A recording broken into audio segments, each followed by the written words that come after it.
Rage surged within Samachuk, pushing his inner force outward, causing his feet to press heavily on the deck. Even standing still, he caused the wooden planks to crack and shatter with a crunching sound.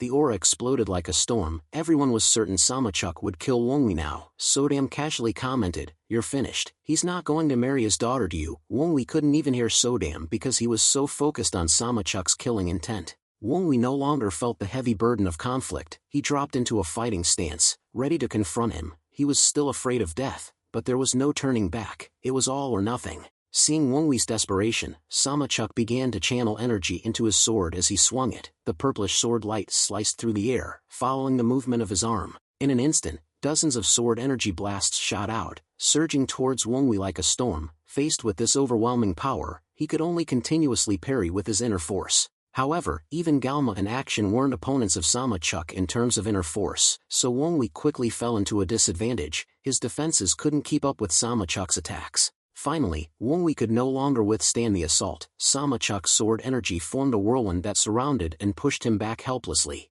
Immediately afterward, Wongwi was swept away. Luckily, he didn't lose his balance and fall, but he slid on his feet as he tried to stay upright. Samachuk's furious sword energy continued to batter him, cutting into his flesh. As Wongwi collapsed in pain, as if his entire body was being torn apart, Samachuk coldly narrowed his eyes with a judging expression. "I truly cannot understand you." Wongwi's legs gave way, and he knelt down, clutching his stomach. It felt like his internal organs were all jumbled up. Sodam and Heavenly South exclaimed in worry, "Blood, he's bleeding, he's a monster." Even without Sodam saying anything, Wongwi could tell from the warm liquid flowing down his nose. As he weakly looked up at Samachuk, the Demon Lord delivered his judgment once more. "If you want to die so badly, I will grant you your wish." With those words, Samachuk threw his sword. The blade shot towards Wongwi like a spear, tearing through the air, emitting a humming sound from the intense vibrations. Wongwi spat out a mouthful of blood and then trembled as he stood up with his sword. Although he was still determined to resist to the end,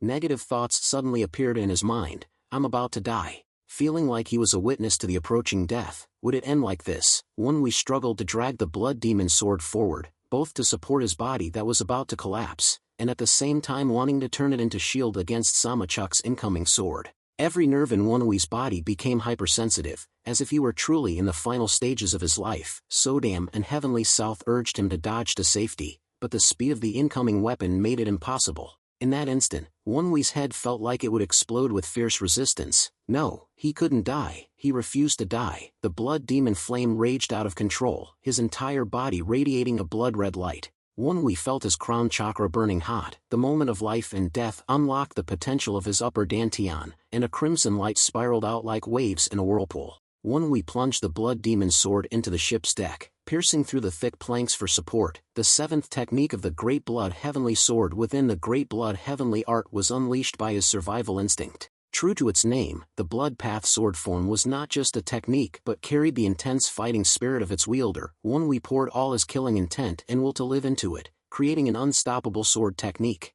As he unleashed the technique, even in a defensive posture, the sword energy swept through the air like tearing space, leaving a crimson wave that washed away everything.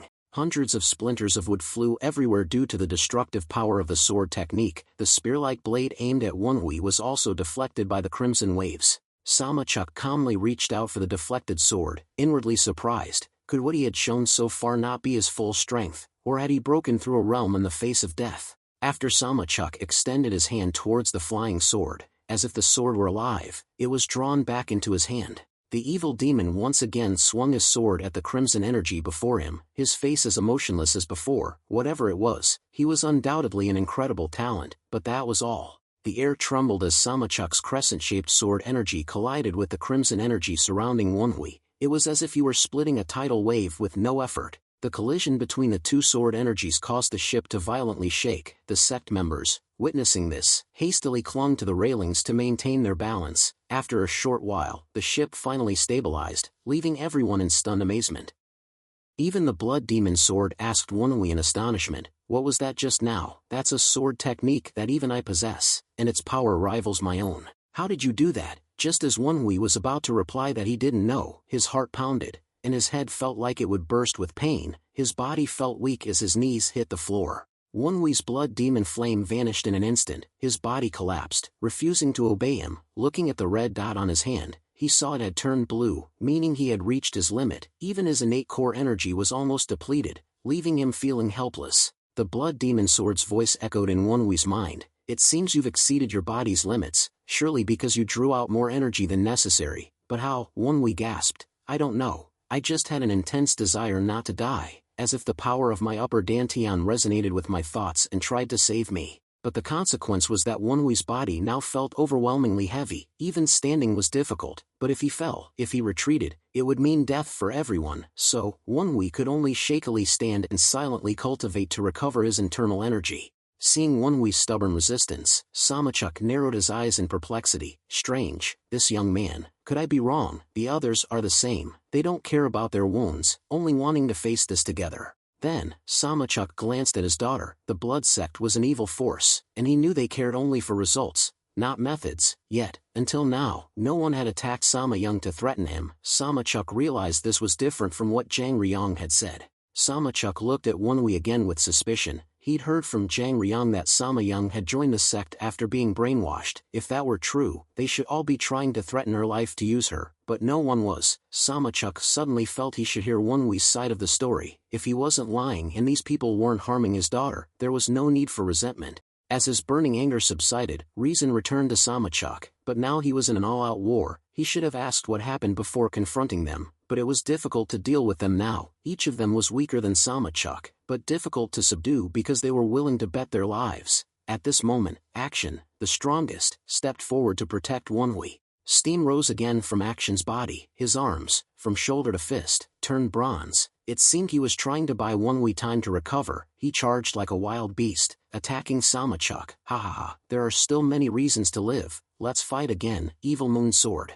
Samachuk lightly rotated his blade and with lightning-fast movements targeted Action, muttering inwardly, the ultimate eccentric. This guy is truly annoying. But now Samachuk's sword techniques lacked the previous murderous intent. On the opposite side, Action still charged fiercely. Although not immortal, his body was close to an invulnerable body, and the strengthening technique made his arms become even stronger, even more dangerous. It seems that as he fights, his movements become stronger. Action neither blocked nor dodged the sword energy, which moved like a sharp net and struck him regardless of whether he was cut or not. As Action, like a tank, broke through the net of sword energy Samachuk had created, the evil demon was astonished. Rather, Samachuk was truly admiring Action. If he could achieve a little more enlightenment, he would become one of the top 10 warriors in Murim. Action tried to break through by using his muscular arms as shields, raising both his bronze-colored arms forward. Following the momentum of his charge, he unleashed a punch towards Samachuk. The pressure of this technique was as great as a mountain.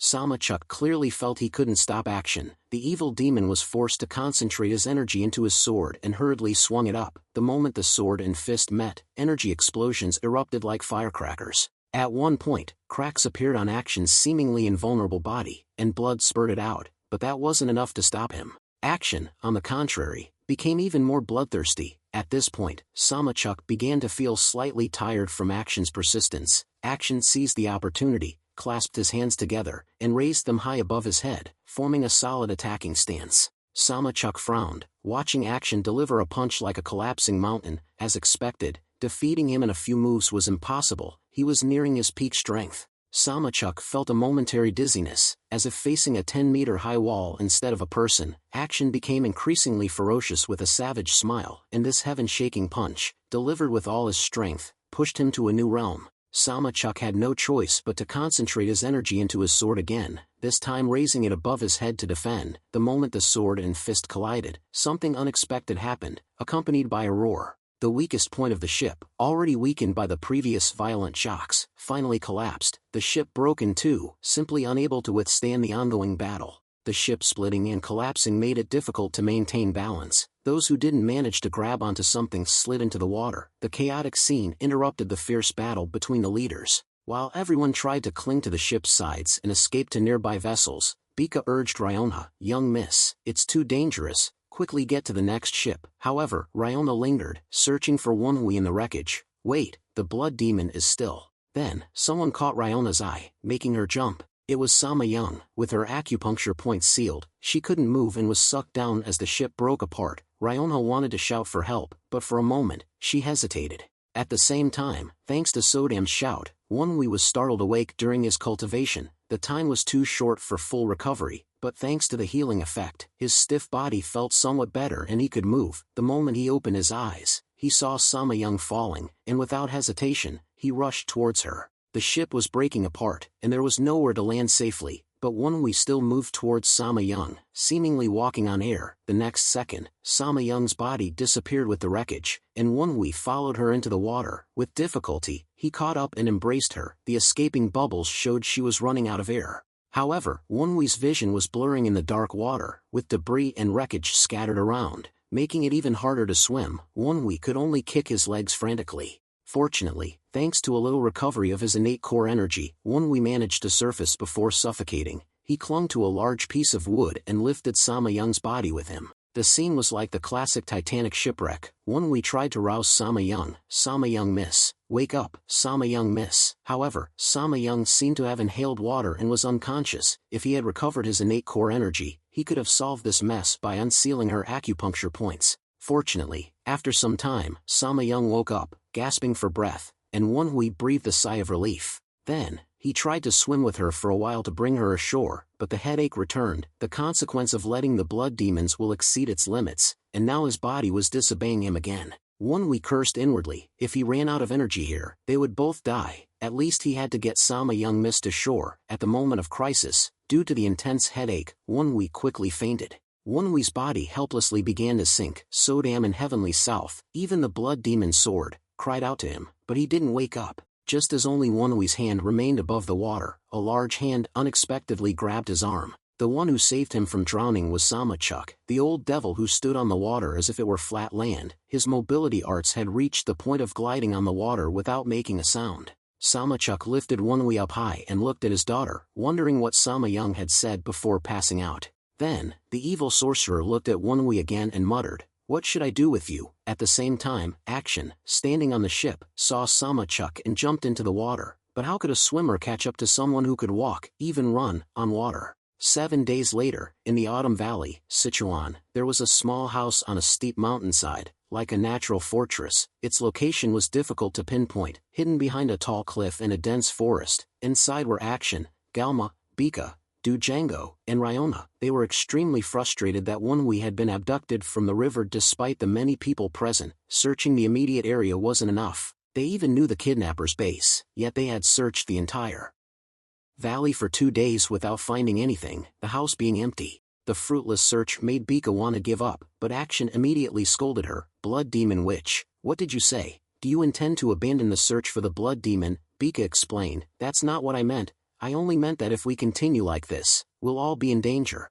We've been searching for the evil Moonsword's hiding place in the Autumn Valley for a while now, but haven't found any trace. If we expand the search to the entire mainland, we might be discovered by the Miram Alliance or Hai Hyang." Action, though angry, remained silent because Bika was right. In their frustration and anxiety, Action gritted his teeth and coldly snorted, "Then this old man will search himself." Galma stepped in to calm the atmosphere. "Calm down, Hey Huen. We just want to find a suitable response to the situation." Action resentfully questioned Galma, "Then what do you want to do?" "Young Miss Hai Hyang must believe that our side possesses the blood demon sword. Therefore, since the sword master's identity hasn't been revealed, they will naturally assume it's young Miss Ryona. I think it would be better to take advantage of this. If young Miss Hai Hyang knows our blood demon is missing, she'll surely make a move. So until we find the evil moon sword, we should hide the information about the blood demon's disappearance and temporarily let young Miss Ryona take the lead." Everyone agreed with Galma's suggestion, except for Action. While he waited for Ryona's decision, she calmly said, "Let's do that. For now, we need to continue and return to the sect, acting as if everything is focused on me. That will be our priority, to bring the third elder and the second bloody star to our side.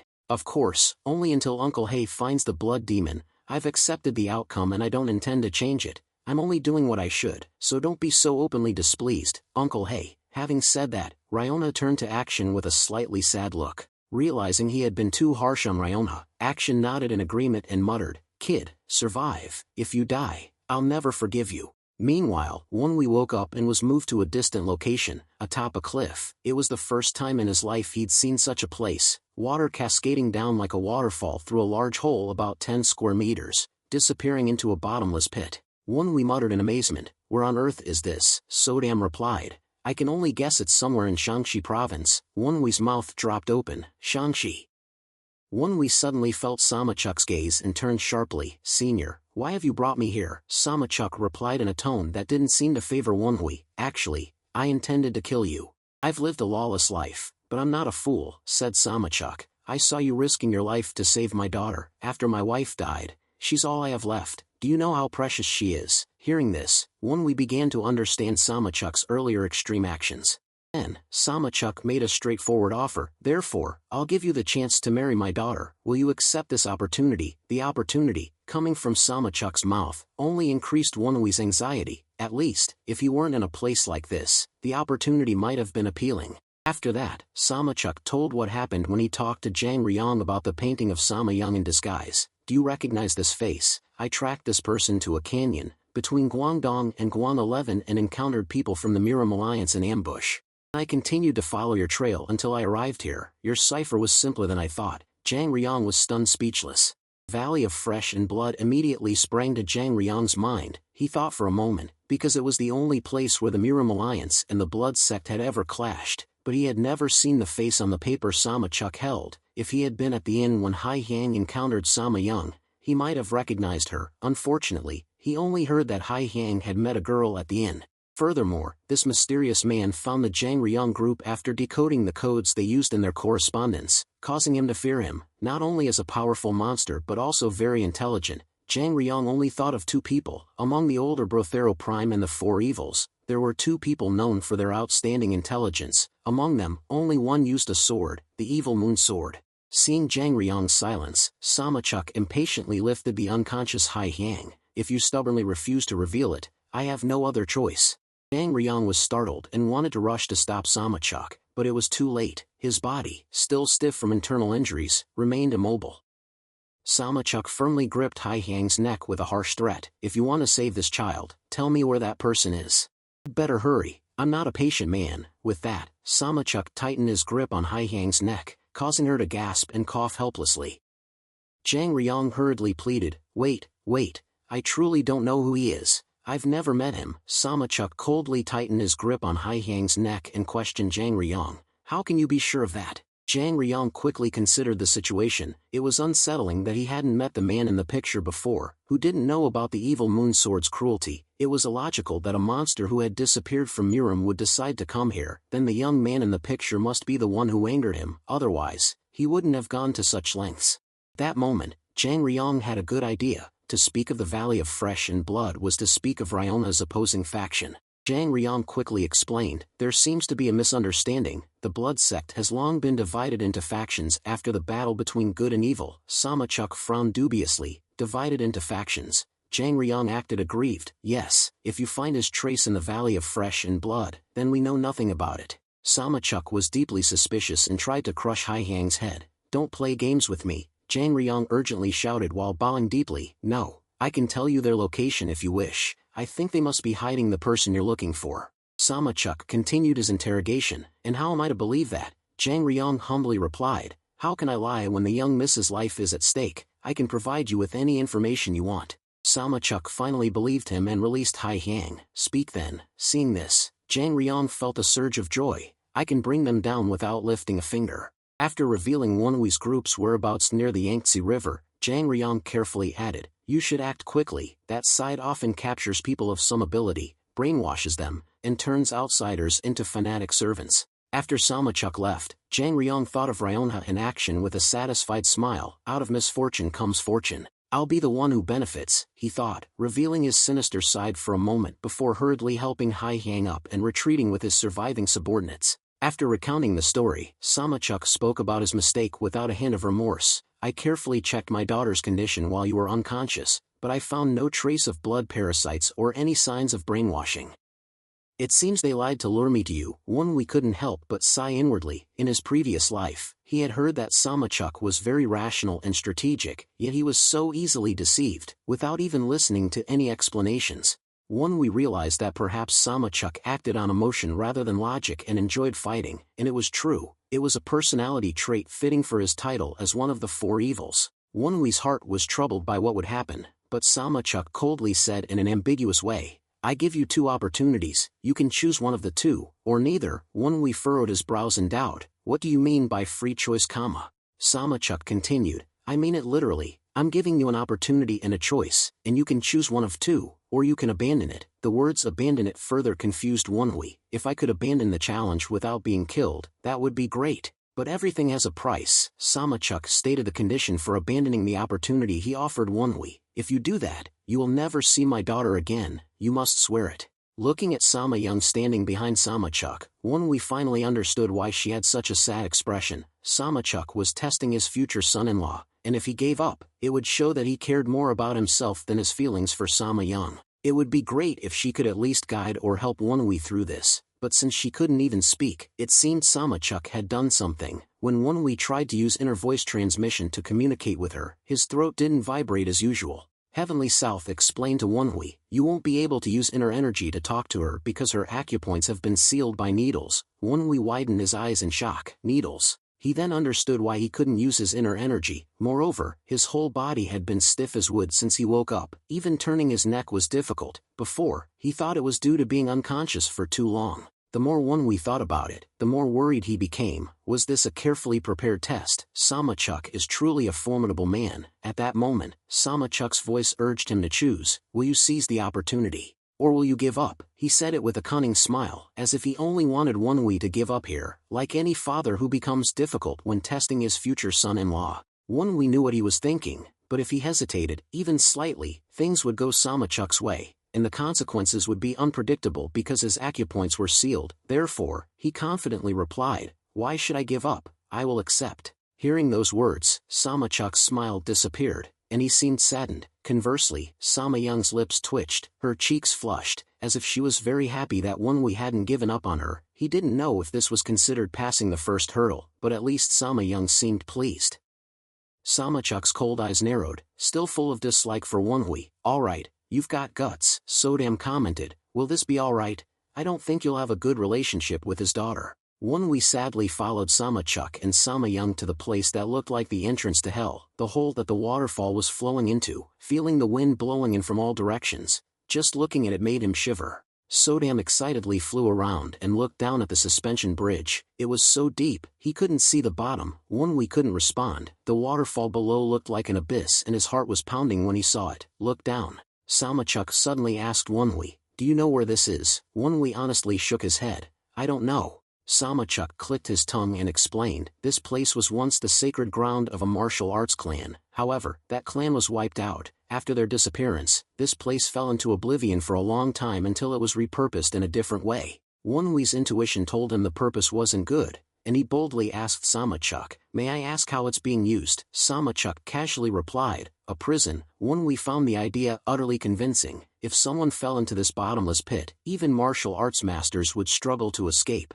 Samachuk pointed to the bottomless pit and revealed, this is a place you can't leave without outside help. You must have heard of it at least once, Sealed Forest Valley. These words surprised Wonwi. At that moment, he truly wished to be elsewhere. War here didn't refer to a forest, but to being embroiled in Murim affairs. There are many legends and stories in Murim mainland, and among them are the 3 great forbidden lands, places one should never enter. Unlike the other 2 locations, which have been considered forbidden lands for a long time, Sealed Forest Valley was only recently added to the list. This isn't a prison for ordinary people, but was used by Zhu Yangsun during his suppression of Murim 100 years ago. The name sounds like a prison, but no one has survived being thrown in. This shouldn't be happening now, but something else worried Wonwi. Looking at the swaying but not overly dilapidated bridge beneath his feet, he felt it had been well maintained for years, meaning it was still in use. Just then, Samachuk approached, startling Wonwi who was precariously standing on the bridge's edge. You cultivate internal energy using a strange method,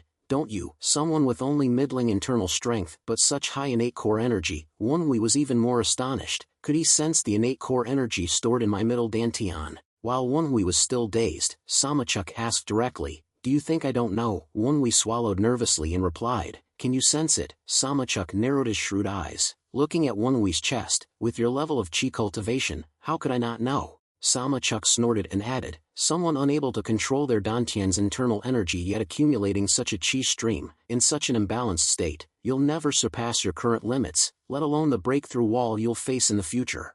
Wonwi was confused when Samachuk suddenly grabbed the back of his neck and swiftly struck his back several times. The moment Samachuk's hand touched his back, the long needles embedded in Wonwi's arms and legs popped out. Then, the needles in other parts of his body were also removed, finally those in his spine. With 8 needles removed, his muscles relaxed, and Wonwi's stiff body moved freely. However, another problem remained. The chi in his dantian was still stagnant, and even the innate core energy in his chest remained motionless. Wonwi couldn't understand what Samachuk had done. As if reading his thoughts, Samachuk explained, "Of the 36 needles in your body, 8 have been removed, and you won't be able to use your internal energy or innate core energy. In this state, remain in sealed forest valley for a month." In an instant, Wonwi wanted to curse. This was insane. Enduring a month here without being able to use chi was like entering a den of wild beasts without any defense. Sama Young also protested loudly, "Father, that's too much. Sealing his internal energy and sending him down there is like sending him to his death.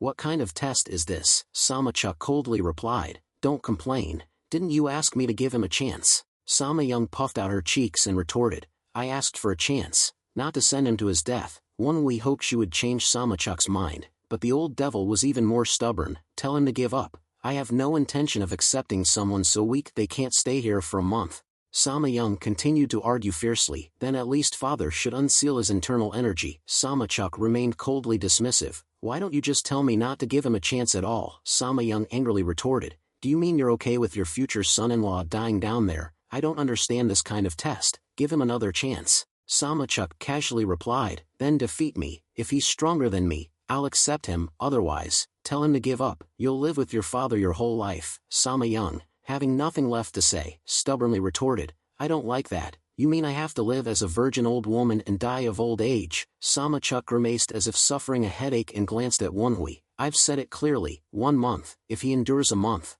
I won't care what you do with him." Wonwi unexpectedly interjected, "I hope you will keep that promise. I will accept the chance given to me." Having said that, Wonwi calmly looked at Sama Young, who was on the verge of tears, and clasped his hands in farewell. Sama Young, flustered, rushed towards him. "Don't do that, young master. You don't have to do this. I'd rather you give up." Wonwi smiled back at Sama Young. "It's all right, young miss. Wait for me a moment." As soon as he finished speaking, Wonwi let himself fall freely from the hanging bridge into the abyss without hesitation. Sama Young cried out tragically, desperately reaching for Wonwi. "Wait, don't, young master, young master." However, Samachuk stopped his daughter in time. "Stay there." I even refrained from throwing his stiff body down there and allowed him to use basic survival skills with his sword and dagger. Hearing his words, Sodam and Heavenly South both breathed a sigh of relief as they were still sheathed at Wonwi's hip. In contrast, the blood demon sword remained completely silent, as if brooding over something.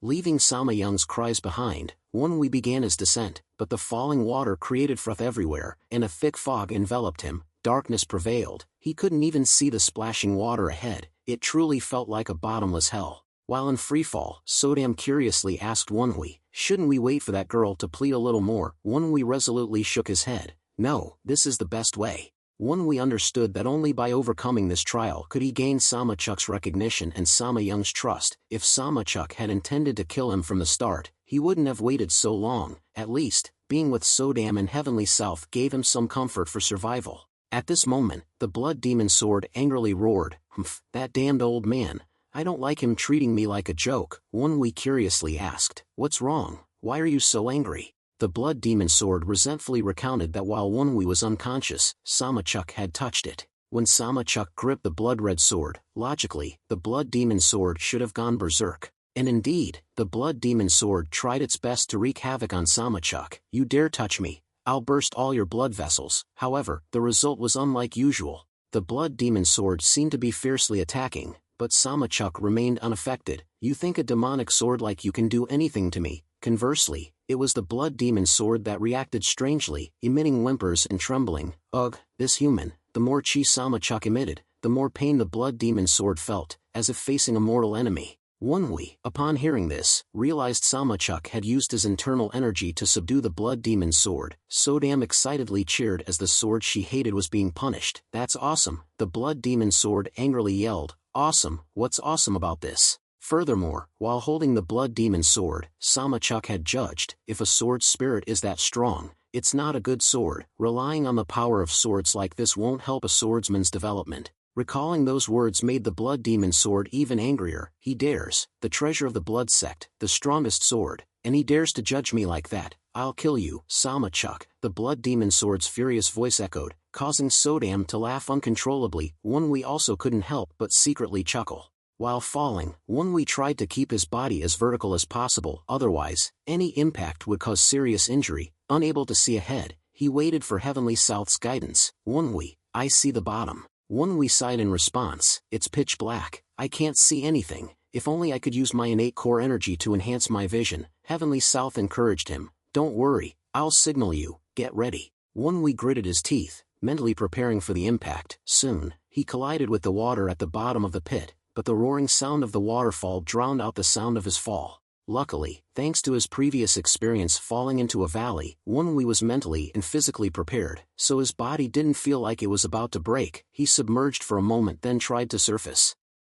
However, Wonwi couldn't see anything ahead until Heavenly South guided him towards the shore. Then, he reached out and grabbed something like a rock, using it to pull himself up with all his strength. After Wonwi reached the shore, the blood demon sword, having been unhelpful, grumbled, damn it, I should have chosen that Ryona kid as my subordinate instead of you. You're the first one to bring the blood demon sword into such a predicament. Wonwi, gasping for breath, replied, so, regretting it, too late. Wonwi was resting when he heard a commotion. See, I told you, new recruits, new clothes, and weapons too. Wonwi immediately grabbed the blood demon sword and sat up. Although his eyes had adjusted to the darkness, he still couldn't see clearly. He only saw vague figures before him. Then a faint light from torches began to appear. In the cave, 3 gaunt but fierce-looking men seemed to be threatening Wonwi. If you want to live, strip your clothes and weapons and give them to us. The situation didn't look good as all 3 started to approach Wonwi with greedy eyes, wielding stone axes and spears. Seeing them, Wonwi thought he knew why Sama-chuck had given him the sword and dagger, to try and survive this. But what Sama-chuck didn't know was that for Wonwi, it wasn't just the middle and lower dantian. He regulated his breath and touched the upper part of his chest. At that moment, one of the 7 points of the northern constellation on the back of his hand turned red. At the same time the upper dantian was also activated. Fortunately, the will in the upper dantian was restored. Unlike internal force and the innate core energy, inherent energy takes time to cultivate. The will in the upper dantian will be supplemented by the body depending on physical condition. Even though Wonwi had feelings for Sama Young, he wasn't stupid enough to throw himself in here with just a weapon. He considered himself too cold to act that emotionally, and when Wonwi stood up, his eyes looking at the thugs in the cave completely changed. A few snapping sounds echoed after Wonwi moved lightly and instantly subdued the thugs. It could be said that his movements, even without inner strength and innate core energy, were still like a top-tier warrior. He also snatched a torch from the thugs and warmed himself. Wonwi's clothes were wet and damp, so the torch warmed him quickly. Haha, I think I can survive, he thought, but even after defeating them all, he still couldn't understand his situation. As the torchlight shone on Wonwi's hair, he suddenly felt something strange. This. He was startled and looked down at the ends of his hair, surprised that it was still dark reddish-brown and not red. To confirm, Wonwi asked Sodam, what do I look like now? Sodam clicked his tongue and replied, what do you mean? You look like a drenched dog, that's what. Wonwi ignored the sarcasm and emphasized, no, I mean, has my appearance changed? Sodam tilted his head and thought, that's strange. You used the great blood heavenly art, but why isn't your hair and eyes red? Wonwi looked at his palm and saw the glowing spot was indeed red. Clearly, he had used the power of the blood demon sword, but his appearance hadn't changed like before.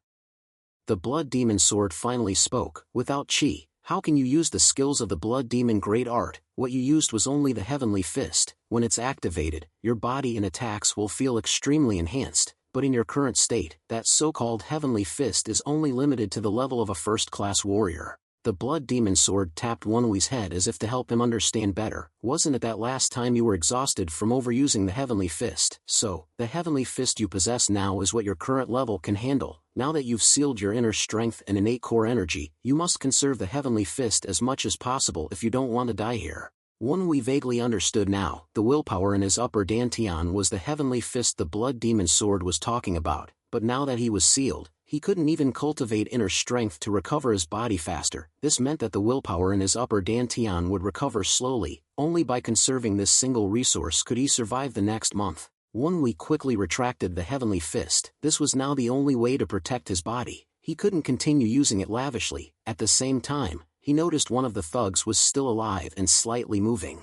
As the thug was about to crawl away silently, Won-Wee flung the blood demon sword, planting it before him with a threat, "Stop right there," because the torch in his hand was burning quickly. If it went out, he would be blind in this place.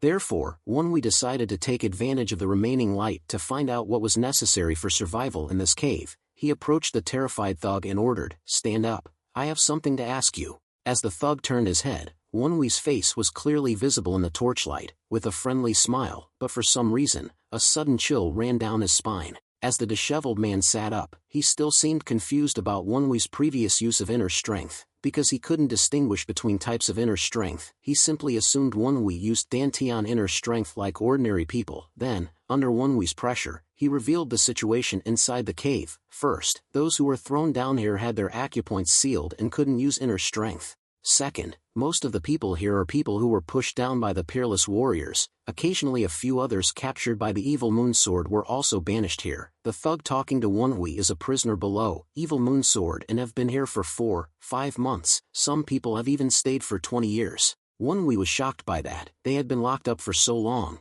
It seemed like the reason Samachuk told him to persevere for a month wasn't to try his luck. He said that because it was possible. The blood demon sword thought about Samachuk and grumbled angrily. He knew it right away. He looked like he was skilled at pushing people down here. Currently, the number of survivors here before Won-Wee arrived was 44 people. Half of the people thrown here were swept away by the strong current and died, so the number 44 can be considered a lot. This is far beyond Won-Wee's imagination. It also means that this place has the minimum conditions for survival. But for Won-Wee, this can also be said to be lucky, because there are people who came before. He can learn how to survive from them. According to the thug, drinking water is not a problem because there is still the water flowed. In the cave there were strange plants whose roots went deep into the ground that became fuel. The entire cave was also full of insects, rats, snakes and the like, so they caught them to eat. Won-Wee frowned uncomfortably when he thought he would have to eat those things for a month. Soda also showed a disgusted expression. He would become a barbarian. By the end of the month, he would feel like his stomach was about to die. Won-Wee turned back to look at the fast-flowing water and asked further, "Is there nothing like fish?"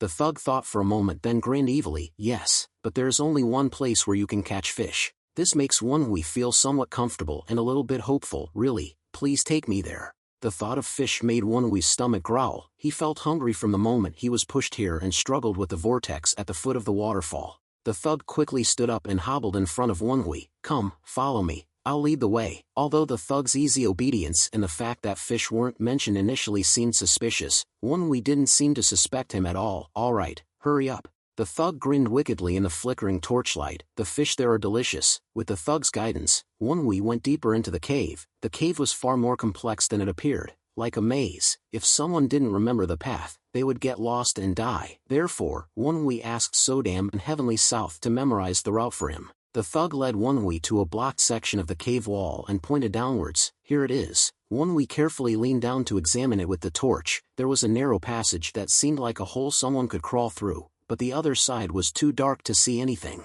Initially, Won-Wee felt suspicious, but when he placed the torch on the cave floor and pushed it further through the hole, he saw something amazing inside that made his eyes widen. Deep inside the cave was a small pond with water rising from below. It was a natural pond in the cave. Won-Wee thought that such a stagnant place might actually have fish. However, Won-Wee didn't feel safe crawling through the hole while the thug was behind him, so he immediately asked him, "You go first." The thug hesitated at Won-Wee's words and showed no intention of going first. Won-Wee couldn't help but feel suspicious and question the thug. "What's wrong?" The thug nervously shifted his eyes as if thinking of something, stammering, No, nothing, it's just..." Won-Wee immediately pointed his sword at the thug's neck as a threat. The thug nervously explained with a forced smile, "There are many poisonous insects there. We've seen many people suffer after being bitten, and those who were bitten all died." Won-Wee didn't give the thug much chance to speak and directly ordered, "Stop the nonsense and lead the way." The thug thought for a moment and finally succumbed under Won-Wee's sword, crawling down to the floor and through the narrow hole.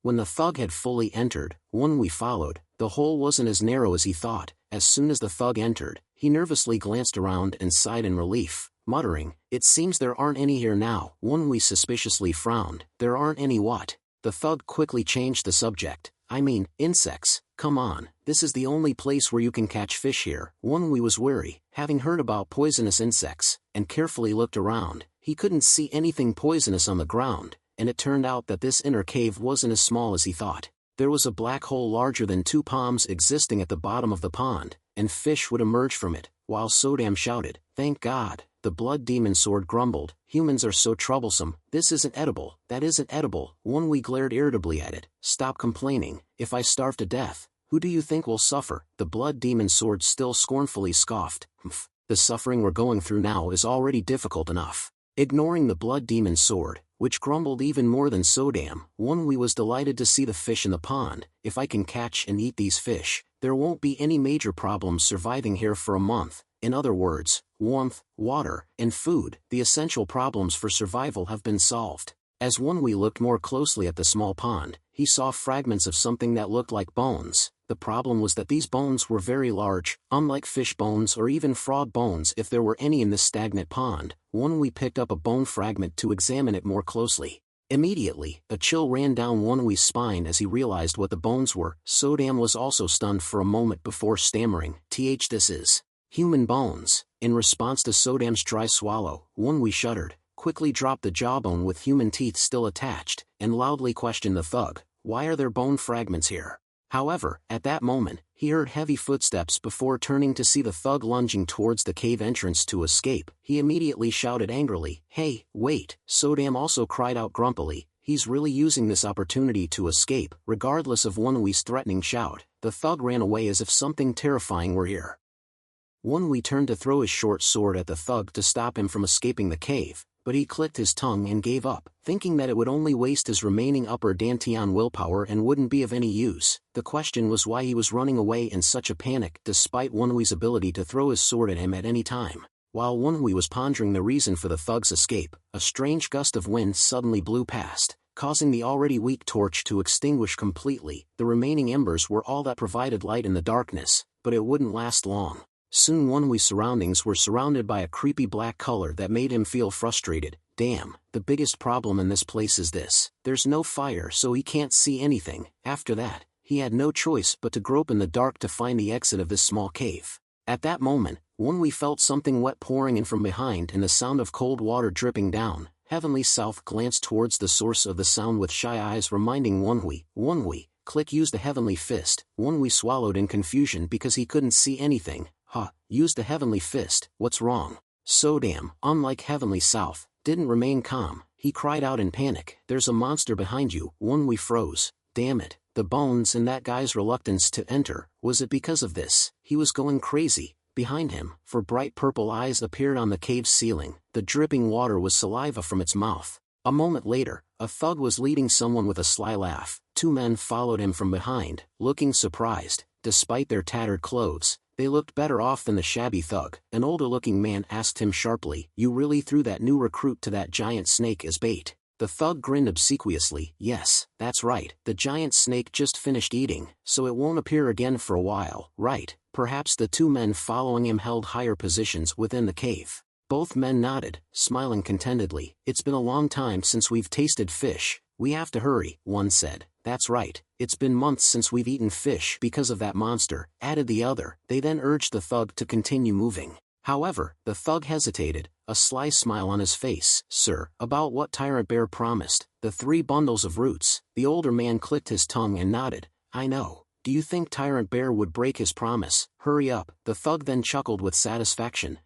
All right." Finally, the 3 of them reached the fish pond, before a small hole leading into a deeper cave. However, a small argument broke out. Everyone was hesitant to go first. The older man urged the thug, "Didn't you say he was already eaten? What's there to be afraid of? Come on, we'll let you hold the torch. You don't need to be afraid, or are you lying to us?" Hearing this, the thug cursed the 2 men inwardly. The giant snake actually hated light, so they could throw the torch at it and run away. But even then, it was still very dangerous. In the end, the thug had to go first. When they successfully entered the cave and shone the torch around, they saw nothing unusual. The 2 men sighed in relief, then excitedly laughed, taking out their bags to prepare to catch fish. "Tyrant Bear will be very happy," one said. "Before we take the fish out, let's eat one first."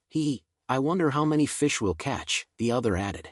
The two men eagerly started catching fish, and the thug shone the torch ahead with a cheerful face. Suddenly, they heard a noise from behind. The younger man was attacked. His upper body disappeared in an instant. Before he could even scream, blood gushed onto the older man's back, making him scream in surprise. "It's the monster, you damn bastard, you're lying to us." The thug panicked, waving the torch high while protesting. No, I saw the monster before leaving the entrance." Both men were horrified by the appearance of the giant snake as it devoured one man in a single bite. They immediately scrambled to run away. "Damn it, distracted until I get out, bastard. No, wait for me." Just as the two men were running towards the hole, the giant snake lunged forward, blocking their path. They didn't know that after shedding its skin, its resistance had increased significantly, so it wasn't as afraid of their torch anymore. In his panic, the thug fell, dropping the torch. While the thug sat on the ground, Wonwi appeared, picking up his torch with a sarcastic smile. "I didn't expect we'd meet again so soon." The thug stared at Wonwi, speechless. How are you still alive?" The older man vaguely realized Wonwi was the new recruit and shouted,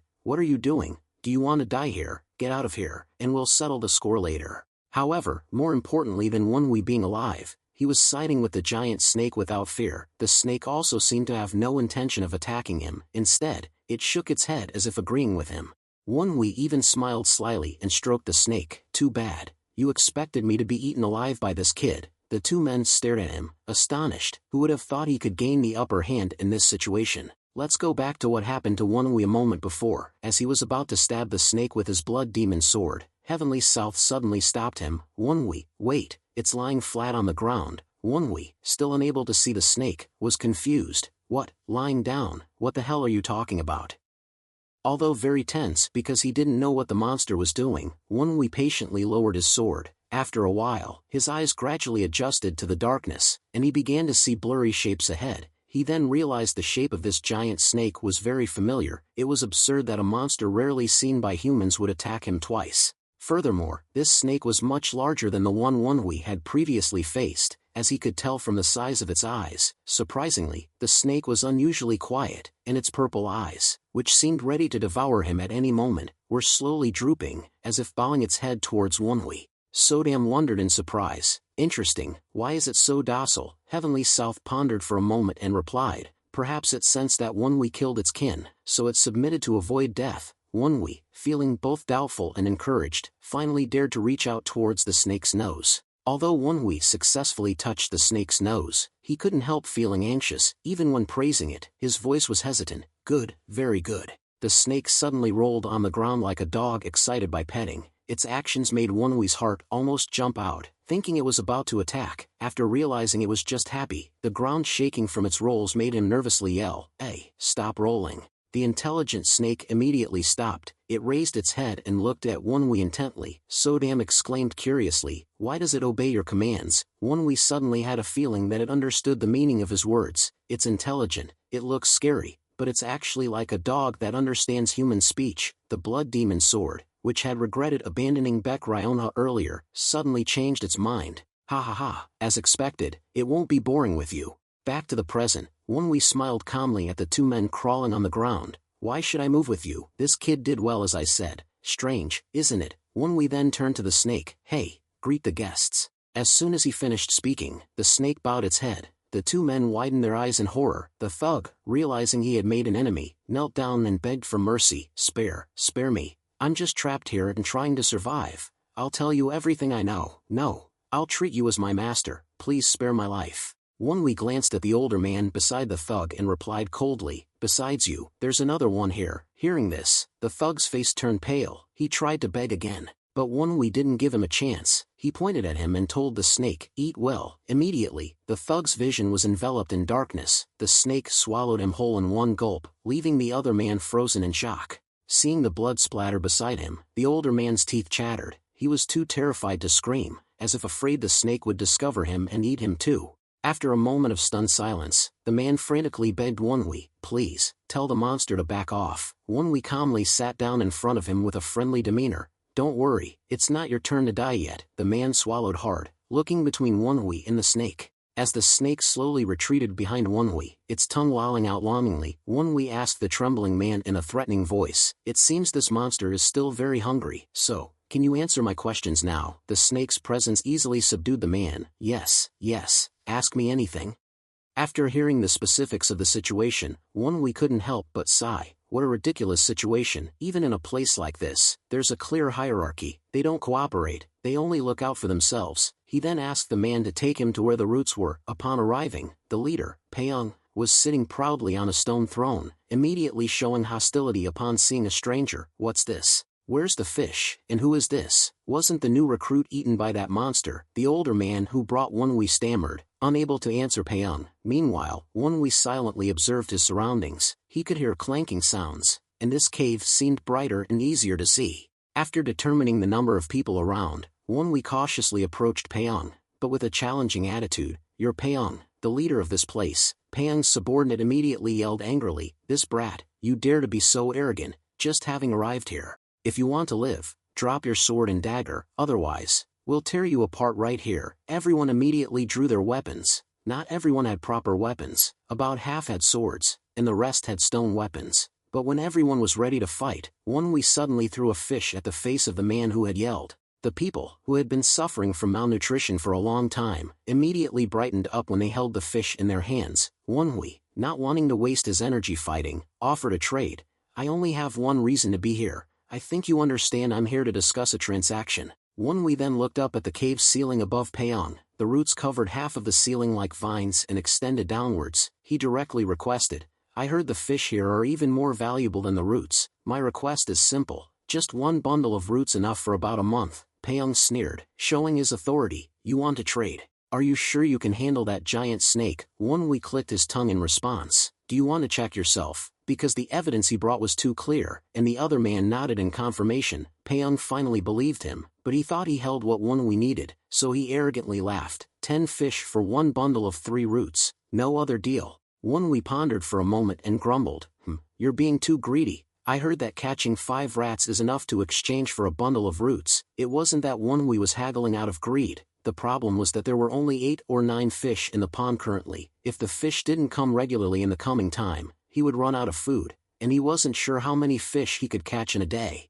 According to what the older man said, there were 3 groups of people in the sealed forest valley. The group led by Paeong, called Tyrant Bear, controlled the area with the roots. Paeong's group consisted of 23 people dropped by Samachuk and had been there for 1 year and 3 months. Paeong quickly gained control thanks to his intelligence, seizing the only area with roots growing down. 23 people were more than half of those imprisoned in the sealed forest valley, so Paeong's group dominated the entire area. Those not in his group were divided into 2 smaller groups. They hunted and gathered food and gave it to Paeong's group in exchange for roots to survive the winter. But Paeong's current behavior really irritated Wonwi, and he had no intention of giving in. Paeong sneered, as if certain of victory. In this place, I am king. If you want a comfortable life here, you'd better listen to me. Wonwi retorted sarcastically, do you have the courage to gamble with me? Immediately, the bald man who had been loud earlier rushed forward with a blunt sword, attacking him. This bastard, dare to be so arrogant. In response, Wonwi swiftly thrust his blood demon sword towards the bald man's throat, simultaneously knocking the blunt sword from his hand. Anyway, trading with someone this greedy won't work, he thought. He decided that if he couldn't buy it, he would just take it. The surrounding men were surprised and bewildered by Wonwi's speed. It was something impossible without using internal energy. The bald man broke out in a cold sweat. He would never be a match for someone who could use internal energy. The other men began to look restless and moved away from Wonwi. That was the most effective way to demonstrate power, but Paeong still seemed unconvinced and gritted his teeth, questioning Wonwi without realizing his position. How can you use internal energy? Seeing that the others were keeping their distance, as if unwilling to risk anything, Wonwi only glared sternly at Paeong while pressing the sharp blade against the bald man's neck. That's not something you need to know. However, Paeong unexpectedly shook his head and smiled. No, this is actually a very important matter. His next action made Wonwi stunned for a moment. This guy's crazy. It turned out that Paeong had taken a torch and placed it near the roots on the cave's ceiling. He arrogantly threatened Wonwi, if you can use internal energy, you can certainly remove the needles from my body. You need the roots, right? If you make a move, I'll burn all the roots. That way, we can all die.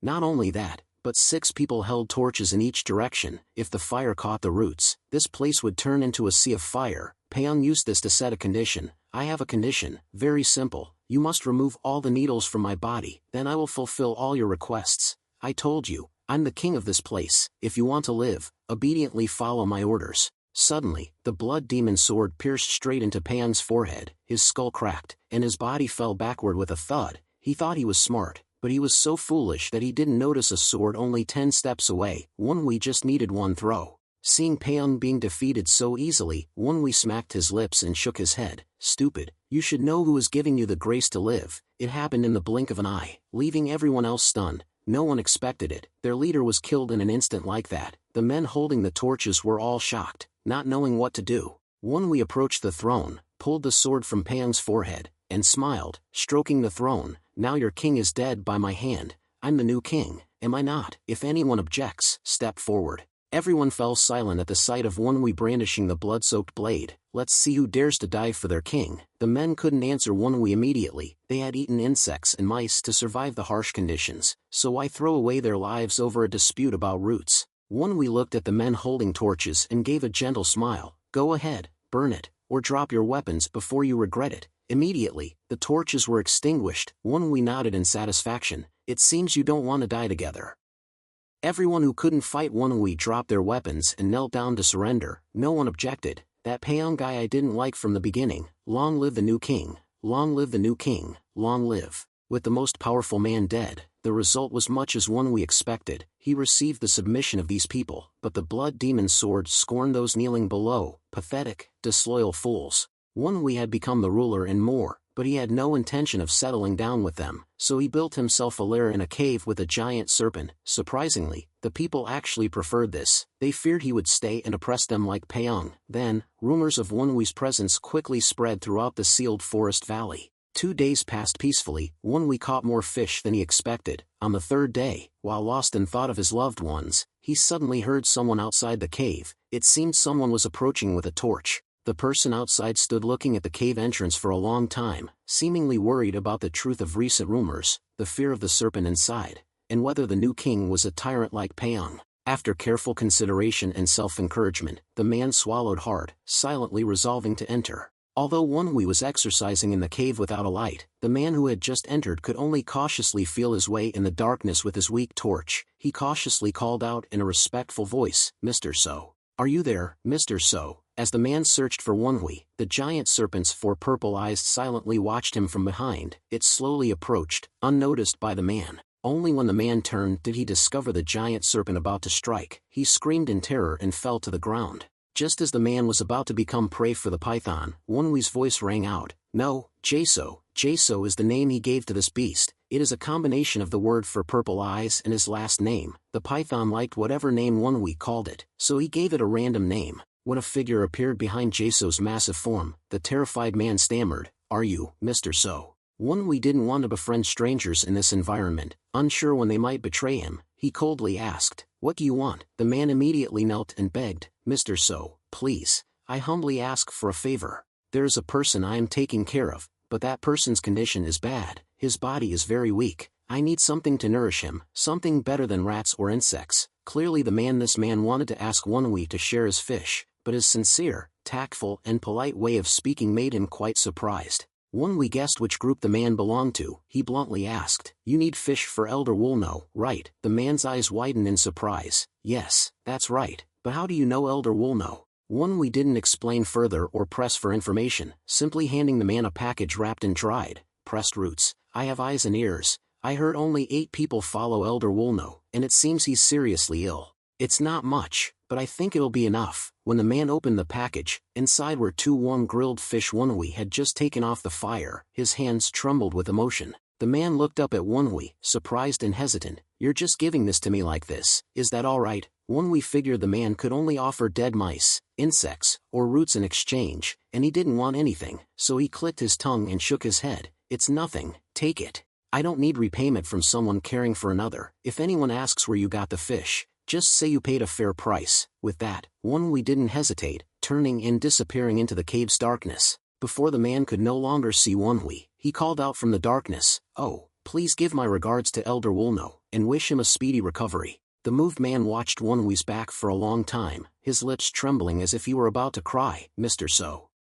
Thank you, truly, thank you so much. After repeatedly bowing to Wonwee until he felt relieved, the man carefully tucked the fish into his clothes and left. For the next 2 days, he continued to visit Wonwee for fish, and he wasn't refused, as he felt he had enough to share with the sick man. 5 days had passed since Wonwee was confined in the sealed forest valley. He focused on physical training, seeking to improve his upper dantian willpower and other martial arts techniques without using internal energy. What Wonwee regretted most was the inability to use internal energy during this time. Otherwise, he could have activated training through images recreated from the Blood Demon Sword's memories, making the 30 days less wasted. Seeing Wonwee doing one-arm push-ups while planting a banana tree, Sodam chuckled, remembering the past. You haven't had time for physical training in a while, have you? Since leaving the Valley of Flesh and Blood, Wonwee gave a bitter smile. Yeah, back then every day was like hell. It's much better now. The days had been calmer than Wonwee expected. Initially, he thought Paeong was the absolute leader of the 23 people, but after hearing their stories, it seemed his presence was detrimental due to his wasteful consumption of roots. Wonwee entrusted the management of the roots to the older man who had led him to Paeong, and then he didn't pay much attention to them anymore, because he would only be here for a month. As Wonwee finished his push-ups, a familiar voice called from outside the entrance, "Young Master So, are you there?" Wonwee recognized the voice of the man who often asked for fish. He casually asked, "Do you need more fish? I'm grilling some, will 5 be enough?" Given the man's politeness, Wonwee felt he could give him 5 fish any time, but this time, the man unexpectedly refused. "I'm very grateful, but that's not why I'm here today. Elder Wulno is dying, and he wants to see his benefactor before he passes." Hearing the man's bitter tone, Wonwee couldn't refuse. Then they went together to a slightly larger cave. The man called out to inform everyone inside, "We're here, young Master So, Elder Wulno, Elder Wulno. Young Master So is here to visit you." It seemed that Elder Wulno was indeed dying. As all his subordinates were present, they looked at Wonwee with gratitude as he entered deeper into the cave. Strangely, there should have been 8 people, but including the man who led him, there were only 4. When Wonwee looked closely at the people around him, he frowned. What surprised him wasn't just the number, but the condition of those remaining with Wulno. They were all seriously injured. One man had even lost an arm. Another had a long scar on his face, like from a beast attack. The wounds seemed fresh. It was hard to ask anything in the current situation, so Wonwee had to stay silent. He was brought near a bed and an old man struggled to sit up and greet him. "Thank you for coming here, benefactor." The close man tried to advise Wulno to lie down, but it didn't work. So Wonwee offered words of comfort, not wanting to see the old man suffering. "Elder, please lie down. I should have visited you sooner. I sincerely apologize." Wulno was an old man with a pale face covered by a thick beard and white hair. He politely clasped his hands and bowed to Wonwee. "Ho ho, my lifelong benefactor has arrived, and I'm still sitting. That's not right. Besides, I should be the one asking for your forgiveness for requesting your presence. I should have gone to you. Thanks to your kindness, this old man has had the chance to eat real food before he dies. Thank you for letting me leave peacefully." Wonwee was truly surprised to see such integrity and clarity in the eyes of a dying man, maintaining such dignity after being confined here for 20 years. He was certainly a respectable person.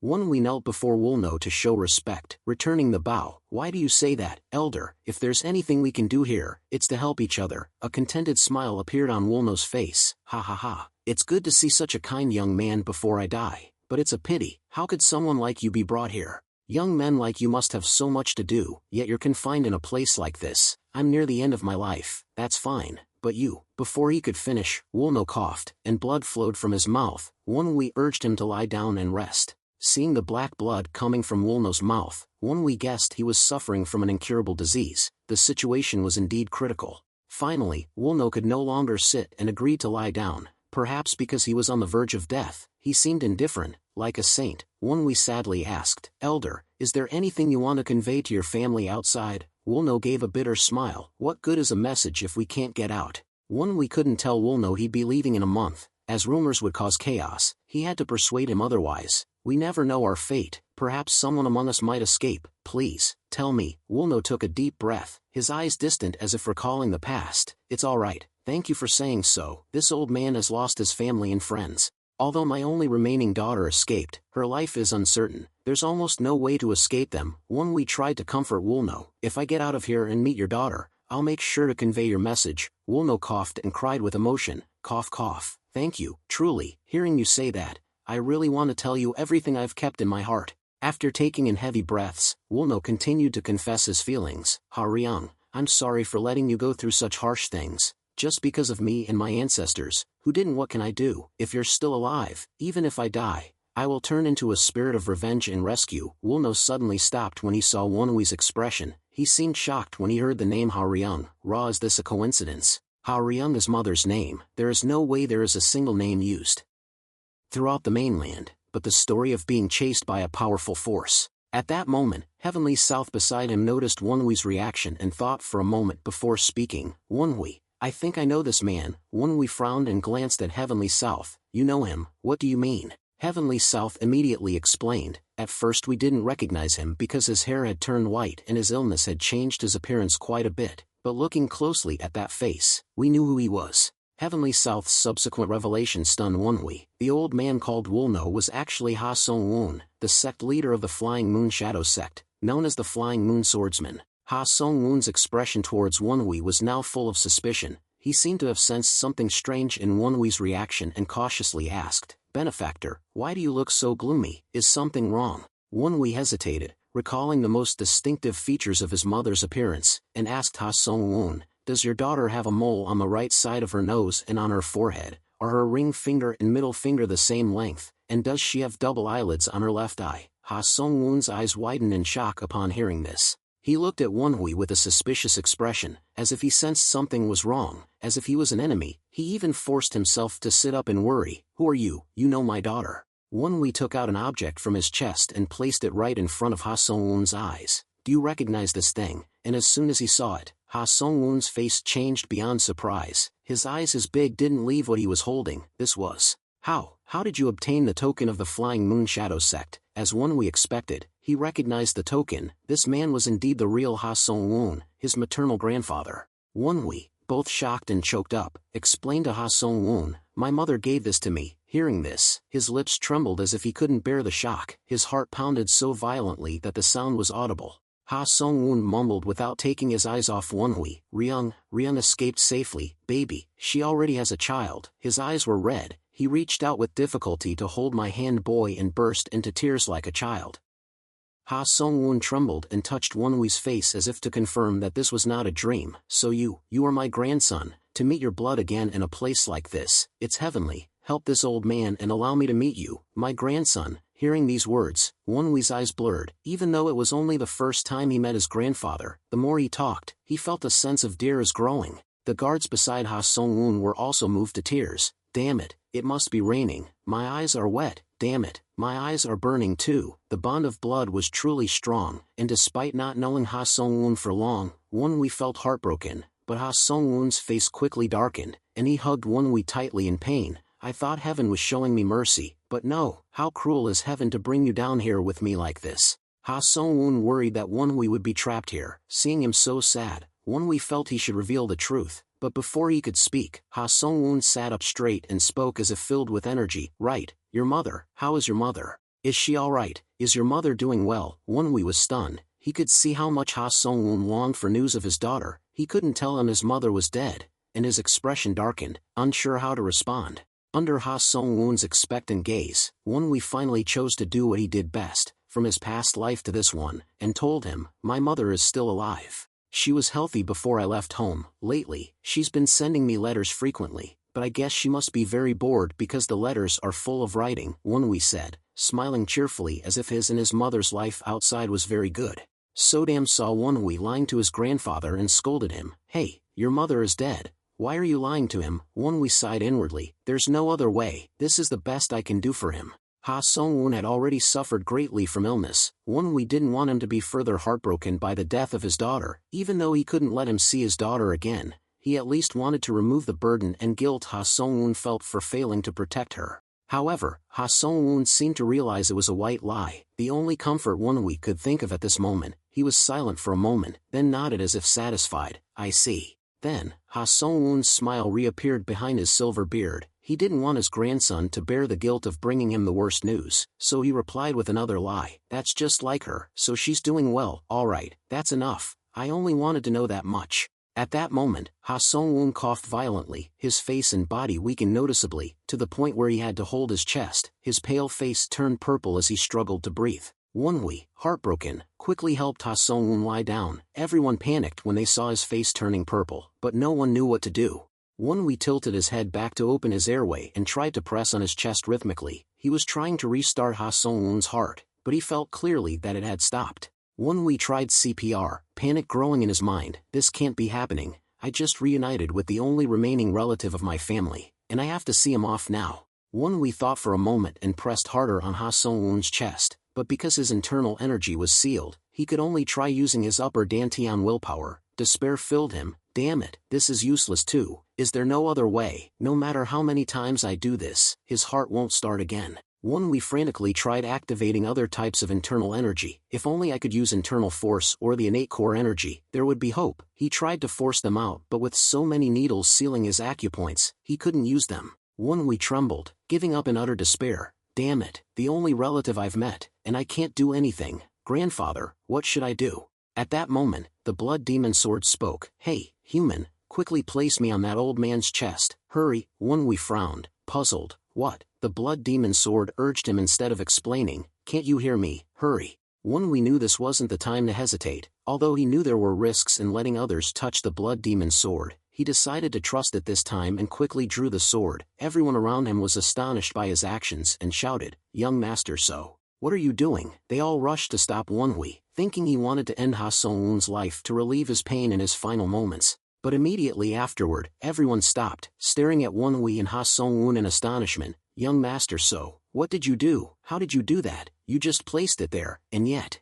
It turns out Wonwee just placed the blood demon sword on Ha Sung-woon's chest, and after a while, his face became whole again. He could even see the area around his chest, near his neck, where the sword was put in. There were blood veins moving. He was surprised and asked Blood Demon Sword, what are you trying to do? The Blood Demon Sword embraced Ha Sung-woon's heart and hurriedly explained, I'm trying to control his blood vessels. His heart is beating again. I've forced blood circulation and created a heartbeat. But he'll die if I leave. This is only a temporary measure. Everyone saw Ha Sung-woon revived and rejoiced to the point of almost crying again. But at that moment, Wonwee poured cold water on them. This is only a temporary measure. Nothing will change. Everyone was simultaneously disappointed. What? What do you mean? The sobbing sounds rose again. Damn it. Even if heaven abandons us, how can it take his life right after he met his grandson? Don't say that. Didn't he at least get to see the child? Ha Sung-woon's closest man sighed heavily. It's a pity. If we had gotten that herb then, Wonno wouldn't have suffered such serious injuries. Wonwee immediately perked up his ears at this important information. Herb? What kind of herb are you talking about?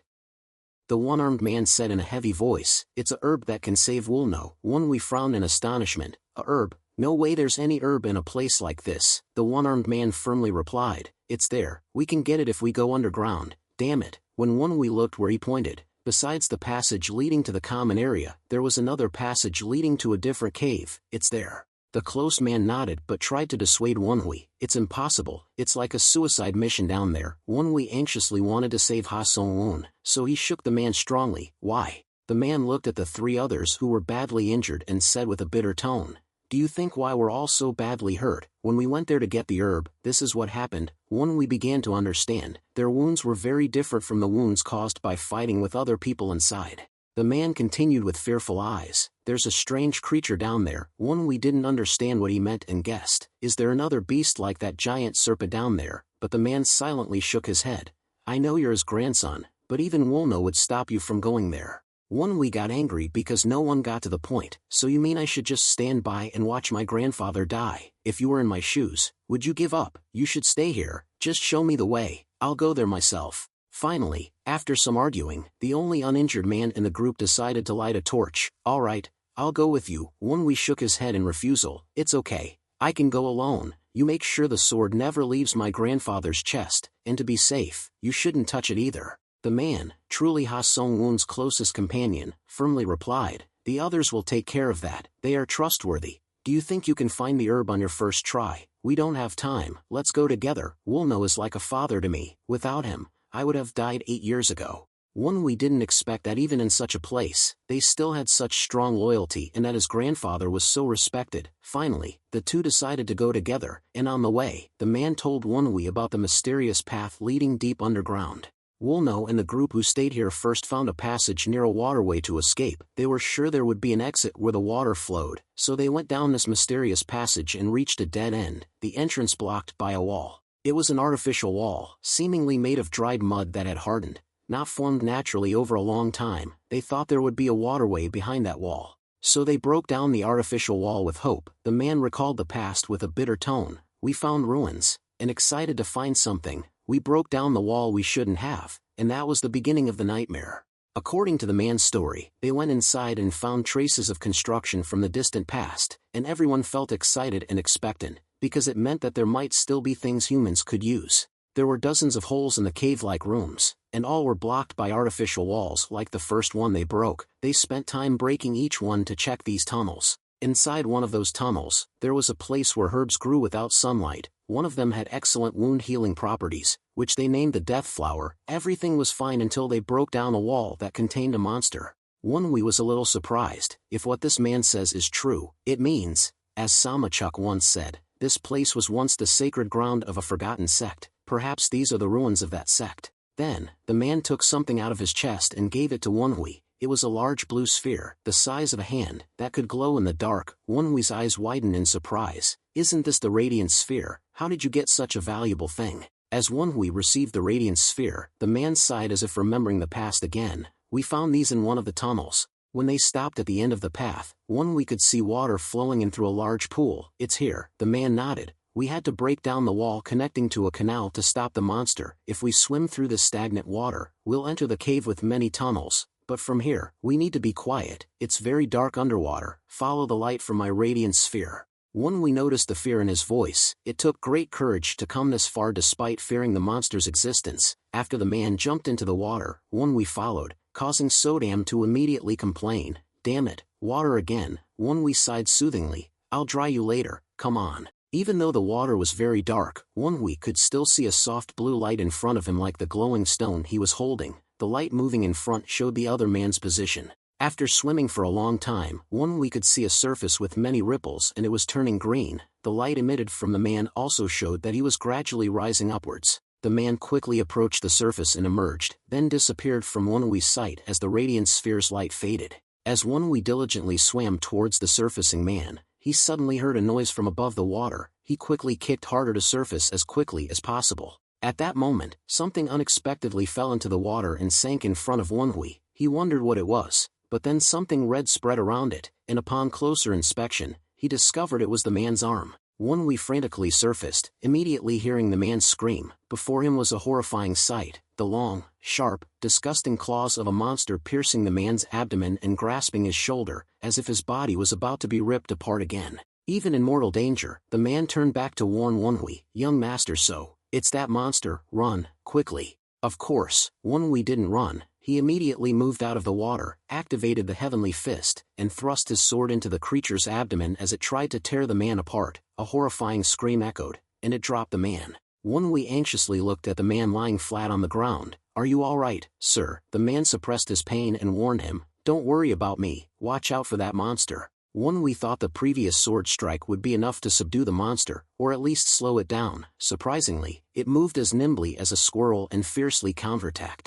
In response, Wunwi dodged the monster's claws and continuously counterattacked with his sword. The sword pierced the monster's skin many times, but it couldn't be subdued. Its strength didn't seem to diminish. He understood why Ha Song-woon and the others, despite their greater numbers, couldn't defeat it. The problem wasn't just its durability, it also possessed quick and skillful evasive maneuvers. Its body movements were no different from a martial artist's. These weren't basic martial arts moves, and its reflexes were almost as fast as Wunwi's, comparable to a top-tier warrior. An ordinary martial artist couldn't possibly stop a monster with such speed and agility, especially one attacking like a seasoned warrior, but Wunwi was different. He wasn't an ordinary martial artist. After exchanging a few blows, he swung his sword towards the monster and stabbed it between the eyes. The blade pierced straight through its skull, the tip emerging on the other side with a gruesome cracking sound. Wunwi believed this would surely kill it. When the monster became motionless but its eyes remained bright, Wunwi assumed it was dead and calmly sheathed his sword, curious to see what it looked like.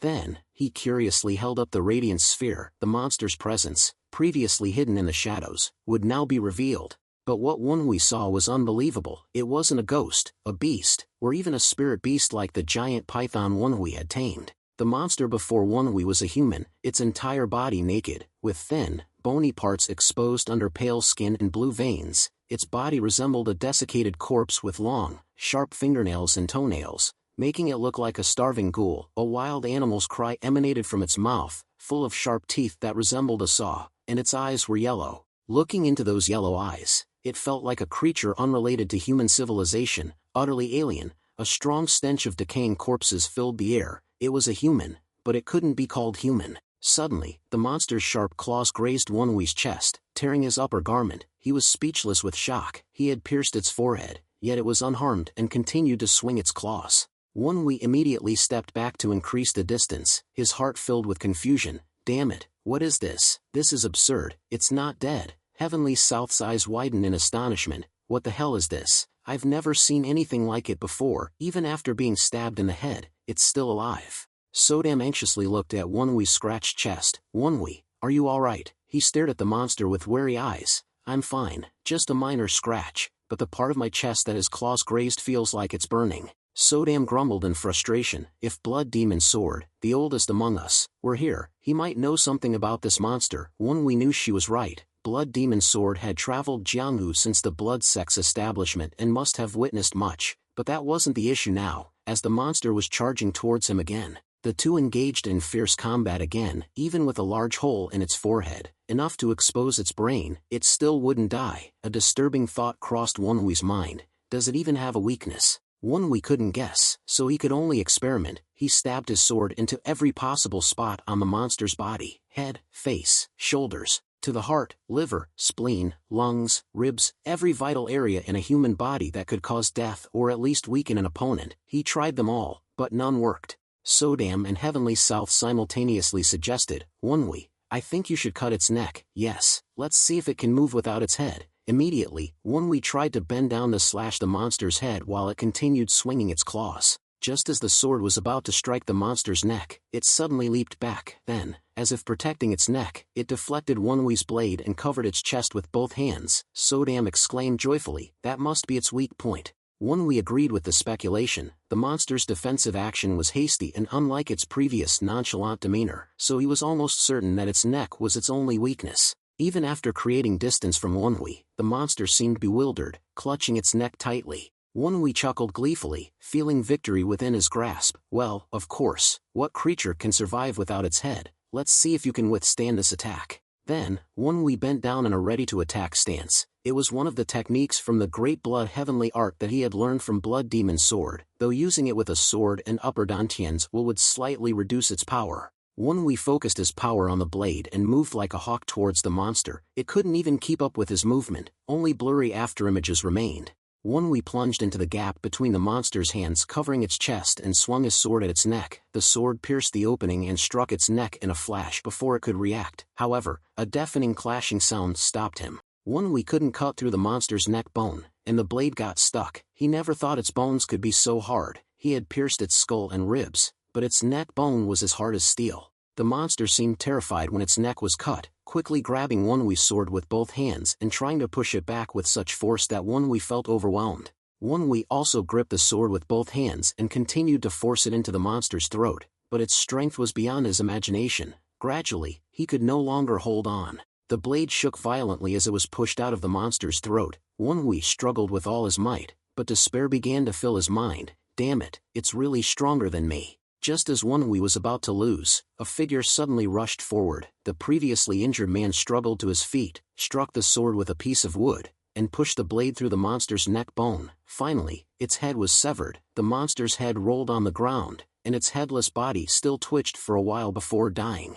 Afterward, Wonwee bandaged the man's wounds, feeling pity. With your condition, you still charged into the fight. Weren't you being too reckless? The man winced in pain but spoke positively. I'll consider that my thanks, young master. So, Wonwee sighed and asked the man, I've given you first aid, but with this condition, can you walk? The man resolutely shook his head. It's not a light wound, but moving isn't a problem. As Wonwee looked at the fallen monster, Sodam interjected, it was really stubborn. If there were more than one. Wonwee widened his eyes in worry. TSK, shut your mouth. The bandaged man also looked at the monster. I didn't expect that monster to finally fall. If I couldn't use martial arts, it would have been impossible. We wondered, what exactly is this monster? From the outside, it looks like a human. The man sighed and shook his head. None of us know, but among the deceased, there was a Taoist priest who mentioned this before he died, calling it a jiangshi. Heavenly South exclaimed, I remember now. Come to think of it, the late master mentioned jiangshi at a drinking party. We curiously glanced at Heavenly South. You've heard of this before? Heavenly South nodded, recalling, I don't remember when that conversation took place, but Taoists from Mount Hengshan were present, and they mentioned a Taoist sect skilled in incantation techniques. I heard they could revive corpses with incantations or something like that. We asked further, do you know the name of that sect? Heavenly South thought for a moment. If I'm not mistaken, it's called the Maoshan sect. We was surprised, as if remembering something important. The Maoshan sect, that's a famous Taoist sect in Murim. That sect no longer exists. The reason for its extinction dates back to the period of suppression of martial arts sects. Many sects sided with the imperial court, and one of them was the Maoshan sect. If successful, the Maoshan sect could have changed everything in Jianghu. Unfortunately, the emperor betrayed the Maoshan sect, and even his plan to suppress Murim failed. In the end, the Maoshan sect was ostracized in Jianghu and ceased to exist. We pondered, this is the first time I've heard that the Maoshan sect did this, but it might not be true. I heard that jiangshi move by hopping on two legs and acting clumsily. They are corpses controlled by someone, but the one we faced seemed more like a self-animated monster. Seeing we sitting in a daze, the injured man stood up and urged, I don't know what you're thinking, but we should move now. We thought those concerns were no longer important and quickly stood up. Suddenly he thought of Sodam's words earlier and worriedly asked the injured man, were there any more monsters here? The man laughed as if that was the craziest thing he'd ever heard. No, we were only chased by this one. We breathed a sigh of relief in his heart. Even if another one appeared, he wouldn't have enough strength to fight anymore. The moment the two of them were about to enter the tunnel leading to the place with the herbs, we could hear some footsteps and immediately turned around. The injured man also turned pale when he heard the sound of many things. Life is approaching. The tunnel they were heading towards was in the northwest, but very close to it was the tunnel where Ha Song-woon's group had discovered the first monster. Now, from that tunnel, monsters with white skin and yellow eyes continuously emerged, chasing them. There were 5 monsters, and it seemed more were coming. Judging by the footsteps behind them, they relentlessly pursued them, forcing the two to run for their lives. When we looked back, the number of monsters had increased. He bewilderedly asked the man, didn't you say there was only one? The man, running and panting, replied, there was only one. We sighed and urged him, keep running, we'll figure it out later. After running for a while, we again asked the man, do you know the location of the tunnel with the herbs? The man immediately replied, of course I do, just keep following this path. We didn't focus on the man's further instructions. He glanced at the monsters again and carefully considered the situation. With this number, they would surely lose. They couldn't handle so many monsters, but running wasn't a solution either. After calculating their options, we told the man, I'll draw their attention, you must get the herbs. The man looked at Wonhui in confusion. What are you saying, young master? But instead of explaining his plan, Wonhui suddenly kicked the man, sending him tumbling into a recess in the tunnel. Only now did Sodam speak. Idiot, are you that eager to die? Wonhui clicked his tongue. What else can we do? Even if we stay and fight together, we'll lose quickly. Besides, if we leave him and run, it'll be difficult to find the right herbs. We don't know their location or what they look like. So, drawing the monster's attention while he gets the herbs is the right decision. With that, Wonhui activated his Shang Dantian willpower with a sharp gaze. Luckily, the space here was wide enough for a comfortable game of hide-and-seek. When Wonhui looked back, he saw that the number of monsters had increased to 8. He drew his sword and jumped in, slashing at the monsters to provoke them into targeting him. Wonhui flew over the monsters again, moving back to disorient them and then lure them into a different path. He shouted, here I am, you stupid monsters, can't you see me? The monsters, having been slashed and then taunted, became enraged. Even monsters have pride, they couldn't tolerate such a challenge. The result of the provocation was that all the monsters charged towards Wonhui. He ran deeper into the original tunnel, shouting, here. The monsters quickly chased Wonhui, ignoring the recess where the man was hiding nearby. Fortunately, the man seemed to understand Wonhui's plan and didn't recklessly come out or shout. The pounding footsteps of the monsters outside made the man hold his breath in fear. Young master, so you willingly became bait to buy me time to gather the herbs. If you die, how will I explain to Wulno? After the monster's footsteps and growls faded, the man dragged his injured body away. I'll definitely come back. You must survive until then, young master So. Meanwhile, Wonwee was running for his life, and a number of monsters continued to increase. Heavenly South watched and counted them, as if afraid Wonwee wouldn't know the horrifying truth. 13, 14, 15, Wonwee's heart pounded faster, as if he was about to have a stroke. Stop counting, I'm already stressed enough. Wonwee wondered if he would be caught before the herbs were found when Sodam suddenly screamed, Wonwee, watch out, look up. When he looked up, he saw the monsters running along the cave's ceiling and leaping down like flying squirrels. Two monsters approached Wonwee first. Panicked, he jumped and tried to distance himself. At the same time, his body spun with his sword like a whirlwind. The two monsters leaping from the ceiling were struck as they landed and were flung back. But at that moment, the whole swarm of monsters jumped towards Wonwee. They came from all directions. Not missing any opportunity, they swarmed him like bloodthirsty predators tearing into their prey. The monsters even piled on each other to attack Wonwee, slashing at him with their sharp claws. The faint light of the radiant sphere was gradually obscured by the overlapping bodies around him. In this situation, Wonwee didn't have any room to escape. He had to use a move from the true luminous star sword technique, a move that creates a powerful impact to repel opponents and create space. In an instant, his Shan Dantian willpower was strongly activated.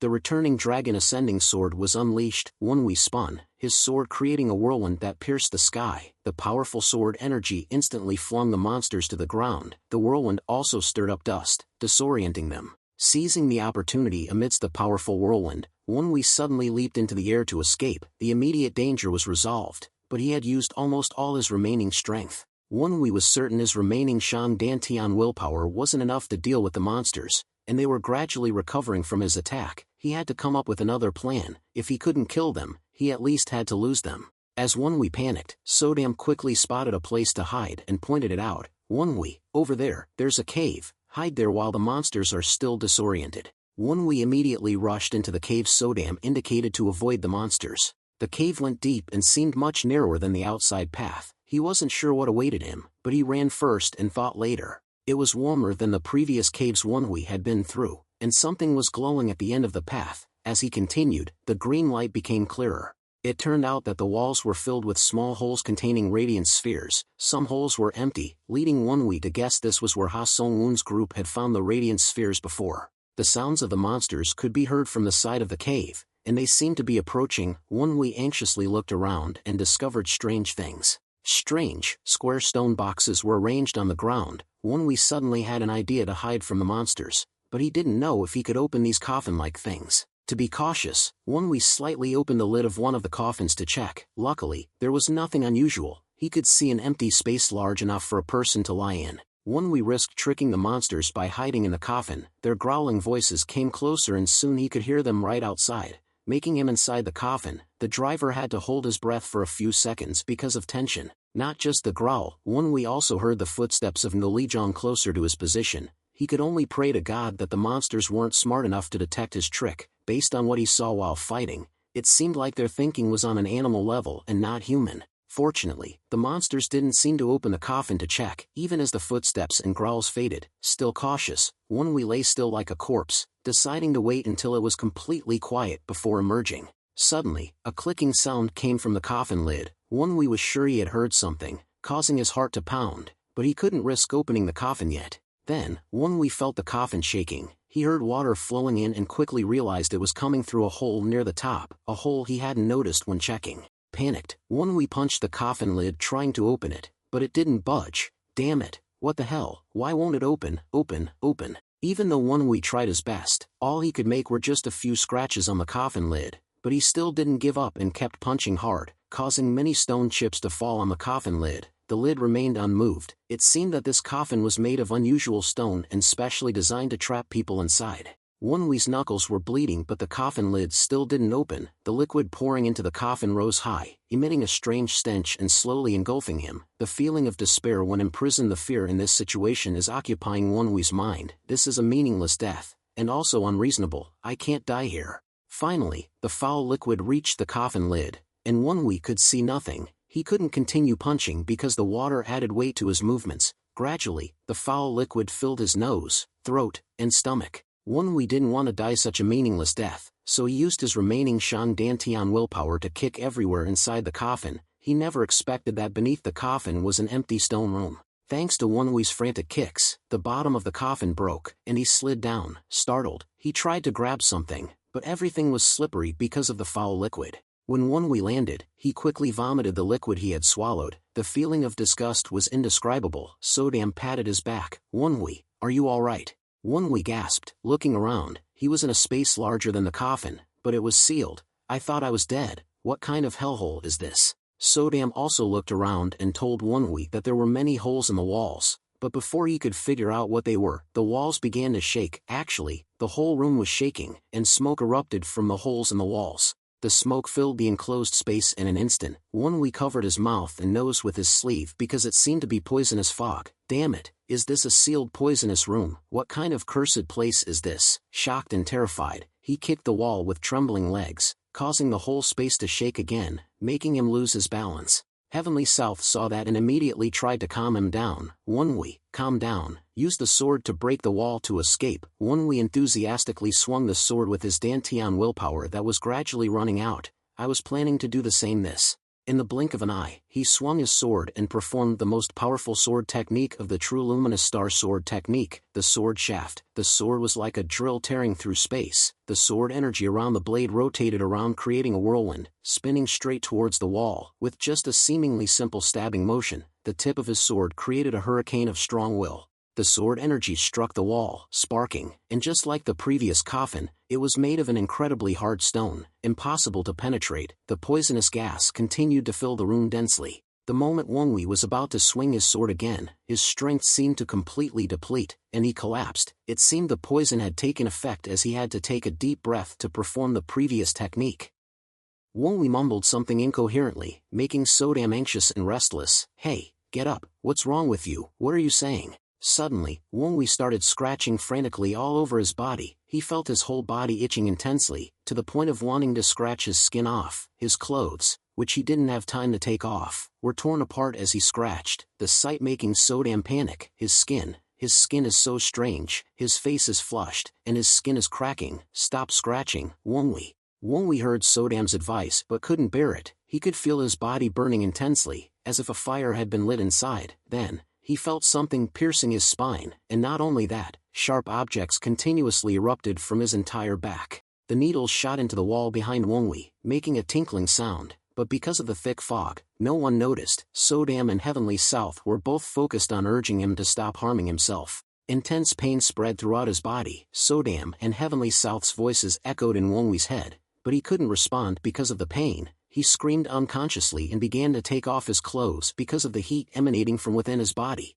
The moment Wonwui thought the pain had subsided, it suddenly surged back. The pain made him roll on the ground, his body feeling like it was cracking. It was beyond what he could endure. The pain extended from his middle dantian to his lower dantian. Something pierced his chest and abdomen and then shot out. After the needles were forced out, Wonwui felt the pain gradually subside, replaced by another intense sensation surging through his body. As the needles in his chest were expelled, a surge of energy rose from Wonwui's middle dantian, the innate core energy. And as soon as the needle in Wonwui's abdomen was expelled, his lower dantian returned to normal. His inner energy was released, and he could feel his body being revitalized. His middle and lower dantians opened simultaneously. Wonwui wasn't sure why this happened, but he quickly sat up, assuming a cultivation posture to feel the energy flowing in his body. Seeing Wonwui sit up, Sodam anxiously asked, "Wonwui, are you all right? What just happened?" Wonwui mumbled in response, "I'm not sure, but it seems the acupuncture points sealed by Samachuk have been unblocked." Both Sodam and Heavenly South widened their eyes, speechless in surprise and joy.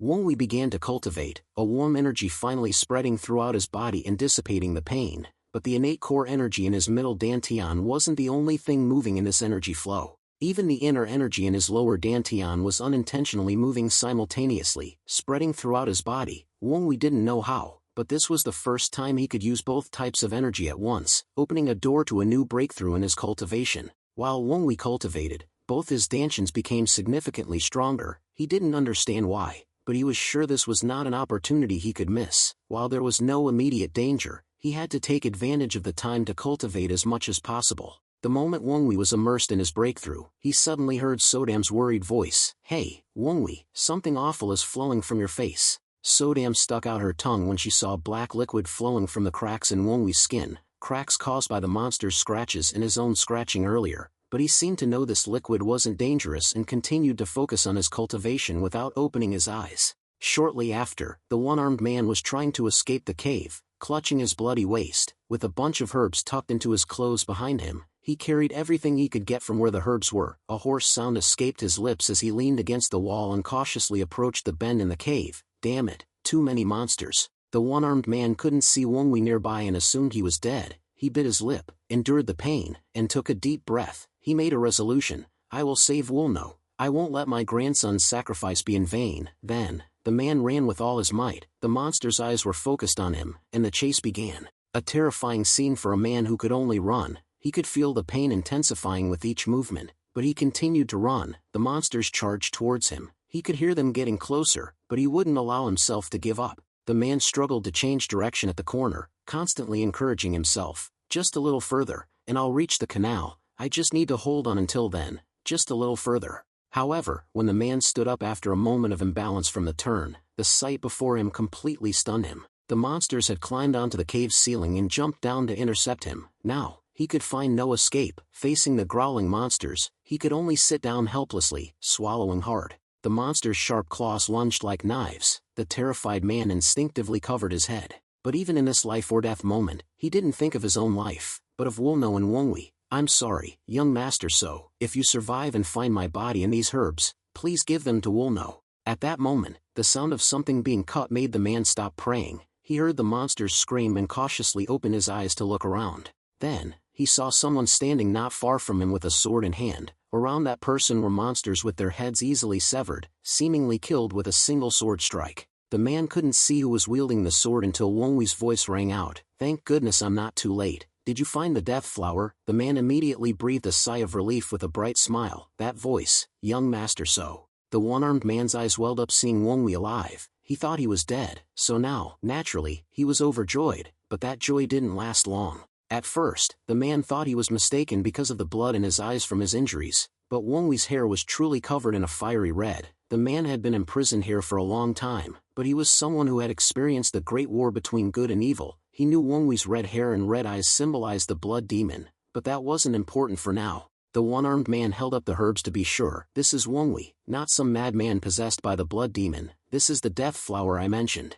Wongwi breathed a sigh of relief, finally seeing the one-armed man had obtained the herbs. Then let's go. The man, seeing Wongwi was calm and remembered their original purpose, was reassured that this was truly Wongwi. Then, the man noticed Wongwi kept one eye closed. Young master, so, why do you keep your left eye closed? Is it injured? Wongwi lightly touched his left eye and hesitantly replied, Oh, this is just, I'm slightly injured. Actually, the story wasn't that simple. Returning to when Wongwi was in the poisonous gas room, his inner energy and innate core energy, after being released, had become stronger than before. Thanks to the power unleashed at its maximum, he was able to break through the secret chamber wall and escape. But for some reason, since Wongwi escaped the poisonous smoke of that room, his left eye has been in excruciating pain, making it impossible to open, so he had to close it to temporarily cope with the discomfort. As the two of them prepared to continue towards the flooded canal to escape, they suddenly heard the sound of something being dragged on the ground. What was that sound? It sounds like something huge is being dragged.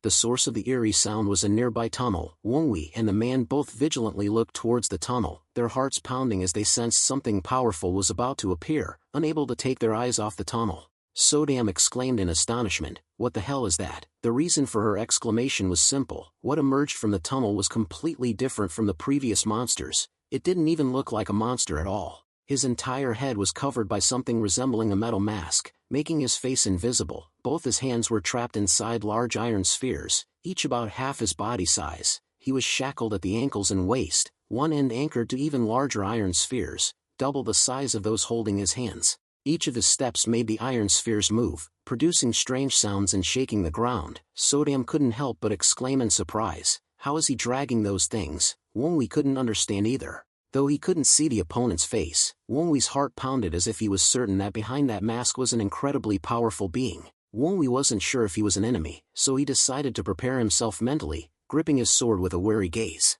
The man in the iron mask was advancing towards Wongwi, and he hoped to speak with him before the situation escalated. Brother, may I ask who you are? Though Wongwi used the most polite tone possible, the man in the iron mask only stared at him. His muscles suddenly bulged with a sound like inflating balloons, and then something stranger happened. He moved his legs, swollen from the shackles, and the huge black iron sphere connected to the chain instantly moved as if flying towards Wonwi. Wonwi quickly pushed the injured man aside, instructing him to hide somewhere safe while he dealt with this aggressive strange man. The iron sphere was charging towards Wonwi, aiming to hit him, but he managed to jump in time, and the sphere uselessly crashed into the ground, shaking the surrounding earth for a moment. If that shot had hit its target, Wonwi's body would have been completely crushed. He wasn't sure what the person facing him was, a human or some other kind of monster, but since he attacked him, he was the one enemy and he has no intention of standing still and waiting to die. Wonwi immediately rushed forward to counterattack with a straight stab, because the enemy's body was pulled down with 2 iron balls on both sides, so his movements would be slow, and he wouldn't move easily, so Wonwi decided to aim for the space in his neck and chest to attack. Just as his sword point neared the iron-faced man's neck, the man immediately raised the sphere in his right hand to block. A harsh clang resonated, followed by sparks of bright red flying everywhere. The sphere in his hand was lighter than the one on his leg, allowing him to move it faster. The problem was the iron sphere's hardness surpassed that of the coffin and the room's wall Wonwi had just escaped from moments before. The wall could be broken with innate core energy, but this iron sphere was strong enough to numb his hand. Wonwi was genuinely curious what those spheres were made of, but seeing the iron-faced man turn his head, he felt those questions were no longer important. He had to find a way to deal with him first. The material of the iron spheres was unknown, but if he used them as a shield, Wonwi would never be able to cut his throat. At that moment, the intelligent Sodam suggested, first remove the iron sphere, cut his wrist, and then cut his throat. This made sense. The important thing was to prevent him from using the iron spheres as a shield. Wonwi moved like a hawk, diving towards his enemy, who raised his arm, sphere in hand, ready to parry the blade. Simultaneously, the iron-faced man swung his leg towards Wonwi. With the clanking of chains on the ground, the iron sphere attached to his leg flew towards him. However, it was a simple move, and Wonwi only needed to duck to avoid it. After successfully dodging the iron-faced man's attack, Wonwi continued forward to cut his wrist. With a sharp, precise stroke that formed a perfect circle in midair, the iron-faced man's right hand was severed. While blood splattered onto Wonwi's face, the iron sphere, carrying the severed hand, flew far away. The iron-faced man seemed stunned, but he didn't make a sound despite the severe injury. Wonwi seized the opportunity while the iron-faced man was still dazed. He powerfully swung his sword towards the man's neck. Unsure if he could kill him by stabbing the heart like a normal person, he decided to use the same method he used to kill the monsters. However, the unbelievable happened again. The iron-faced man grabbed Wonwi's sword with his right hand, the very hand that had been severed moments before, which had regrown as if nothing had happened. Wonwi's eyes widened in shock. It was unbelievable, even though he had witnessed it with his own eyes. What was this? How was this possible? The moment Wonwi was distracted, the iron-faced man swung the sphere in his left hand, hitting him. Luckily, Wonwi managed to block most of the blow with his sword, but he was still sent flying backward, his sword trembling from the impact. Wonwi rolled on the ground several times before stopping, his arm aching. If he hadn't protected himself with his innate core energy, his shoulder would have been broken. The one-armed man cried out in alarm, "Young master So." Hearing the man shout, Wonwi raised his hand, signaling him to be quiet. If the iron-faced man turned to attack him, it would certainly be a losing battle. The blood from the iron-faced man had gotten into Wonwi's eyes, turning his vision red. Although he rubbed his eyes to clean them, the blurry effect remained. Therefore, despite the persistent eye pain, he had to open his left eye. Just opening it was excruciating, but he had no choice. At that moment, Sodam shouted urgently while staring at the iron-faced man, "Wonwi, look, that monster is about to do something. He's preparing." At that very moment, the man's right hand chopped down on his left wrist, severing it easily in an instant. Sodam was shocked, his mouth agape. What did he do? He cut off his own wrist. It didn't take long for the severed left hand to regrow. Bones started protruding from the severed part, forming a hand with flesh and visible blood vessels. Heavenly South exclaimed as if understanding the reason. "He's trying to get rid of the remaining iron sphere." Heavenly South was right. The iron-faced man cut his wrist so his hand would regrow without the chains, and he began to fiddle with the mask on his head. Wonwi didn't understand why, but he distinctly heard a chuckle from inside the mask. Then, the man used both hands to remove the iron mask and tore it apart as if venting years of confinement. After the iron mask was removed, Wonwi was astonished by the man's appearance. It turned out to be a handsome man with a pale face and a golden light flashing from his eyes. He laughed gleefully, looking around. "This is much better," he said. This was the first time Wonwi had seen someone with 2 golden eyes. he suddenly remembered a story Heavenly South had told. Was that man the one who fought Heavenly South the swordsman? He wondered. But Heavenly South's answer was unexpected. No, that's not the face I saw then, and his appearance is completely different. The man I saw then only had one golden eye. This one is two. Before Heavenly South could finish, the golden-eyed man called out to Wonwi excitedly, "Hey, can I borrow your sword? To cut these hateful chains." Wonwi looked at his legs and thought, the ability to speak means he has reason. He seems different from other monsters, but he's also crazy. He has a handsome face, but his way of speaking and asking for favors is rude and cheeky. I don't know who he is, but my gut tells me he's very dangerous. Wonwi couldn't help but think about the golden-eyed man's abilities. Even with his inner energy restored, it seemed he couldn't match the man's strength, so he bluntly refused the unreasonable request. "I don't understand why I should lend you my sword. You can completely free yourself from those chains with your own strong hands." The golden-eyed man continued in a condescending tone. "Are you stupid? Fast regeneration doesn't mean you don't feel pain." This made Wonwi curious. He wanted to borrow the sword to cut the chains, not his legs. But when the sword and iron sphere collided earlier, there wasn't even a scratch. Yet, he was confident he could cut them. Heavenly South immediately prevented Wonwi's curiosity from turning into action. "Don't, Wonwi." Wonwi clicked his tongue. All right, I'm not going to hand you over to him, don't worry." The golden-eyed man also noticed Wonwi's wary attitude, but instead of pleading, he grinned and threatened. "You're not going to lend me your sword. You only know one thing, not two. I can easily kill you and take it." Having said that, he burst into manic laughter, sending a chill down Wonwi's spine. Looking at his arrogant expression, it seemed he wasn't joking. Wonwi realized that the yellow-eyed man had absolutely no idea that his sword was the Heavenly South sword. If he was really the one who fought the Heavenly South swordman, then he should have known this sword very well, yet he didn't seem to have any awareness of it. Perhaps it was just like Heavenly South said, this really was a completely different person, but that didn't mean he wasn't dangerous. After a moment of hesitation, Wonwi questioned the yellow-eyed guy back. "I don't understand why you would threaten your benefactor like that." The yellow-eyed guy was slightly surprised. "Huh, benefactor?" Wonwi firmly stated. "In any case, I helped free your hands, didn't I?" The yellow-eyed man was even more surprised. "You helped me." Sodam couldn't help but worry. This madman, are you provoking him? Wonwi clicked his tongue inwardly. "Just trust me. Anyway, he doesn't seem to intend to kill me right now. If he wanted to kill me and steal the sword, he would have done it already. Why ask my opinion?" With that thought, Wonwi nodded without hesitation. Yes, indeed, with the yellow-eyed man's strength, Wonwi was no match for him. Even when his hands were bound, he was a formidable opponent. Now that his hands were free, Wonwi had no chance of winning. Seemingly understanding the intention behind Wonwi's question, the yellow-eyed man sneered and burst into maniacal laughter. "Ka ha ha ha ha, you're interesting." Wonwi furrowed his brows in doubt. "What's interesting?" The yellow-eyed man showed his newly regrown hands with a mocking tone. "Someone who acted exactly as I wanted, and now wants to negotiate with me." A thought flashed through Wonwi's mind. "That's right," he thought. From his words, he intentionally let me cut off his wrists. Only then could he easily block my next attack. The yellow-eyed man looked at Wonwi with amusement and kicked the mask on the ground. "Did you remove the charm? If so, you can be considered a benefactor." Wonwi immediately looked at the mask, but he didn't understand what charm he was talking about. From the beginning, Wonwi hadn't seen any charm on the mask. Despite his confusion, he replied, "I don't understand what you're saying." The yellow-eyed man tilted his head and mumbled to himself. "No one removed it.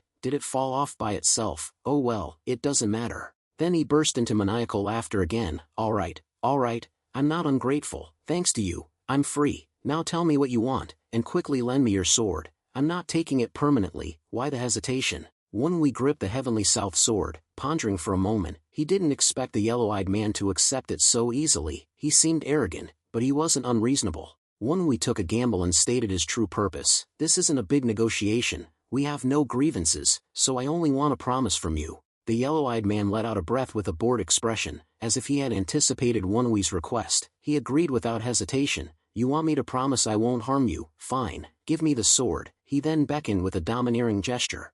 Though not entirely reassured, Wonwi didn't think the yellow-eyed man was the type to break his promise. If he really wanted to harm him, he could have injured his own leg to escape and continue attacking. He wouldn't need a promise. So, Wonwi threw the Heavenly South sword towards him, and he caught it skillfully. The yellow-eyed man swung the sword a few times in the air, then without hesitation, he cut the chains binding his ankles. Choan, with a single, effortless stroke. The strong chains, made of the same material as the iron ball, snapped. Despite steel cutting steel, no sparks flew. Just by looking at how he held and used the sword, Won-Wee realized he was a seasoned swordsman, a formidable opponent. Won-Wee carefully observed his swordsmanship. It was supremely gentle. Usually, when using a soft sword style, one would reduce the force of the swing. However, no matter how much force is reduced, muscle tension can't be completely eliminated. Yet, he showed no tension at all. Finished, the yellow-eyed man seemed pleased, praising the sword. It's been a long time since I last held a sword. This sword is better than I thought. Completely free from his shackles, the yellow-eyed man stretched comfortably and glanced at Won-Wee with sharp eyes. He seemed refreshed, but Won-Wee didn't dare to be careless because of his gaze. What if he suddenly changed his mind? The atmosphere became tense, but at that moment, the yellow-eyed man actually threw the Heavenly South sword back to Won-Wee. "TSK, it's done. I have to keep my promise." Heavenly South seemed relieved but still warned Won-Wee cautiously. "Won-Wee, I don't have a good feeling about him." Won-Wee silently agreed. "I think so too. Who knows when he'll change his mind?" At that moment, the pain in Won-Wee's left eye suddenly intensified. Unable to bear it anymore, he squeezed his left eye shut. A burning sensation spread, but the moment his eyelids closed, Won-Wee sensed someone approaching. Won-Wee quickly opened his right eye. Although his vision was blurry with blood, the yellow-eyed man was already standing before him. Startled, Won-Wee tried to step back, but the man swung his hand as if using Chin-Na, aiming for his right wrist. Won-Wee immediately rotated his wrist to evade, but instead of grabbing his hand, the man changed direction and grabbed his shoulder. "Not bad, with this skill. You must have some reputation in Jianghu." "Ha!" The compliment didn't please Won-Wee at all. He cautiously looked into the man's eyes. "You promised, didn't you?" The yellow-eyed man calmly replied. "I didn't break my promise." Won-Wee frowned doubtfully. "Then why are you doing this?" The yellow-eyed man's hand was icy cold. Won-Wee immediately lowered his shoulder and sprung upwards, intending to use the recoil to escape, but the man tightened his grip, completely suppressing his movements. To Won-Wee's question, he gave an irrelevant answer. "Why don't you open your left eye and see?" Won-Wee was still confused when the man suddenly leaned close and sniffed as if smelling a scent. Won-Wee frowned, intending to push him away, but the yellow-eyed man mumbled incomprehensible words. "This guy, interesting. Did you undergo the golden physique while still alive? What's your relationship with that guy?" The yellow-eyed man only spoke in riddles. Won-Wee, already frustrated by his blurry vision, was even more confused. "The golden physique? I don't understand what you're saying." His yellow eyes stared intently at Won-Wee's left eye. The corner of his mouth curled up. "You've had the technique performed on you, yet you say you don't know him." "Ah, that's right. He definitely can't be here now." Won-Wee couldn't help but ask curiously, "Who is he?" The yellow-eyed man continued without answering Won-Wee's question. "If you don't know, then fine. But you've been in a room full of the radiant sphere, haven't you?" Won-Wee became even more curious. "How do you know?" He wondered. "He knows I was in that cave. Does he know something?" Won-Wee was still bewildered when the yellow-eyed man mumbled in disbelief. "Yet you survived. You should have become one of those corpses." He slightly tilted his chin towards the bizarre corpses scattered on the ground. His words only made Won-Wee even more confused. The yellow-eyed man tilted his head, his face full of doubt. "Do you have the same constitution as him, or is it because of the energy in your heart?" Won-Wee didn't expect him to discover the innate core inherent energy in his body. At that moment, the man reached his other hand towards Won-Wee's chest. Won-Wee instinctively raised his hand to push him away, but the man was faster. He swatted Won-Wee's hand away and like lightning, placed his hand on Won-Wee's chest. Immediately, a piercing cold energy surged into Won-Wee's body. A chill ran down his spine. He was shocked, but the innate core inherent energy in his Zhong Dantian immediately reacted. The hot energy in his body surged, resisting the cold energy. Finally, the yellow-eyed man removed his hand from Won-Wee's chest and chuckled mischievously. "So that's it, that thing protected you. You're lucky. But if that's the case, then the technique is useless." Won-Wee couldn't help but ask impatiently, "Protect? What do you mean?" But he didn't answer his question. Instead, he suddenly used acupuncture points near Won-Wee's heart. Everything happened too fast for Won-Wee to react. Each time his fingertip touched, a cold energy seemed to pierce his chest. Won-Wee widened his eyes in panic. "What did you just do to me? You promised you wouldn't harm me." Finished, he removed his hand from Won-Wee's shoulder and stepped back. His expression was serious. Unlike before. "What do you mean? You should thank me for the rest of your life. Your meridians have been opened. You won't have any more problems. So I'm done with my debt to you." As the yellow-eyed man finished speaking, Won-Wee's vision blurred, his head spun, and he felt so dizzy he could barely stand. It felt like his insides were churning. Won-Wee knelt down and vomited. Only sour liquid and saliva came out of his mouth. While he was bent over, the man pointed to his yellow eyes and warned, "Let me tell you, if you encounter someone with only one eye like this, run away immediately, if you don't want to be imprisoned like me." Wei was still dizzy but tried to lift his head to ask, "Wait, I want to ask." But at that moment, the yellow-eyed man had vanished. After his master, this was the first time Wei had encountered such a capricious and mysterious person. The one-armed man rushed over, his face full of worry. "Young master, are you all right?" Wei waved his hand, signaling that he was fine, even though he was still vomiting. "I'm just a little nauseous." Soon after, the nausea disappeared. Strangely, when it ended, the pain in Wei's left eye also vanished. Even his right eye, which had been blurry with blood, became clear again. It was as if everything that had just happened was an illusion. He couldn't guess how the yellow-eyed man had healed him. 3 days passed. Wei and the one-armed man returned. They crushed the death flower and made medicine for Wei's maternal grandfather. Initially, the sporadic seizures disappeared. By the 2nd day, his purplish skin gradually returned to its normal color. By the 4th day, the herb's effects were clearly evident. However, Ha-Sung-woon still hadn't woken up. Having recovered his internal energy and the innate core energy inherent energy, Wei continuously channeled energy into his grandfather's body, trying to help him recover faster. "Maternal grandfather, you must live. Besides sister, he's the only family I have left. I can't let him die." After making sure no one was awake, Wei slowly opened his Zhong Dantian. Immediately, a warm energy rose from his heart, and at the same time, his left eye began to itch. This was why he didn't allow anyone near him when opening his Zhong Dantian.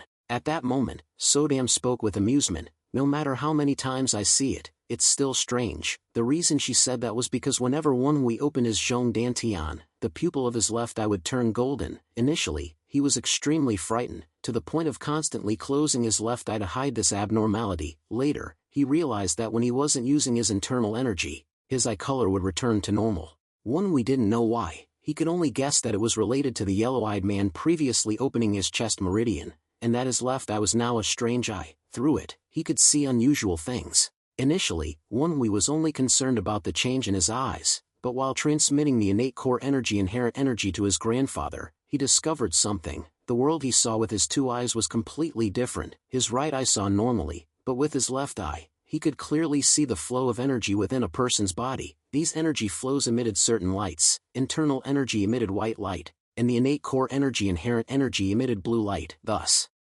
he also realized that even ordinary people had a trace of energy in their hearts, called Yuan Qi, but the amount was so small as to be negligible. Each stream of the innate core energy inherent energy that Wei transmitted into his grandfather moved along the meridians. With his left eye, he could clearly see the process, but that wasn't the only lucky thing. While imprisoned in the stone chamber, Wei had undergone a strange metamorphosis, causing his internal energy to break through dramatically, even surpassing the innate core energy inherent energy. Currently, Wei's lower Dantian internal energy has reached the level of the elementary super-absolute realm. Even without using the power of the middle Dantian, he can still display martial arts with the same power as before entering this forbidden area. Even though his body was strengthened by a fortuitous encounter, because it wasn't a breakthrough based on comprehension, even when he blood demonized, Wei couldn't recreate the strength he had shown on the warship that day. It felt as if there was a wall blocking him from going any further. Perhaps the higher the realm of martial arts he reached, the more arduous and vast the path would be.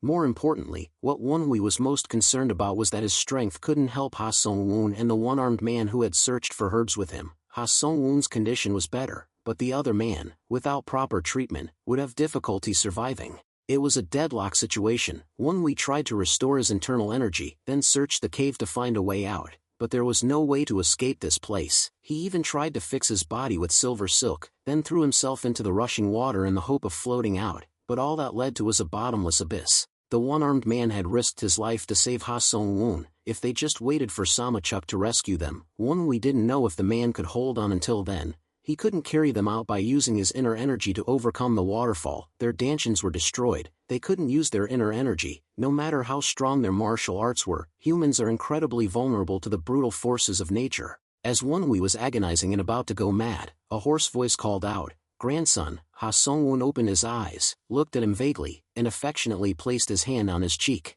Wei immediately grasped his hand. "Maternal grandfather, how are you feeling?" He had been waiting for this moment. Finally, he had woken up. His heavy heart felt a little lighter. Ha-Sung-woon gave a weak smile. Cough, cough. "I don't know what happened. I didn't expect I'd still be alive." Naturally, Ha-Sung-woon didn't know what had happened in the past few days. Wei began to summarize everything for him, from the events in the cave to the type of herb that had saved him. However, he decided to hide the fact that his left eye had transformed into a golden eye. Ha Sung-woon slowly sat up, his eyes full of sorrow as he looked at the motionless one-armed man. Kang Bu, you fool. He then turned to Won-hui and asked in a low voice, not only Kang Bu, but you as well, why were you so reckless? Won-hui smiled gently to soothe his maternal grandfather. When it comes to saving a loved one, how can one weigh the level of danger? Ha Sung-woon's eyes welled up with tears. My little boy, if anything were to happen to you, I wouldn't dare face your mother. Won-hui nervously forced a laugh. Maternal grandfather, what are you saying?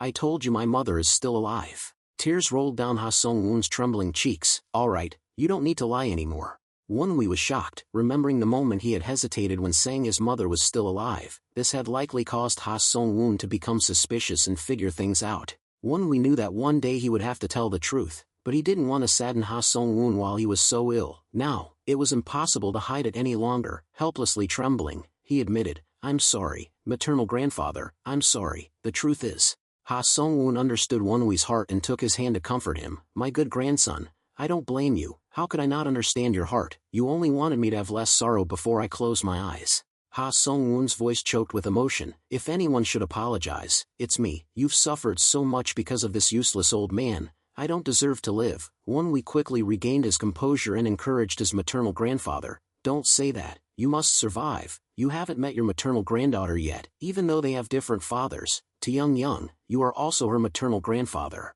Ha Sung-woon felt renewed motivation to live. He embraced Won-hui. I have a granddaughter. I don't know how you've lived, but I'm sure you've endured a lot. Yet, your heart is still warm, just like your mother's. Seeing Ha Sung-woon sobbing in his arms, Won-hui couldn't hold back his tears. It had been a long time since he had felt the warmth of family. After sobbing for a while, Ha Sung-woon wiped away his tears and asked Won-hui, so, Ryung remarried? Won-hui suddenly realized he hadn't told him anything about his mother. From Ha Sung-woon's perspective, this would be unbelievable news. The Flying Moon Shadow sect had been expelled from the Peerless Warriors, and Won-hui's mother had been forced to flee in hardship. Now, to know she had 2 children, he must be very curious about her life afterward. Ha Sung-woon truly longed to hear more about his daughter. He began to question Won-hui rapidly. Who is your father? I heard Kang Bu call you young master so. Is your father a so? Won-hui shook his head. No, actually, I don't know who my father is. Ha Sung-woon opened his eyes wide in surprise. I know I'm not the son of the So family, but I don't know who my biological father is. Won-hui began to tell the whole story about my mother, what she went through during those years. That day, when my mother was pregnant with me, in order to escape the enemy's pursuit, my mother married the patriarch Yulan of the So family. Ha Sung-woon heard that and Lee Jong was even more shocked, as if he had guessed who Won-hui's father was. Won-hui continued in a low voice, that's why I carry the So surname, but only after mother died did I learn the truth that the So patriarch wasn't my biological father. For the first time, Won-hui could confide in someone else that he understood his mother's circumstances. Pregnant, without refuge, and pursued by enemies, she had to entrust herself to the So family. In any case, in that situation, she could only force herself into a loveless marriage to give birth to her child safely. Won-hui also told Ha Sung-woon how his mother had gradually been won over by the help of the So family patriarch and had a daughter with him. Thinking about the past, Won-hui's heart ached. He said self-reproachfully, Mother, for my sake, had to endure the status of a concubine and suffer so much. Even though the So family patriarch loved her, he couldn't protect her in the So family's inner courtyard forever. After hearing this, Ha Sung-woon's face was filled with sadness and remorse. She lived like that. I have no face to meet my grandchildren. Won-hui didn't tell this story to make him blame himself or suffer, so he quickly consoled him. Maternal grandfather, please don't say that. I could have painted a picture of mother living a happy life, but the only person left for me to share the truth about mother is you. Ha Sung-woon's heavy expression gradually became resolute. No, this is the fault of the previous generation, thinking that my grandchildren grew up without their mother's love. My heart feels torn apart, aching to the point of breaking. If your biological father knew of your existence, you wouldn't have had to endure this. Won-hui froze upon hearing the words biological father. My biological father. Ha Sung-woon looked at Won-hui with regretful eyes. If your father had gained a secure position earlier, your mother and grandchildren wouldn't have had to endure such hardship. In any case, you can't remain ignorant of your biological father. It's Songbik, the current sect leader of the 8 Flowing Shadows of the Wind sect, one of the 4 great martial arts sects of the Peerless Warriors. Sodam's voice rang out in Won-hui's mind. Your father seems to be a renowned figure. You've become the son of a wealthy family. How does it feel? But Won-hui couldn't answer immediately. He had somewhat guessed that his father was a member of the Peerless Warriors, but that he was the sect leader of the 8 Flowing Shadows of the Wind sect was unbelievable. Accidentally, Wind God Songbeak, one of the 8 brother protectors. Seeing Wonwui's stunned expression, Ha Songwon patted him reassuringly with understanding eyes. It seems you're shocked. It's understandable. I was also incredibly surprised when I heard from those who fell here that he had become one of the 8 brother protectors. However, Wonwui wasn't only thinking about that. His eyes seemed to have lost their light, staring blankly at the ground. Honestly, I can't stop myself from feeling resentment. Wonwui's voice trembled slightly. Since learning that mother belonged to the Flying Moon Shadow sect, I've harbored deep resentment towards my biological father. If he truly was a member of the Peerless Warriors, why didn't he protect mother to the end? I'm wondering if my father is someone who only lives for himself. Ha Songwon placed his hand on Wonwui's shoulder and gently shook his head. I understand your feelings, but your father couldn't do anything more at that time. He hadn't become sect leader yet, and the Flying Moon Shadow sect was already branded as descendants of the blood cult. No one could protect them. But Wonwui suddenly had another question. With such strength, why did Songbeak let you be imprisoned in Sealed Forest Valley? If he's that strong, he should at least have searched for you. Wonwui hadn't heard the details of the story, but looking at the current situation, he still felt that his biological father was no different from his adoptive father. They both only lived for themselves. After thinking for a while, he asked his maternal grandfather, why didn't someone who had become one of the 8 brother protectors try to save you? Ha Songwon's face fell. He sighed and replied, your father isn't that kind of person. It seems you've misunderstood. I wasn't imprisoned here. According to what I've heard from those who fell here, the Peerless Warriors declared that I and those loyal to our sect died when the Flying Moon Shadow sect was destroyed. Wonwui opened his eyes in astonishment. You mean they didn't imprison you, but actually thought you were dead?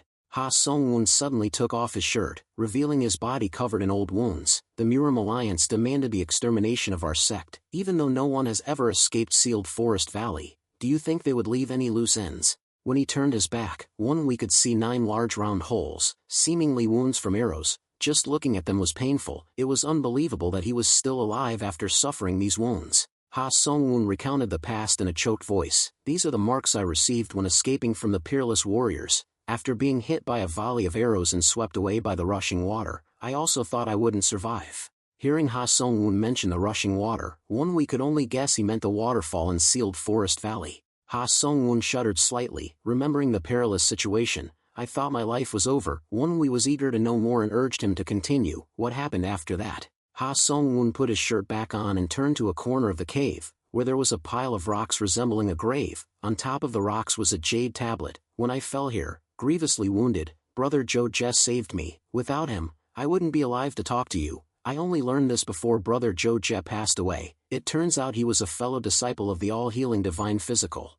Wonwui understood that this was likely the person resting in that pile of rocks. He found the person extraordinary, someone hit by 9 arrows, grievously wounded to the point of near death, yet saved without any medical tools. Suddenly, Ha Songwon hesitated, his voice sounding uncertain. Before he died, Brother Joe Jess left me this jade tablet. He said that if I could leave this hellish place, I should seek help from his junior brother, the all-healing Divine Physical. He could restore my Dantian. But from those who have come here afterward, I've never heard of anyone having their Dantian restored.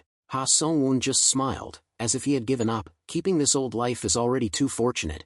I don't dare dream of anything more. Wonwui realized that Ha Songwon probably thought that restoring his ruined Dantian was impossible, so he placed the jade tablet on the grave instead of keeping it as a treasure. But if they couldn't get him out of here, the jade tablet would be worthless. As Wonwui was contemplating how to get them all out, Ha Songwon spoke again. In any case, the Peerless Warriors have already declared me dead. Hearing this, Wonwui suddenly thought of another possibility. Not only the Peerless Warriors, but even his biological father probably believed that Ha Songwon was dead. If so, Songbeak might not know that Wonwui and his mother were still alive. Wonwui suddenly recalled Ha Songwon's earlier words, Ryung as a child. Just the fact that he uttered those words proved that he didn't know his daughter had been pregnant. A thought flashed through Wonwui's mind, and he asked, Maternal grandfather, you really didn't know mother was pregnant with me? Hearing this, Ha Songwon's face darkened, his eyes filled with bitterness. I'm sorry, grandson. Only now do I know your mother was pregnant. As a maternal grandfather, I truly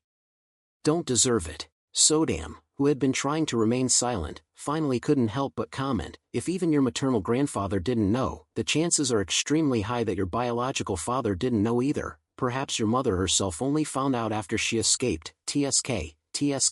why is your life so complicated even before you were born? Heavenly South agreed, if your father knew your mother was alive, he wouldn't have completely abandoned her, considering they are related by blood. Perhaps he thought she was already dead. Ha Sung-woon looked at Won-wee's hesitation and once again advised him, don't harbor too much resentment towards your biological father. After that incident, I heard he never married and always lived alone. Won-wee's mother, to protect her son, eventually remarried, but his biological father lived alone for over 20 years. This caused Heavenly South to exclaim, he's loyal. If my old master were still alive, he might have become friends with him. After hearing these words, Won-wee couldn't help but waver. Ha Sung-woon was known for being strict and upright, not easily accepting anyone, yet he accepted Song-beek as his son-in-law. Even while suffering in this desolate place, he still trusted Song-beek. Heavenly South's next suggestion made Won-wee come to his senses. So why don't you give your father a chance, Won-wee? Won-wee really wants to know what kind of person his biological father is,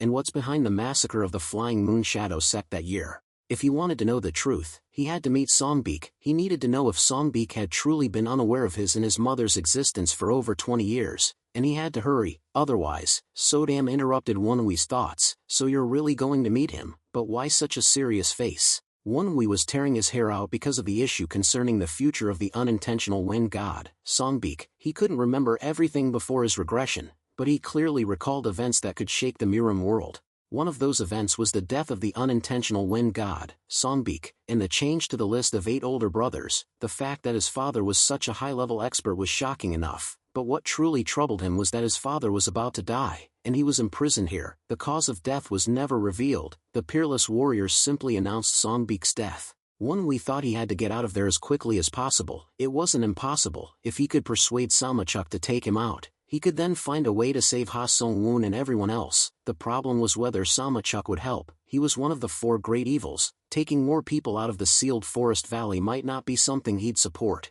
Won-wee's mind was a whirlwind. To escape, he needed to hold on for at least another month. But one problem after another kept arising. Not only did he have to meet his father to prevent his death, but Kang Byu's condition was also critical, and Ha Sung-woon needed proper treatment. After a while, Ha Sung-woon seriously asked Won-wee, my poor child, what are you worried about? How did you end up in this place? Won-wee momentarily didn't know how to answer. Talking about his mother was difficult enough, but telling his own story was even more complicated.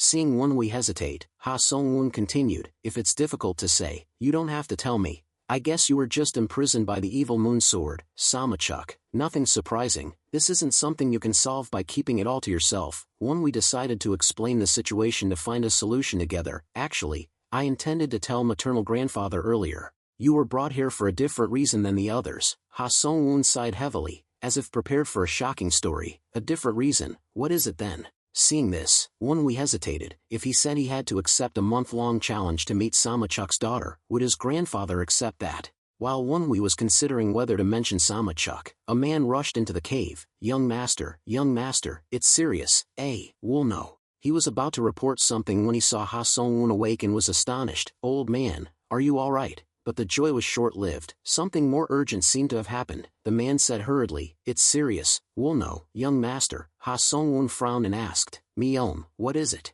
Myeom anxiously asked Won-wee, young master, do you remember the loud noise we heard 3 days ago? Won-wee jumped up in surprise. Could it be that? Myeom briefly recounted the situation outside. Yes, water is flooding the inner caves. Many places are knee-deep. The water was rising rapidly beneath them. Shortly after the man left, the large cave area with herbs and deformed corpses suddenly shook with a loud boom and was submerged. The water rushed in so violently that part of the cave collapsed. Won-wee felt uneasy, and now, the worst had happened. Won-wee urgently asked, how high has the water risen? How fast is it rising? Myeom swallowed hard and replied hastily, based on the current situation, the entire cave will be flooded in 2 days. This was the worst-case scenario. The 2 days were just an estimate. The water could rise faster or slower. No one could predict. Won-wee still didn't know how to get out. If the water continued to flood, they would suffocate at the bottom of the cave. Won-wee told everyone, for now, let's go to the highest area in the cave. Ha Sung-woon struggled to get up, his face extremely serious. You're right. We can't just sit here and wait to die.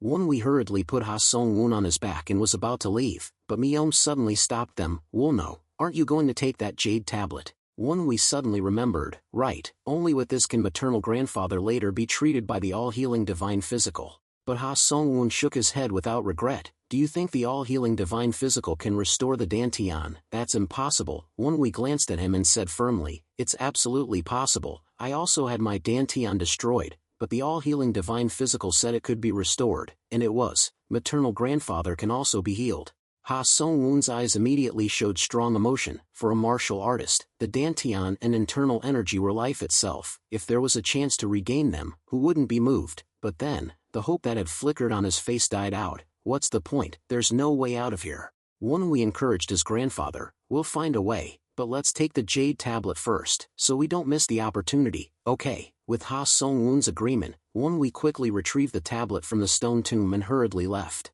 The cave was a complex maze, but the highest point was near the waterfall, where the water was rushing. Along the way, others joined Won-wi's group. As the group hurried forward, suddenly, a voice echoed from afar. Won-wi heard a faint voice and asked everyone, did you hear something ahead? It wasn't just Won-wi, Ha Sung-woon also murmured, it seems I heard a woman's voice somewhere. Everyone nodded as the sound became clearer. We heard it too. They could only tell it was a woman's voice, but couldn't identify who it was. As they went further, the voice grew louder, coming from the dark path ahead. Lead the way properly. If you dare to play any tricks, I'll cut off your ears right here, understand? A trembling man's voice replied, Hick, yes, young miss, how dare I deceive you? The moment he clearly heard the voice, Won-wi immediately recognized the woman entering the cave. Without thinking, Won-wi rushed forward and called out into the darkness, Sama young miss. Ha Sung-woon tilted his head in surprise. What are you doing? Immediately afterward, a figure emerged from the darkness of the cave under the dim light of a dying fire. It was indeed Sama Young. In that moment of reunion, her voice rang out joyfully, as if she had found a lost treasure. So, young master.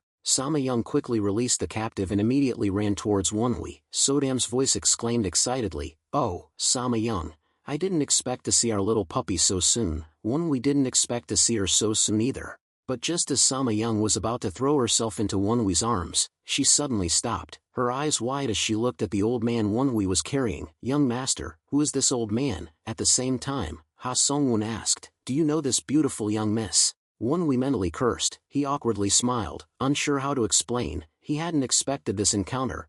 Maternal grandfather, that's. Seemingly noticing Won-wi's embarrassment, Ha Sung-woon narrowed his eyes with a knowing smile. So, it's a beautiful acquaintance. What's your relationship with her? Before he could answer, Won-wi met Sama Young's gaze. She stared at him and suddenly asked, so, is this the young master's maternal grandfather? Won-wi awkwardly nodded. Maternal grandfather, and this is young Miss Sama Young. Ha Sung-woon smiled gently, seemingly pleased with Sama Young. Haha. I presume young miss is from the Sama family. She's truly beautiful. Won-wi hesitated before clearing his throat. She's Sama Chuk's daughter. At that moment, Ha Sung-woon's jaw dropped. While Won-wi had anticipated his shock, this was excessive. His mouth hung open, and he stammered in confusion. Sama Young, the daughter of the evil moon sword, Sama Chuk. Under Ha Sung-woon's surprised gaze, Sama Young suddenly became shy, blushed, smiled awkwardly, and softly said, hello, Grandpa. I am Sama Young, your future granddaughter-in-law, Sama Young said without hesitation, as if she was really Won-wi's fiancée. Ha Sung-woon's shocked expression became even more exaggerated. What daughter-in-law? What's going on, kid? Won-wi could only sigh, then smile apologetically and correct. Sama Young miss, we're not that bad yet, right? Sama Young looked at Won-wi with wide eyes. It's not that bad yet. Won-wi nodded in affirmation. We haven't officially dated yet. Why is young miss claiming to be her granddaughter-in-law? Sama Young immediately blinked, her eyes sparkling with love. But young master already asked for my father's permission. Young master was so cool back then. It's true that Won-wi has feelings for Sama Young, but this isn't an arranged marriage. It can't be rushed like that. He has to explain. I just asked for permission to meet young miss. Even that hasn't been accepted yet. At this moment, Sodam interrupts their conversation. Won-wi, look quickly. What's wrong with your grandfather? Won-wi secretly glanced at Ha Sung-woon, only to see him rolling his eyes, staggering as if he had fainted. That's right, the shock was too great. Who would want to become in-laws with one of the four evils? Moreover, the one who took the initiative to ask for permission to meet was him. When he heard that Won-wi was thrown down here as Sama Chuk's test, Ha Sung-woon trembled with anger. What? He threw me to the bottom of Sealed Forest Valley, just because I wanted to meet his daughter. Of course, he had a completely legitimate reason to be angry. After all, this place was on the list of 4 forbidden areas. Who could bear the thought of their grandson being thrown down here? But if Won-wi doesn't intervene, this relationship will get worse, he quickly said. Maternal grandfather, this is your own will. Sama young Mrs. Father gave you a chance. Ha Sung-woon still can't calm down the anger in his heart, but this is completely unreasonable. Do you know you almost died? In the midst of the tension, Sama Young suddenly knelt down on the ground, startling Ha Sung-woon and Wonhui. Sama Young bowed his head and said loudly, I'm sorry, Grandpa, my father was too much. I admit it, you were completely right. Just because he was worried about me, my father overreacted. If you need to scold someone, please punish me. Undeniably, Sama Young was quick-witted. She looked up at Ha Sung-woon with an earnest expression, though he was very angry. Seeing such an innocent girl kneel and apologize, he could only sigh. Knowing Ha Sung-woon's straightforward nature, Wonhui knew he wasn't the type to avoid confronting Samachuk out of fear. He probably just didn't want to directly rebuke Sama Young's father in front of her, so he sighed instead. Wonhui decided to add something to help her. Actually, I also planned to tell maternal grandfather earlier. Sama Young Mrs. Father promised that if I endure here for a month, he will take me out.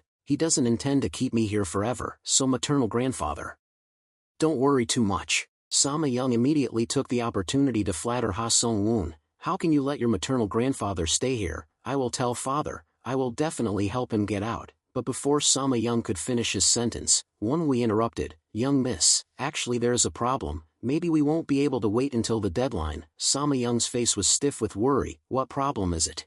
Wonhui smacked his lips as he looked deeper into the cave. Part of the cave had collapsed. Water was pouring in. From deep inside, water was rising. At this rate, perhaps in just 2 days the entire place would be flooded. Sama Young suddenly laughed cheerfully. Really? Then, oh well, with this unexpected incident, how could we possibly stay here for a whole month? It's nature's fault, isn't it? My father only told you to survive in the sealed forest valley for a month, not underwater. Sama Young pouted, feigning regret, but a glance was enough to see her delight. It seemed she'd been waiting for a legitimate reason to avoid the 1-month condition. Sama Young's voice chirped like a bird. Then, let's go out. Ha Sung-woon was slightly stunned. He had been imprisoned here for over 20 years, and now he suddenly heard that he could leave so easily. This feeling was certainly special. Wonhui was equally surprised. There's a way out. Sama Young didn't explain, but quickly turned and led the way with a bright smile. Of course, follow me. If I dared to come down here alone, I had to think of a way to get out, right?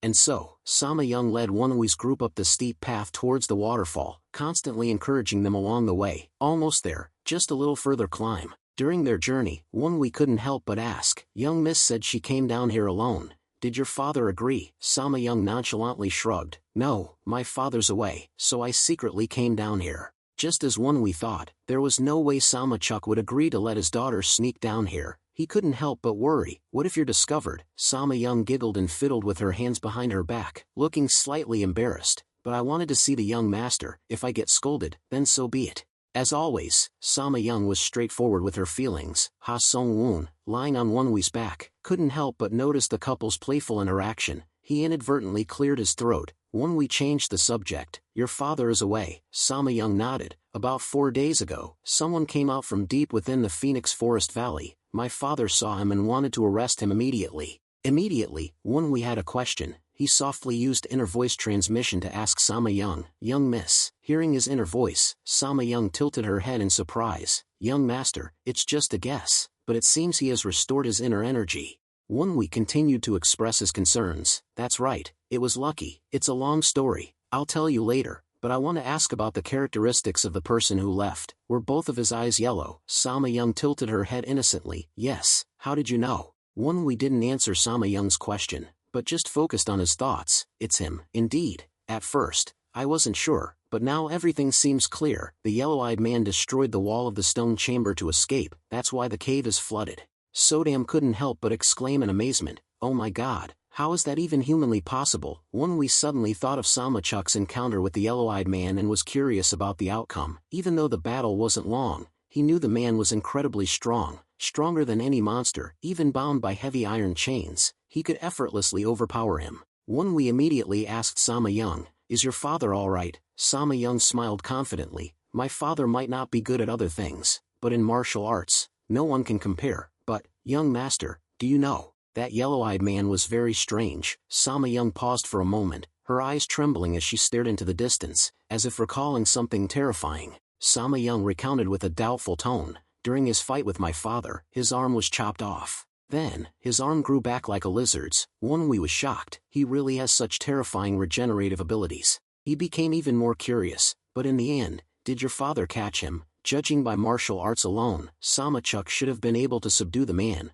But Sama Young's answer surprised him even more. No, after my father chopped off his arm, he suddenly ran away. My father said he absolutely had to catch him and immediately pursued him. But, while the man was inferior in martial arts, his mobility arts were unbelievably fast. When we began to picture the whole situation, Samachuk was absent because he was hunting the yellow-eyed man. Given his personality, he certainly wouldn't let it go easily. But what surprised Wonwi most was Samachuk's strength. The title The Four Evils was certainly no exaggeration. Chopping off an opponent's arm in a fight meant he had an absolute advantage, and the yellow-eyed man wasn't a weak opponent. Wonwi suddenly felt a chill. Were all of the four evils at that level, or was only Samachuk that strong? Furthermore, Sama Young usually worried about her father, but this time she had willingly snuck down here alone to find Wonwi. As if reading his thoughts, she smiled shyly. My father is very strong, but the young master had his inner energy sealed and fell down here. I was just worried about you. Wonwi gratefully nodded.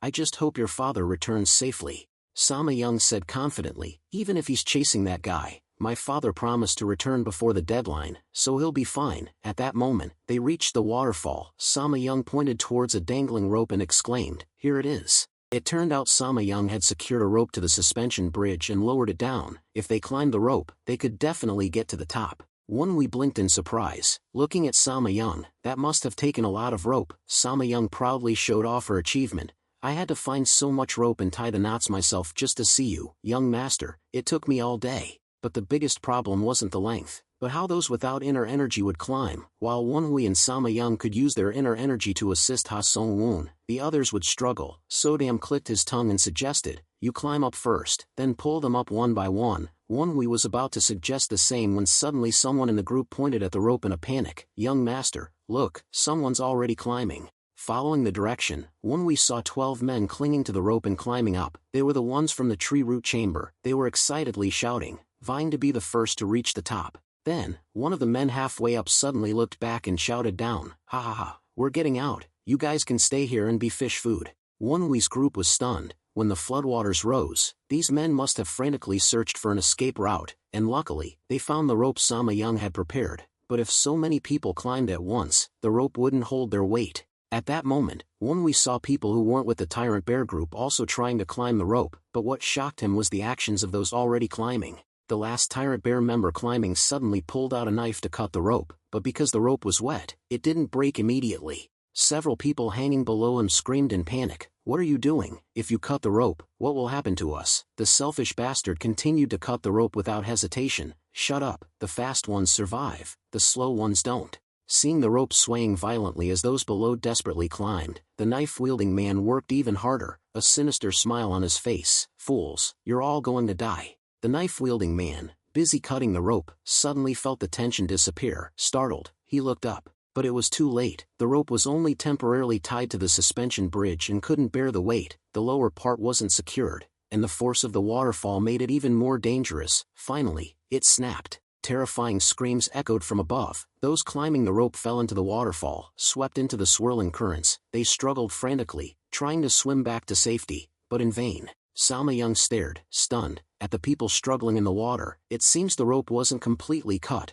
Why? Wonwi was still looking up, then suddenly grabbed Sama Young's shoulder and pulled her back. Young miss, get out of the way. Sama Young reflexively stepped back, but looked at Wonwi blankly, not understanding what was happening. At that moment, large planks suddenly fell from above. They were the remnants of the suspension bridge. The planks bound together, so heavy that they plunged faster than the water, crushing those struggling in the water. They were trapped amongst the wood like fish in a net. Sama Young realized in horror that not only had the rope broken, but the suspension bridge above had also collapsed from the overload. If people had climbed in smaller groups of 2 or 3, before the floodwaters engulfed the cave, everyone might have escaped. Swept away by the flood, those people desperately reached towards the shore, screaming for help, but who would want to save them? They had tried to cut the rope, leaving others to die, and now they expected help. It was ridiculous. Everyone coldly watched, no one intending to help. Wonwi indifferently asked Sama Young, young miss, is there any other way out? Everyone despaired. The water in the cave was rising,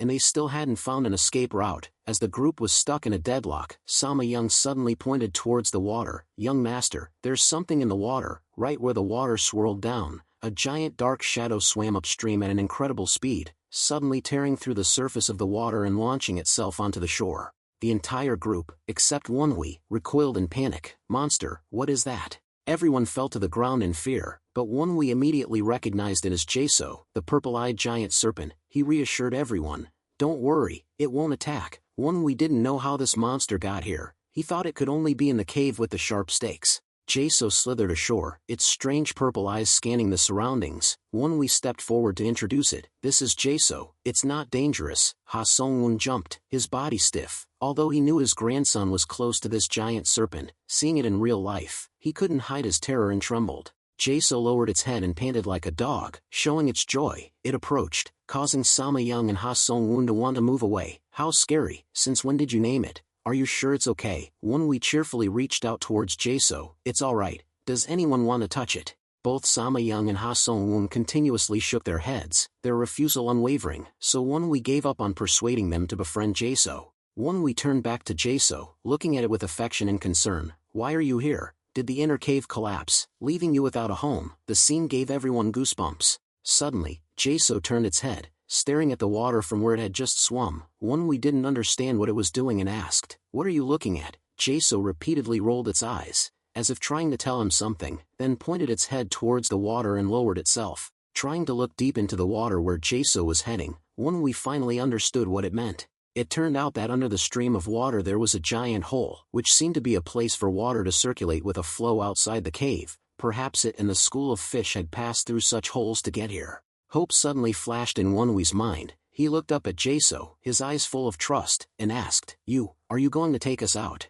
Jaso blinked, then nodded and let out a short sound, as if to say, "Yes." Wonhui looked down at the swirling water, then back at Jaso. Though still hesitant, he couldn't think of a better way. Finally, he decided to rely on it once more. He smiled gently, placing his hand on its head. "Thank you, Jaso. I have to ask for your help again." After careful consideration, Wonhui turned to the others in the group. "Anyway, if we stay here, we'll die. Since we've come this far, does anyone want to take a gamble?" Everyone's faces turned pale. No one dared to answer. They saw a crazy idea just forming in Wonhui's eyes. Wonhui didn't want to waste any more time hesitating. He looked into each person's eyes, trying to instill confidence in them. "Everyone, trust me." Soon after, a long, shadowy form darted through the water. The water was so dark that no one could see anything around them. They only felt themselves being torn apart, with such force that their skin felt like it was about to be ripped off. Wonhui knew Jaso swam fast, but he hadn't expected it to be this good. Everyone silently prayed,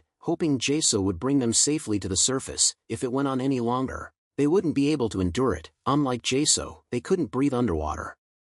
Nor did they have the internal energy to hold their breath for long. As everyone was worried, Wonhui heard a voice, "Heavenly South." "Wonhui, look up." Jaso immediately accelerated, surging upwards. It launched itself out of the water, propelling Wonhui's group into the fresh air. For so long they had only seen darkness, so the light filtering through the water was enough to make their hearts tremble. Everyone gasped, taking deep breaths. Their lungs felt full, as if reborn. After being surrounded by dampness and darkness for so long, the sunlight was blinding, but that didn't stop them from enjoying this moment of happiness. Just as the feeling of freedom overwhelmed them, Jaso suddenly thrashed, throwing everyone to the ground. They were flung about, tumbling in the mud. Luckily, Wonhui and Sama Young both had internal energy, so even while carrying others, they were able to land steadily. Wonhui looked at Jaso in shock. After throwing everyone to the ground, it darted back into the lake. It was trembling, its long body convulsing. Wonhui waded into the water, approaching Jaso. Gentle tremors reached him like waves, showing that it was in great pain. Wonhui could only gently stroke its body. "Thank you, go deeper, rest a bit.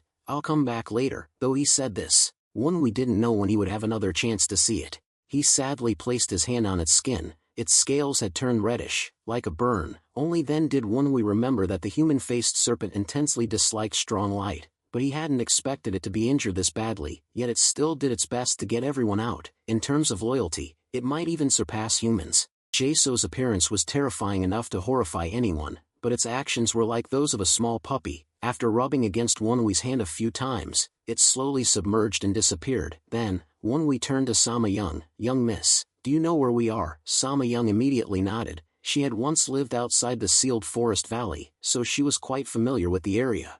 After looking around for a moment, she said, "We're in the northeastern forest of the sealed forest valley." Wonwi asked, "Is there any village nearby?" Sama Young immediately answered, "Yes, it's where I once got rope. Just go a short distance northwest." Following Sama Young's instructions, they walked for over an hour northwest and saw a rather large village. From the mountain slope, they could see the entire village. Meanwhile, a large number of Muram martial artists were gathering in the village. On every street, people with swords and blades were carefully reading and rereading the proclamations plastered everywhere. Half a month ago, the peerless warriors announced that regardless of whether one was righteous or evil, as long as they passed the test of the unintentional wind god, they would be taught all the martial arts of the 8 flowing shadows of the wind sect and become his successor.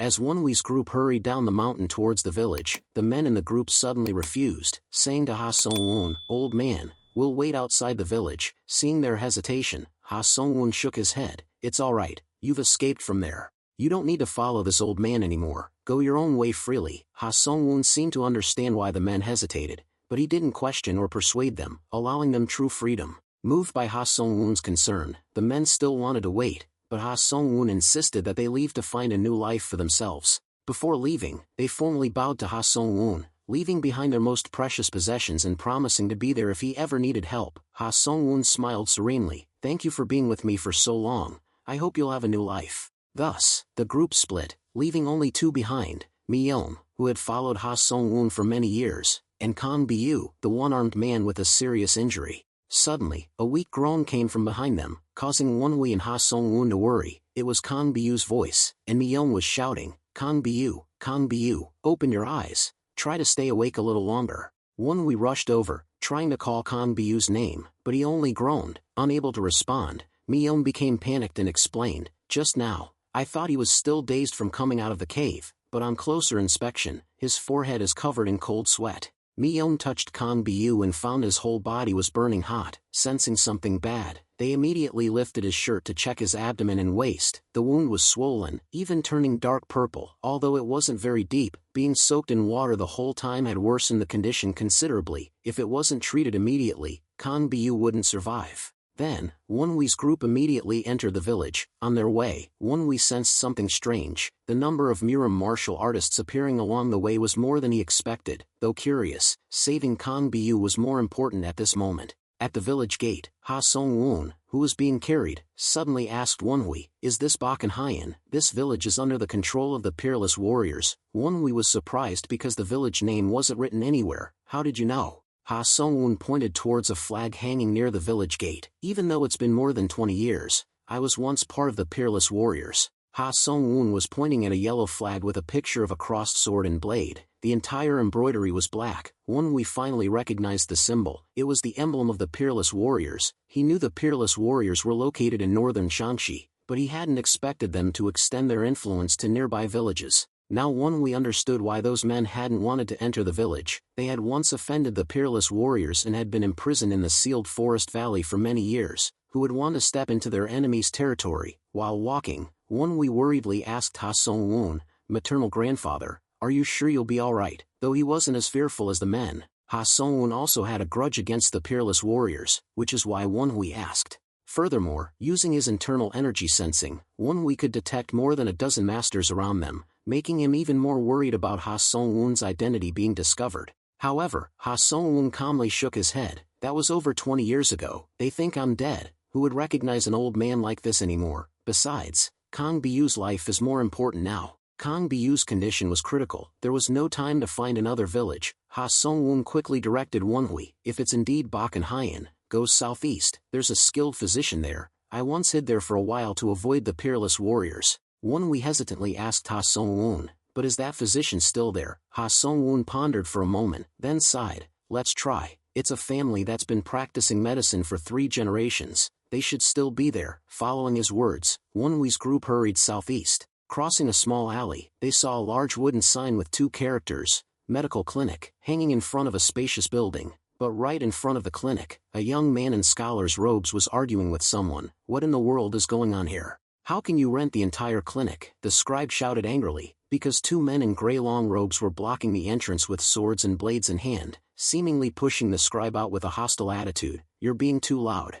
Seeing the scribe hesitate, one of the two drew his blade, pointing it at his neck as a threat, but the scribe only sneered. The man with the sword loudly shooed him away, threatening, "Get lost, or you'll suffer." The scribe then spoke calmly, "Ha, you're the aggressors." The two enraged swordsmen simultaneously attacked, "You scoundrel." However, in a flash, the scribe spun to avoid the attack and instantly twisted one man's wrist. The other swordsman hadn't even drawn his sword when he saw his companion scream and fall backward. Wonwu's group realized this would end quickly because the scribe's martial arts were superb, enough to defeat both swordsmen at once. As expected, after breaking one man's wrist, the scribe immediately kicked the still-dazed swordsman in the chin. The man was kicked hard into the clinic door, blood gushing from his nose and mouth. He didn't even know why he flew, only feeling intense pain in his chin. After finishing off the two swordsmen, the scribe remained standing, holding his leg high near his face for a moment. It looked cool, but Wonwu didn't understand the purpose of that posture. The two swordsmen lay sprawled on the ground, wailing in agony from their broken wrists and shattered chins. The one with the broken chin groaned for a moment before quickly fainting.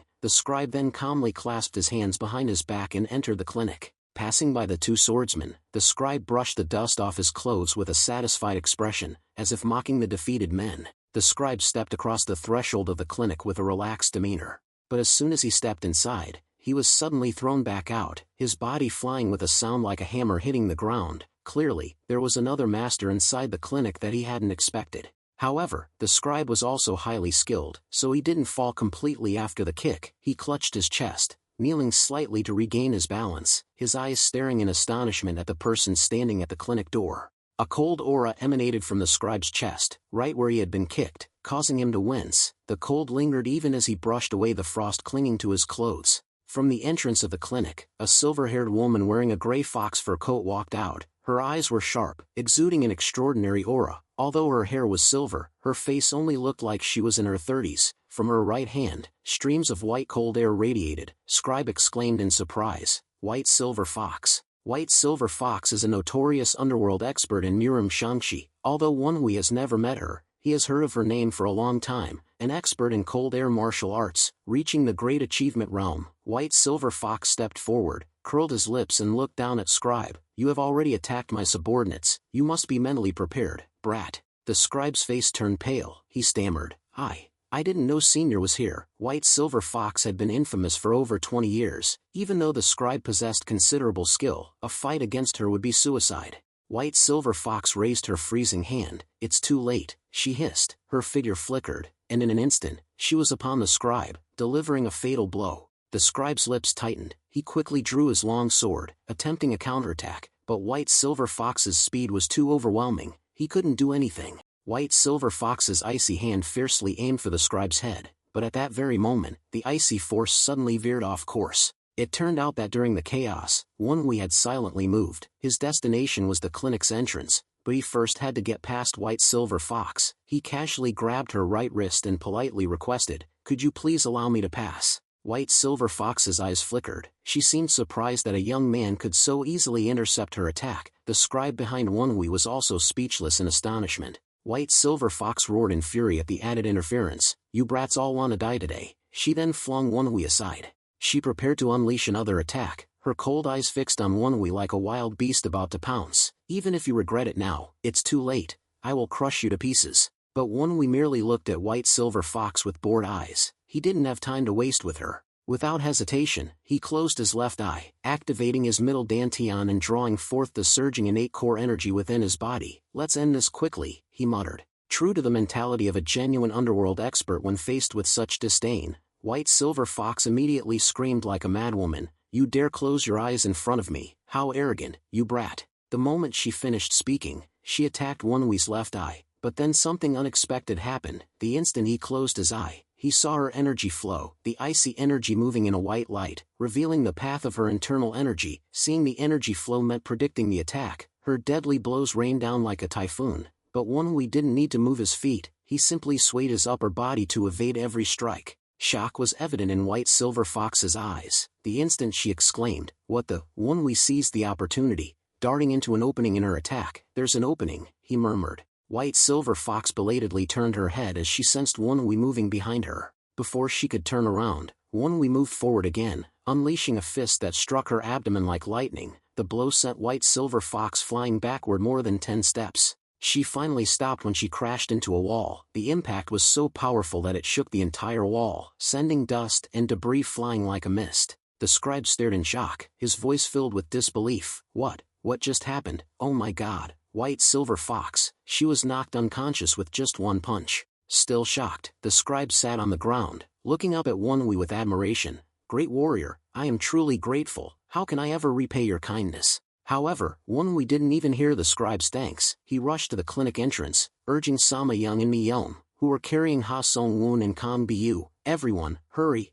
grandfather, hold on tight, Kang Bu, we're almost there, just a little longer. Seeing Wonwi's group seem to be in urgent need of treatment, the scribe could only stare dumbfounded as they ran into the clinic. After examining Ha Sung-woon and Kang Bu, the physician emerged from behind the bamboo curtain. Wonwi anxiously asked, "What's their condition, doctor?" The physician replied, "Both are still alive despite receiving no treatment. It's a miracle." Wonwi became even more worried. Are their conditions that serious? From the gaps between the bamboo slats, Wonwi could see Ha Sung-woon and Kang Bu lying on the beds, both bandaged and with numerous acupuncture needles inserted. They were undergoing steam therapy. The physician slowly explained, "Your maternal grandfather suffers from age-related heart disease, but thanks to medicine made from the death flower, his health has improved. As for his eyes, it seems he's been in darkness for too long. Keep his eyes covered with medicated cloth during the day." After about 5 to 6 days of continuous treatment, there should be no problems. Wonwi breathed a sigh of relief. He had feared Ha Sung-woon would be permanently blind. However, the physician delivered sad news. The one who lost his arm, his survival is uncertain. Not only is the wound severely infected, but the flesh has deeply necrotized. Even with internal and external medicine, we must leave it to fate. Wonwi sighed. Things can't go perfectly smoothly. Is there really no way to save him? The physician gently encouraged Wonwi. I've removed the damaged flesh, but the necrosis has spread to the internal organs. Now it depends solely on the patient's will, so, I can't say for sure. They've taken a sleeping draft and are asleep right now. It's best to let them rest. I will do my best to care for them, so, you should rest as well, young master. Wonwi fell into contemplation. Kang Bu had been by Ha Sung-woon's side until the very end. Wonwi didn't want him to die in vain and wanted to stay, but the physician was right. He couldn't help with the treatment. He nodded. I understand. I leave everything to you. After Wonwi left the treatment room, Sama Young ran over and patted his shoulder. Young master, it will be all right. Wonwi was still troubled. He softly replied, I hope so. Seeing Wonwi's gloomy mood, Sama Young tried to cheer him up. Young master, haven't you eaten anything? Let's have a meal. The female physician in the clinic mentioned a great noodle place nearby. Wonwi realized he hadn't eaten all day and heavily nodded. All right. As they were about to leave, a person emerged from another room in the clinic, the scribe from earlier. He rushed over. Great warrior, I've found you. Wonwi frowned in confusion. You are the scribe from the clinic gate. The scribe repeatedly bowed deeply, expressing his gratitude. Great warrior, I am truly incredibly grateful. If not for you defeating White Silver Fox, I wouldn't have been able to get into the clinic for treatment. Sodam suddenly scoffed. A great warrior, huh? A blood demon like him being called a great warrior. TSK. Wonwi ignored him and said to the scribe, I just happened to be at the clinic. You don't need to worry about it. As for calling me a great warrior, I still have many shortcomings and am quite young. I can't accept that title. The scribe smiled and replied, what's important about age? Confucius once said that even a 3-year-old has something to teach. With your extraordinary martial arts skills, you certainly deserve respect. Though the words were somewhat flattering, Wonwi sensed sincerity and didn't feel uncomfortable. Besides, the scribe had a gentle face, easy to like. Wonwi casually asked, thank you, how is your treatment going? The scribe frowned and shook his head bitterly. The physician can't do anything either. Wonwi furrowed his brow and tried to comfort the scribe. Is the situation that serious? The scribe hesitated, then sighed. You'll find out anyway. My acupoints are sealed. Now I can only wait for the controlling needles to dissolve. Wonwi was even more confused. Needles, sealed acupoints. The scribe sighed wearily. You wouldn't know. If you fail the test, your acupoints are sealed. I've mentally prepared myself, but it seems I'll be bound to the Peerless Warriors for 3 years. Wonwi asked in surprise. Bound? What do you mean? The scribe looked at Wonwi in surprise. Aren't you, great warrior, also here to become the successor of the compassionate wind god? At that moment, Wonwi froze, stunned for a moment. He thought he had misheard. That was his father. He couldn't help but curiously press the scribe, the successor of the compassionate wind god. Excuse me, but could you explain further? The scribe explained, half a month ago, the peerless warriors announced that, regardless of age or background, anyone who passes the compassionate wind god's test will inherit all the martial arts of the 8 flowing shadows of the wind sect and become his successor. As he spoke, the scribe pointed towards the clinic gate. Many Miram practitioners were passing by, about 1 or 2 out of every 5 carried weapons. He continued, the large number of Miram practitioners here are all vying for the succession of the 8 flowing shadows of the wind sect. Now we understood why so many martial artists had gathered here. Even the infamous white silver fox from the underworld was present, proving that the peerless warriors truly set no limits. But the scribe added a condition: if you participate and fail, you must serve the 8 flowing shadows of the wind sect as a guest for 3 years. They call it guest, but it's essentially servitude for 3 years. A total of 8 acupoints are sealed with needles. I heard they slowly dissolve, but being actually sealed, it's unsettling. Sama Young muttered after hearing this. So it's not entirely free. Using this method to select a successor, regardless of good or evil, is truly rare. Doesn't the compassionate wind god have disciples or children? Why use this method? The scribe clicked his tongue.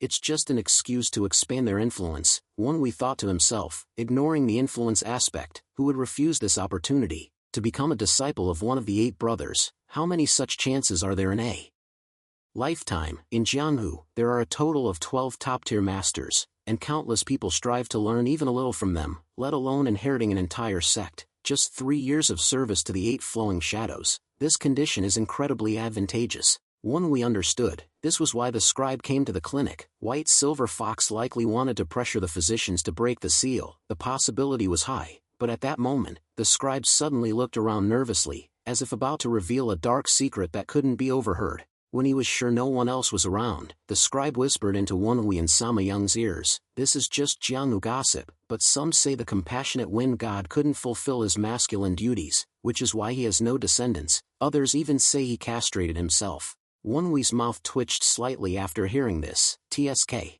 I thought it was some important news. His son is standing right here." Of course, whether Songbeek knows I'm his biological son is another matter. After satisfying his curiosity, Wonhui clasped his hands in a gesture of respect. "Thank you for letting me know." The scribe quickly returned the gesture. "Don't mention it. It's something the great warrior would eventually hear anyway, but it's a pity. With your martial arts talent, I think you could easily pass the compassionate wind god's test, but it seems you have no intention of participating." Having said that, the scribe unexpectedly pulled an object from his clothes and offered it to Wonhui. "Great warrior, please accept this token of my gratitude." Wonhui didn't even look at it before refusing. "No need, I don't help for rewards."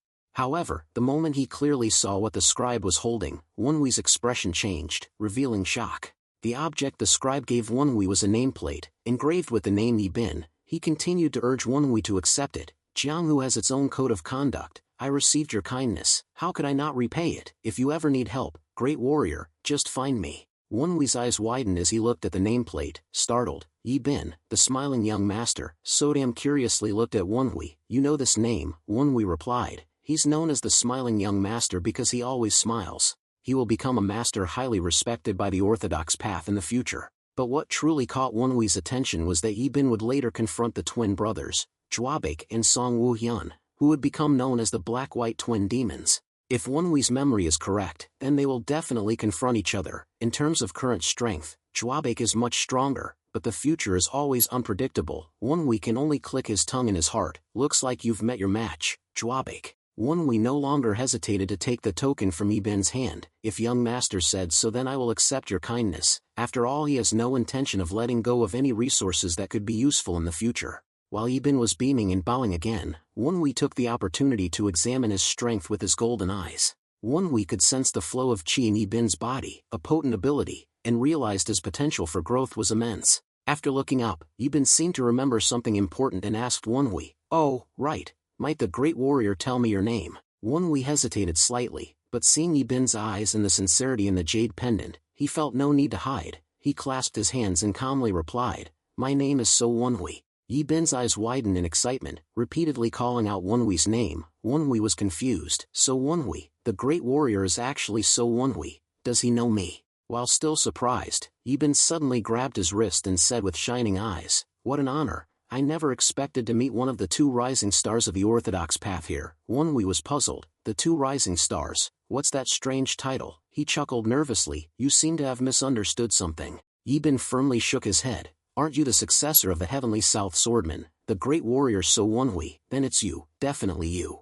Sodam grew impatient with Yi Bin's cryptic words. What in the world is going on? Wonhui's mouth twitched. That's exactly what I want to know. Fortunately, after a moment of intense emotion, Yi Bin finally explained everything clearly, resolving Wonhui's confusion. He was the one who, like a comet, appeared at the Miram assembly and, together with Zhang Jiam, a joint disciple of 8 older brothers, thwarted the blood cult's plot and saved countless Miram practitioners. After explaining everything, Yi Bin happily left. According to him, the events unfolded as follows. At the Miram assembly organized by the Miram Alliance, remnants of the blood cult plotted a conspiracy, which Wonhui, the successor of the Heavenly South Swordman, discovered. And Zhang Jiam, a joint disciple of 2 of the 8 older brothers, saved countless Miram practitioners at the Miram Alliance headquarters. Because of this, Wonhui and Zhang Jiam were dubbed the 2 rising stars, their fame spreading throughout the Miram world. The blood demon sword, silent for so long, finally burst into laughter. Haha, in all my years,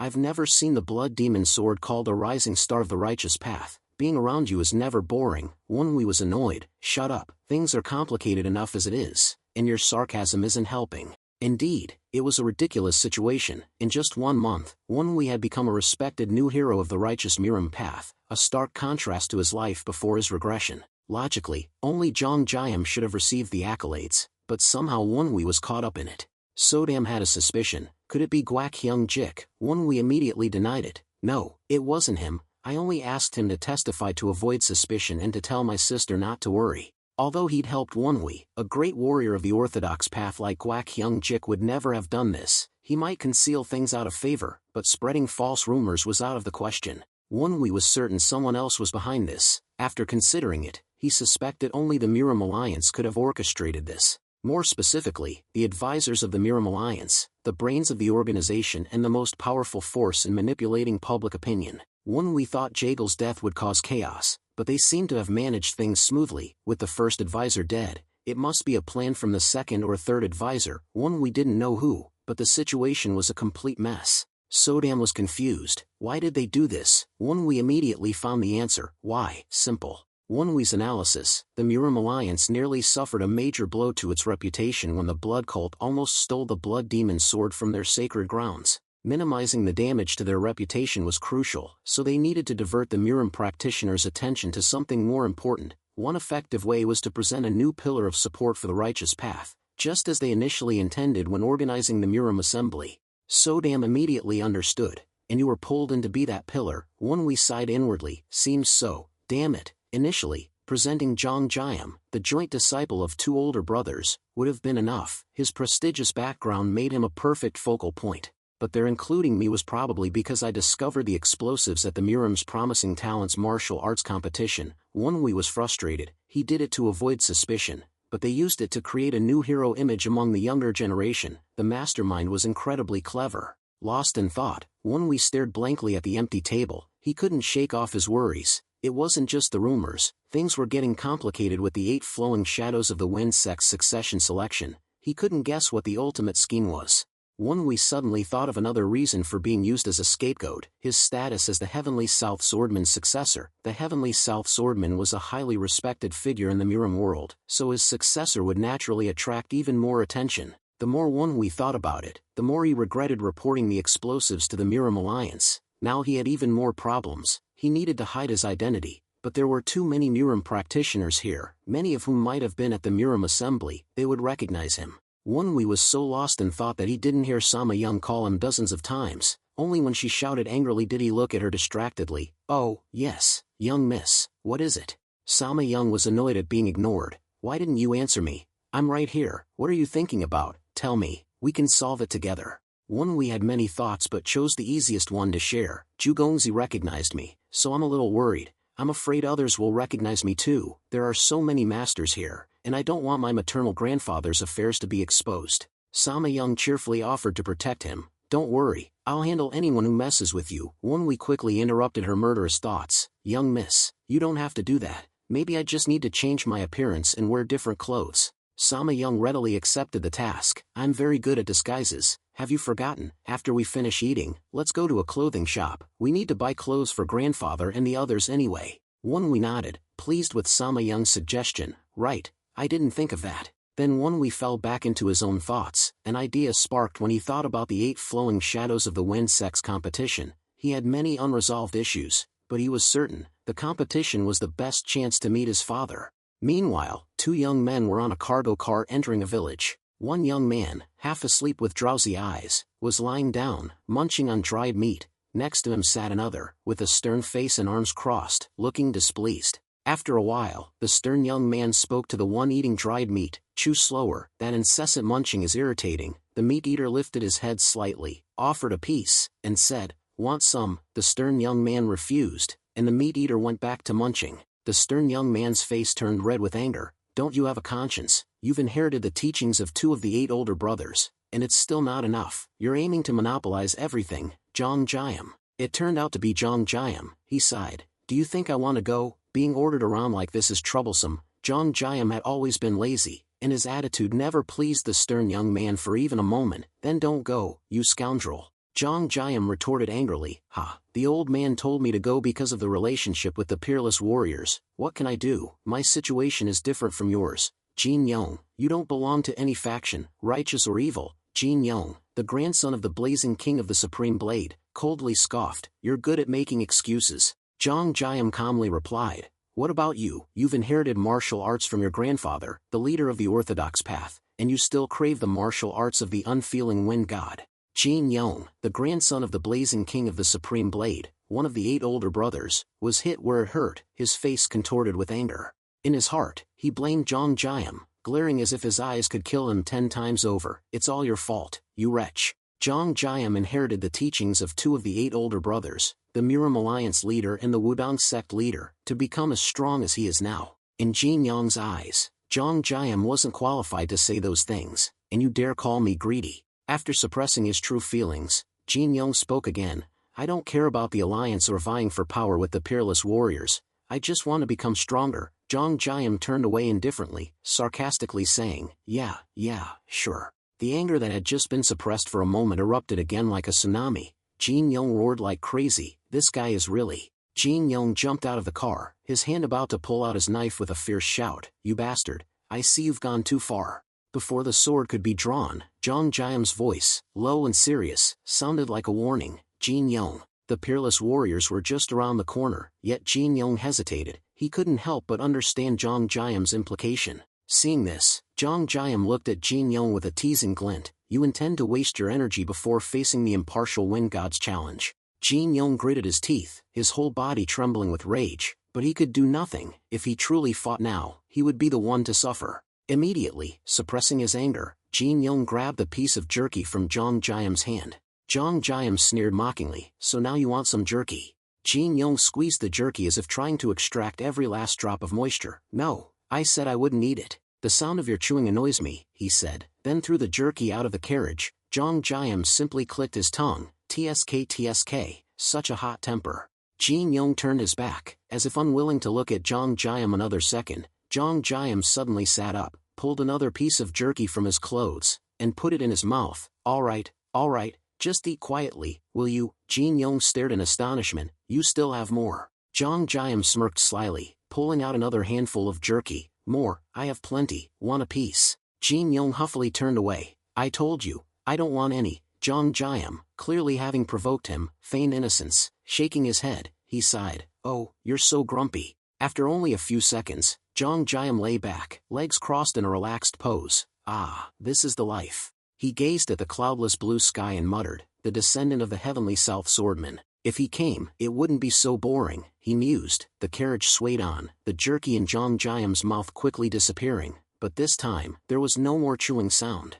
Shortly after, Wonwee and Sama Young emerged from the inn in new clothes. Wonwee's face was completely transformed. He wore not only a human skin mask but also an eye patch over his left eye to protect against unexpected situations requiring him to open his middle dantian. Sama Young praised Wonwee's appearance, but Sodam poured cold water on the compliment. Wearing a human skin mask and an eye patch, the mask is already a normal face, the eye patch makes you look terribly rustic. Soon, Wonwee returned to the medical clinic with the new clothes. Entering Song-woon's room, he sighed in relief. "Maternal grandfather, you look much better. I'm so relieved." Song-woon patted the bed cheerfully. "Wonwee, come here." Song Woon looked at the clothes Wonwi brought. What's this, grandson? Wonwi replied. New clothes for you, maternal grandfather. After living in the cave, our clothes became filthy. Song Woon, Myeom, and Kang Bu were even wearing ragged clothes, looking like beggars. Wandering around the village like that would only draw more attention, so Sama Young suggested buying us new clothes.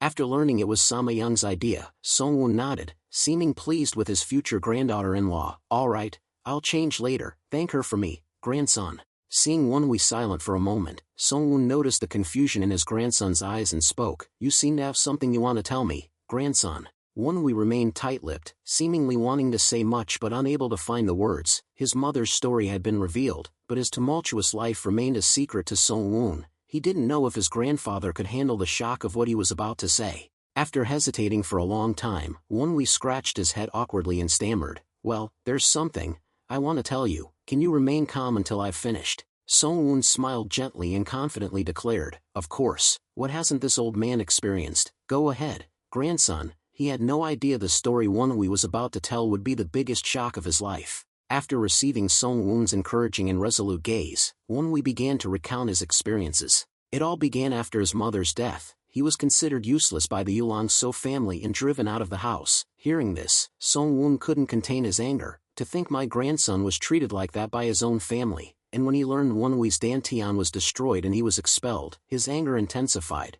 But the astonishing revelations didn't end there. Wonwi also recounted his kidnapping by the blood cult. Song Woon only knew that after the great battle between good and evil, the Flying Moon Shadow sect and the blood cult were destroyed. The fact that remnants remained was unimaginable to him. More importantly, he wondered how Wonwi, having been kidnapped by the blood cult, had managed to restore his Dantian. Wonwi recounted what happened next. While he was being trained as a low-level blood cult warrior, the eccentric Action appeared and kidnapped him. Song Woon incidentally revealed that he had met Action. On the day he was to duel the Heavenly South Swordman, Action had appeared, provoking and clamoring for a fight. Upon hearing this, Wonwi drew the Heavenly South Sword and showed it to Song Woon, explaining that after the Heavenly South Swordman fought a mysterious master and died, Action found his body and allowed Wonwi to comprehend his martial arts. When Song Woon thought Wonwi had inherited the Heavenly South Swordman's legacy and escaped the blood cult, he revealed he became a disciple of one of the blood cult's fourth supremes, Action. Song Woon sighed deeply, but the story didn't end there. Wonwi continued, explaining that to restore his internal energy, he met the all-healing Divine Physical, joined Baek Ryona, one of the two liege candidates of the blood cult, and was forced to participate in a martial arts competition for the younger generation held by the Miram Alliance to steal the Blood Demon Sword. Song Woon's sighs continued as he learned Wonwi had participated in the Miram Alliance's gathering as a spy. Everyone knew how dangerous it was for a blood cult member to infiltrate the Miram Alliance's headquarters, let alone steal the Blood Demon Sword there, but miraculously, Wonwi had succeeded. When Wonwi drew the Blood Demon Sword and showed it to Song Woon, the old man fell silent, bewildered as to how he possessed it. Wonwi thought the best way to explain was to show him, so he opened his upper dantian, closed his left eye, and underwent blood demon transformation. Instantly, Song Woon's face froze. The ability to transform into a blood demon meant the blood demon sword recognized Wonwi as its master. Seeing his grandson in his blood demon form, Song Woon even clutched his chest in pain. Perhaps Wonwi becoming a blood demon, the pinnacle of the blood cult, was too much of a shock. Sodam sighed and shook her head. Meeting the daughter of one of the four great evildoers wasn't enough. He even became a blood demon. If he accepted this immediately, it would be strange. Not having a heart attack is already lucky. Wonwi knew Sodam was right. Hoping for Song Woon's easy acceptance was probably a mistake from the start. Wonwi fell silent. He had recounted everything to Song Woon, except for his regression and the story of the 7 stars of the Big Dipper on his hand. Besides the swords, this was the first time he had told anyone his whole story. He was afraid Song Woon wouldn't accept the truth. If that happened, he wouldn't know what to do. After a long while, Song Woon finally calmed down and unexpectedly broke the tense atmosphere. I believe this is destiny. From the first generation, we tried to avoid fate, but finally, in your generation, it returns to its original place. If it's all destiny, then this old man will accept it. His voice was calm, as if he had accepted everything. Wonwi choked with emotion. Maternal grandfather, Song Woon continued, but I have something to tell you, grandson. A sword can kill with its sharpness, but that same sword can also protect or save someone. As he spoke these words, a hint of melancholy shone in Song Woon's eyes. As if he were remembering his past years fleeing from the righteous sex pursuit, he told Wonhui that the founder of the Flying Moon Shadow sect always regretted the blood and hatred the first blood demon carried, a burden shouldered by his descendants. Wonhui didn't know what to say in response, but he realized Song-Woon had truly weathered enough storms to become as strong as steel. His grandfather looked at him with eyes full of love and acceptance. Then, Song-Woon put his hand on Wonhui's shoulder and offered advice from his life experience. Even if destiny leads you to become a blood demon, the path that blood demons have walked is not your destiny. These words were precisely what Wonhui thought. From the beginning, he had never intended to become a blood demon in the ordinary sense, and Song-Woon's following words further empowered Wonhui. Even if you've become a blood demon, don't worry about it, walk the path you want. This old man will spend the rest of his life helping you achieve what you want. Song-Woon looked deeply into Wonhui's eyes, smiling gently but with a sharpness that showed he would never regret his decision that day. At that moment, Wonhui felt immense relief. He placed his hand on Song-Woon's hand with a grateful smile, telling his maternal grandfather everything was indeed the right decision. Not only did he respect Wonhui's decision, but he also understood what he was thinking, even though Wonhui never explicitly said he didn't intend to be bound just because he had become a blood demon. 3 days later, in the city of Yan'an, northern Shaanxi province, southwest of Yan'an stood a gigantic fortress. The fortress itself was incredibly majestic, but within it rose 4 towering spires. Those in the unnailed packed ion called them the spires of the 4 great sects. Before the spire of the 8 flowing shadows of the wind sect, located in the southeast of the 4 spires, Miram martial artists had gathered in large numbers. The 8-story spire exuded an extraordinary aura. The guards at the base were formidable, glaring fiercely at the waiting martial artists and sneering contemptuously. Only this many. Zhang Jiam and Jin Yong stood closest to the guards. Amidst the chaotic crowd, the 2 young men approached calmly. As they neared the entrance, the previously gathered martial artists instantly dispersed, making way and retreating to avoid them. The scene of deference, starkly different from the fierce competition of previous days, surprised and perplexed the guards. The reason was that the crowd recognized Zhang Jiam and Jin Yong. Murmurs arose. It's Zhang Jiam, one of the 2 rising stars, and Jin Yong, the nephew of the mighty King Blade. Why are the successors of the 8 older brothers here? Could they also be vying for the position of successor to the 8 flowing shadows of the wind sect? Damn it, this is too much. The whispers weren't positive. Everyone was there to become the successor of the ruthless divine wind, so the appearance of 2 top-tier contenders among the younger generation displeased them. Due to the overwhelming number of martial artists, they usually attempted the tower together. This time, however, everyone wanted to avoid them, unwilling to take the challenge simultaneously with Zhang Jiam and Jin Yong. Hence the automatic retreat. Zhang Jiam heard all the whispers and clicked his tongue, sighing, "Looks like we've become complete villains." Jin Yong smirked mockingly. "You deserve to be scolded, have some conscience." Zhang Jiam retorted disdainfully, "You're no different from me." Jin Yong snorted contemptuously and walked towards the spire. "Good thing they know their limits. It's better to test themselves later than face us," he said, his arrogant tone twisting the faces of the surrounding martial artists in anger. However, none of them dared to confront him. Then, Jin Yong looked at Zhang Jiam, his eyes flashing with fighting spirit and a thrilled smile. "In the end, it'll be a showdown between me and this damned scoundrel." The guards saw that no one else had registered for today's event, so they quickly went into the tower, leading Zhang Jiam and Jin Yong along. "If no one else was participating in today's audition, then you 2 should quickly follow me." But at that moment, a commotion came from behind. Was he planning to fight with the other 2? Who was that young man? Oh, didn't he know that they were the successors of the 8 elder Brothero? Curious, the guards, Zhang Jiam and Jin Yong turned their heads at the same time. Jin Yong's eyes were filled with both curiosity and hostility. He didn't like being challenged by an unknown nobody, and if that person didn't recognize his identity, it would be an even greater insult to his pride. Amidst the crowd, a young man with an ordinary appearance stepped forward, his left eye covered with a bandage. He looked nothing like a Miram master, but it was Wonhui in disguise. In the throng of people, Wonhui recognized a few familiar faces. Among them, quite a few were junior members who had participated in the Miram Grand Assembly organized by the Miram Alliance. If he hadn't heeded Sama Young's advice to disguise himself, many people would have recognized him. Wonhui's presence here, if it reached the ears of the Miram Alliance or the Haihyang faction, wouldn't bode well. Just as he was escaping the crowd, Jin Yong's voice rang out in his ear. "Hey, you! So it seems you intend to participate in this challenge as well," Jin Yong said, perhaps because he was in front of a crowd. Despite looking at Wonhui with arrogant eyes, Jin Yong maintained a polite tone. Of course, his true nature remained unchanged. Nevertheless, Wonhui decided to answer, not wanting to attract too much attention. Yes. Won-Wee intentionally deepened his voice. Although he was wearing a human skin mask, he was a little worried because he had met Jin Young once before. If Jin Young recognized him, it would be a huge problem. Fortunately, it seemed Jin Young didn't recognize his voice. He just shook his head wearily and pointed towards Jong Jiam. So, you don't know who I and this friend are, huh? Won-Wee recognized Jong Jiam, but he found Jin Young's actions ridiculous. Look at this guy. He's acting like it's our first meeting. With so many people watching, Won-Wee wondered if he should play along with Jin Young's game. So Won-Wee clasped his hands in a formal greeting, bowed respectfully, and said, "How could I possibly not know the illustrious reputations of the two esteemed gentlemen?"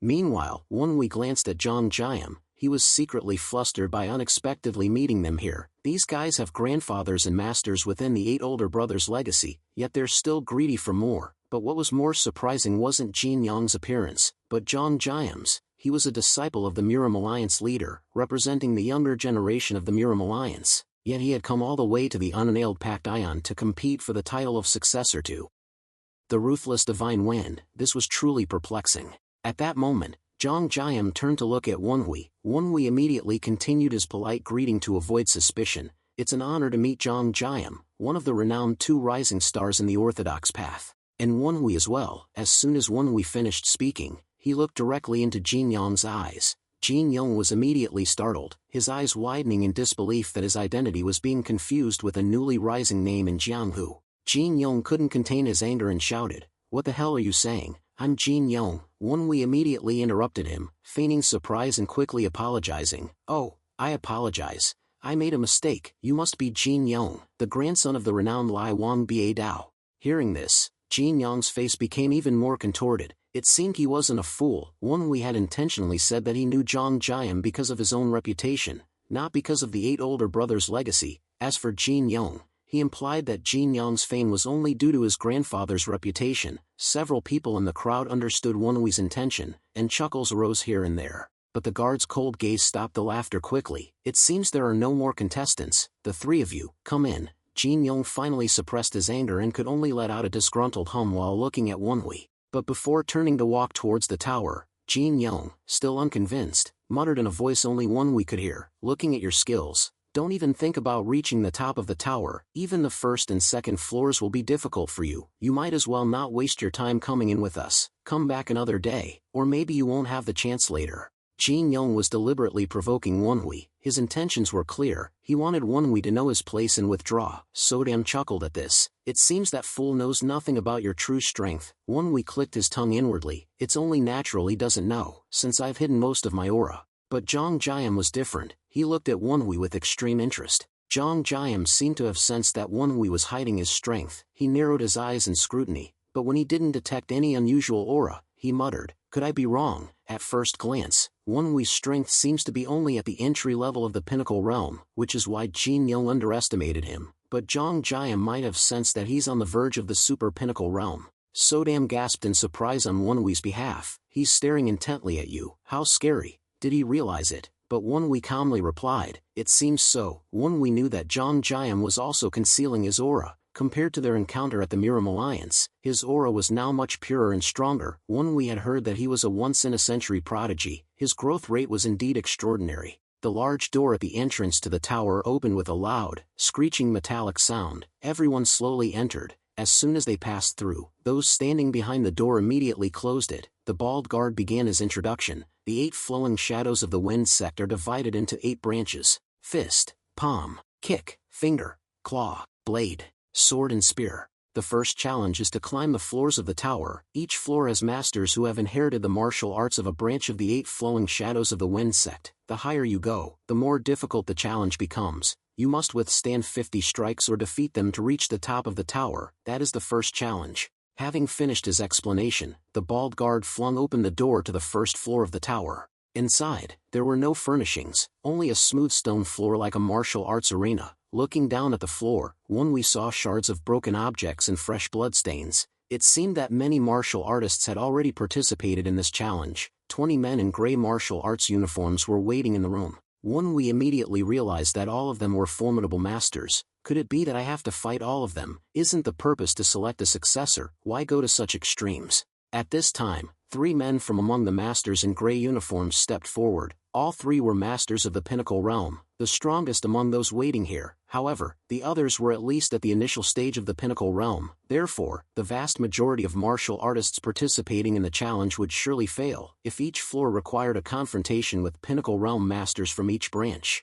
anyone would be exhausted. This made Wonwee suspect that their true purpose was to expand their influence. Wonwee was pondering this when a middle-aged man with a mustache stepped forward from the group in gray uniforms and introduced himself. I am JCO, the person in charge of the first floor. I belong to the Terrain Fist branch of the 8 Flowing Shadows of the Wind sect. Wonwee, Jong Jiam, and Jin Young immediately clasped their hands in a formal greeting to him. After nodding, JCO continued, these people will adjust their internal energy according to your strength, so there's no need to worry about unfairness. Unlike Wonwee's earlier concerns, it seemed the challenge was fairly conducted. Wonwee clicked his tongue. It's only natural, otherwise, the participants would constantly complain. JCO looked at the 3 contestants with a serious expression.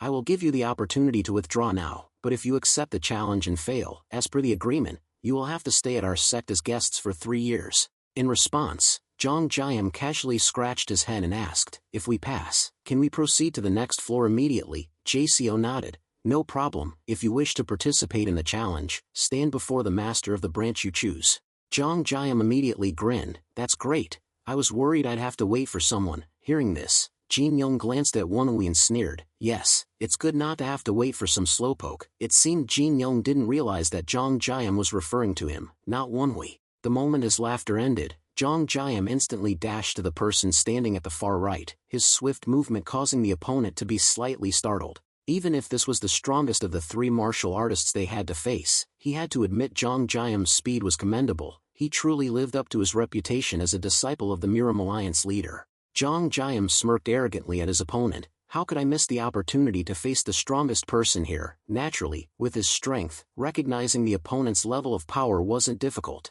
Jin Young glanced at the remaining 2, then stood before the one with the weakest aura. He chose the weakest opponent to conserve his energy for the higher floors. Then, he looked at Wonwee and smirked, as if to say, try your best. But Wonwee didn't care, calmly walking to the remaining martial artist and inwardly scoffing, this guy keeps making ridiculous actions. The fighting arena this time was much more spacious than in previous days because there were only 3 pairs of opponents. The range of movement and combat was therefore more comfortable and flexible. Everyone was taking some time to assess their opponents. Opposite Wonwee was a man with slightly long hair. He looked at Wonwee with a regretful expression, perhaps because he didn't get to fight the successor of the 8 older brothers' legacy, and he also thought Wonwee's strength was too insignificant. After guessing Wonwee's abilities, the long-haired martial artist went into a fighting stance, inwardly thinking that Wonwee would surely become the next martial artist of the 8 Flowing Shadows of the Wind sect. At that moment, JCO raised his hand and announced, welcome, everyone, to our sect's challenge. Then, let's begin. Commenced the fight. His shout, accompanied by a sweeping gesture, marked the beginning of the challenge. The long-haired master standing before Wonwee gestured with his hand, inviting him to attack first. I'll let you strike first, young master. Wonwee had no reason to refuse. His action shocked everyone, including JCO. Only Jong Jiam calmly smiled slyly. Everything was unfolding exactly as he had sensed earlier about Wonwee, but unlike his initial gaze at Wonwee, his eyes now gleamed with competitiveness. Without any opening move or mobility arts, Wonwee rushed in close to his opponent. Surprised by Wonwee's speed, the long-haired man hastily threw a punch towards Wonwee's forehead, but Wonwee dodged by tilting his head and instantly punched the opponent in the stomach in the blink of an eye. Hit in the stomach, the long-haired man coughed and knelt down. You hid your strength, you're a master. Whether it was due to the long-haired man's underestimation and carelessness, believing Wonwee to be weak, or if he truly believed in Wonwee's outward strength and let his guard down because of the hidden aura, the match ended in one move. Wonwee glanced to the side. Seeing that Jin Young was still facing his opponent and was already on the 3rd strike, he sneered and taunted, I'm going ahead, take your time. Not long after, in an antique-style study, a man meticulously dipped a large brush into ink and nodded thoughtfully. Interesting, 2 successors of the 8 older brothers' legacy are both eyeing the title of successor to the 8 Flowing Shadows of the Wind sect. The man was dipping ink into a brush and standing in front of a large white-papered wall, and behind him was a bald guard prostrating himself on the ground. He commented calmly as if this was not a surprising thing. The title of successor of the 8 Flowing Shadows OS the Wind sect, who wouldn't be greedy? The man who was dipping ink did not turn his head to look at the bald man, just spoke thoughtfully, But one of those two probably did not come here because of ambition. The bald man frowned and wondered. Did you mean Zhang Jiam, the common disciple of the two of them in the bowl of older Brothero Thursday? The man dipping the ink slightly frowned. That's right. No matter how much they crave the martial arts of the 8 older brothers, is it logical for someone who has already inherited the teachings of 2 to be even greedier? Anyway, the situation has become interesting. Besides those two, there's also an unfamiliar person we've never heard of who also participated. Right, that person must have fallen in the 2nd or 3rd round. And between the other two, who gets ahead is already clear as day. The bald guard fell silent, causing the inking hand to pause. Why no answer? Could the grandnephew of the heroic king's great Tao be surpassing them? The bald guard frowned with a serious expression. No, it's that young, unheard of person. I observed until the 4th floor before coming up here, and he's truly formidable. The bald guard began to recount everything, from the mid-challenge rule change to increase the difficulty to what he had witnessed firsthand. One we could face 6 masters in a combined attack and still be the 2nd fastest to ascend the floors. The bald guard couldn't help but exclaim with a mix of wonder and doubt, at such a young age, possessing such superb martial arts, yet remaining unknown, it's truly strange. Hearing this, the man holding the brush fell silent, letting out a soft groan as if deep in thought. Then, he unexpectedly lifted the brush high, beginning to wield it across the large sheet of paper hanging on the wall. The forceful strokes were like swordplay, unexpectedly unrestrained. Seeing this, the bald guard let out a gasp of astonishment, even though this wasn't the first time he had seen such magnificent calligraphy. On the wall was written only a single character, sword, although just one character. Each stroke was as sharp as a blade, containing a chilling aura. The man, having put down his brush, seemed unconcerned with the bald guard's reaction, turning to ask, "You said that person uses a sword, correct?" Meanwhile, on the 8th floor of the tower, 3 masters of the spear branch were struck by one Wii sword and a mid-air reverse kick to the chin and chest, falling one after another with screams. Other masters were observing from around. Even Seo Moon-guk, the head of the spear branch on the 8th floor, couldn't help but be astonished, repeatedly letting out sounds of amazement, because those who had just fallen were one Wii's final opponents on the 8th floor. Standing amidst the 6 defeated masters lying on the ground, one Wii panted. Sure enough, the feeling of physical exhaustion is real. Among the 6, there were 2 top-tier masters and 4 first-rate masters. It couldn't be as swift as on the 1st floor. Furthermore, to conceal his identity, one Wii couldn't use the Great Blood Heavenly Art or the True Luminous Star Sword technique, so he could only rely on basic sword techniques or the short sword techniques Sodam had taught him. He couldn't even use the silver soft thread and dart techniques because many masters present could recognize that martial art. If he could freely use his techniques, one Wii believed he could have climbed here much faster. He only displayed less than half of his true strength, but in the end, he still relied on basic swordsmanship to reach the 8th floor faster than Jin Yong and only slightly slower than Zhang Jiam.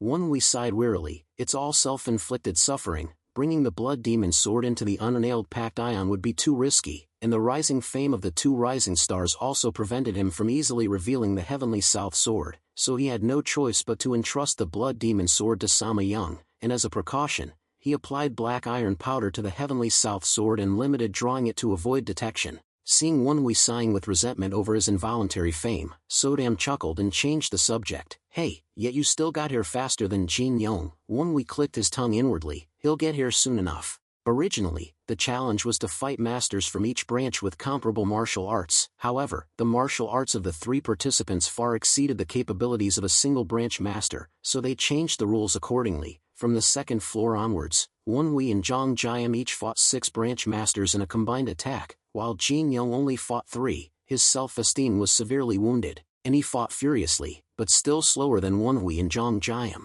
After a while, Seo Moon-guk approached and said to one Wii, "Congratulations on passing the 1st challenge." One Wii quickly asked, "Is the 2nd challenge immediate?" However, Seo Moon-guk unexpectedly shook his head and gave one Wii a strange object. "No, to ensure fairness, the 2nd challenge will take place tomorrow. Take this token and come here, to the 8th floor of the tower, before noon. But if you don't arrive before noon, it will be considered a forfeit, remember that." When one Wii stepped out of the 8 flowing shadows of the Winsek's tower, it was already dark. He carefully examined the round wooden token Seo Moon-guk had given him. It was engraved with 8 circles, perhaps the symbol of the 8 flowing shadows of the wind sect. One Wii didn't understand its meaning, but he guessed it was a certificate of passing the challenge. Countless martial artists stood before the entrance, curious about the results. but Won-Wee had no intention of showing off his passing of the first challenge, so he silently walked past them. They began whispering that he had failed or given up, judging by their reactions. It seemed not many had passed the first challenge. They didn't even know that those who qualified would take the second challenge tomorrow.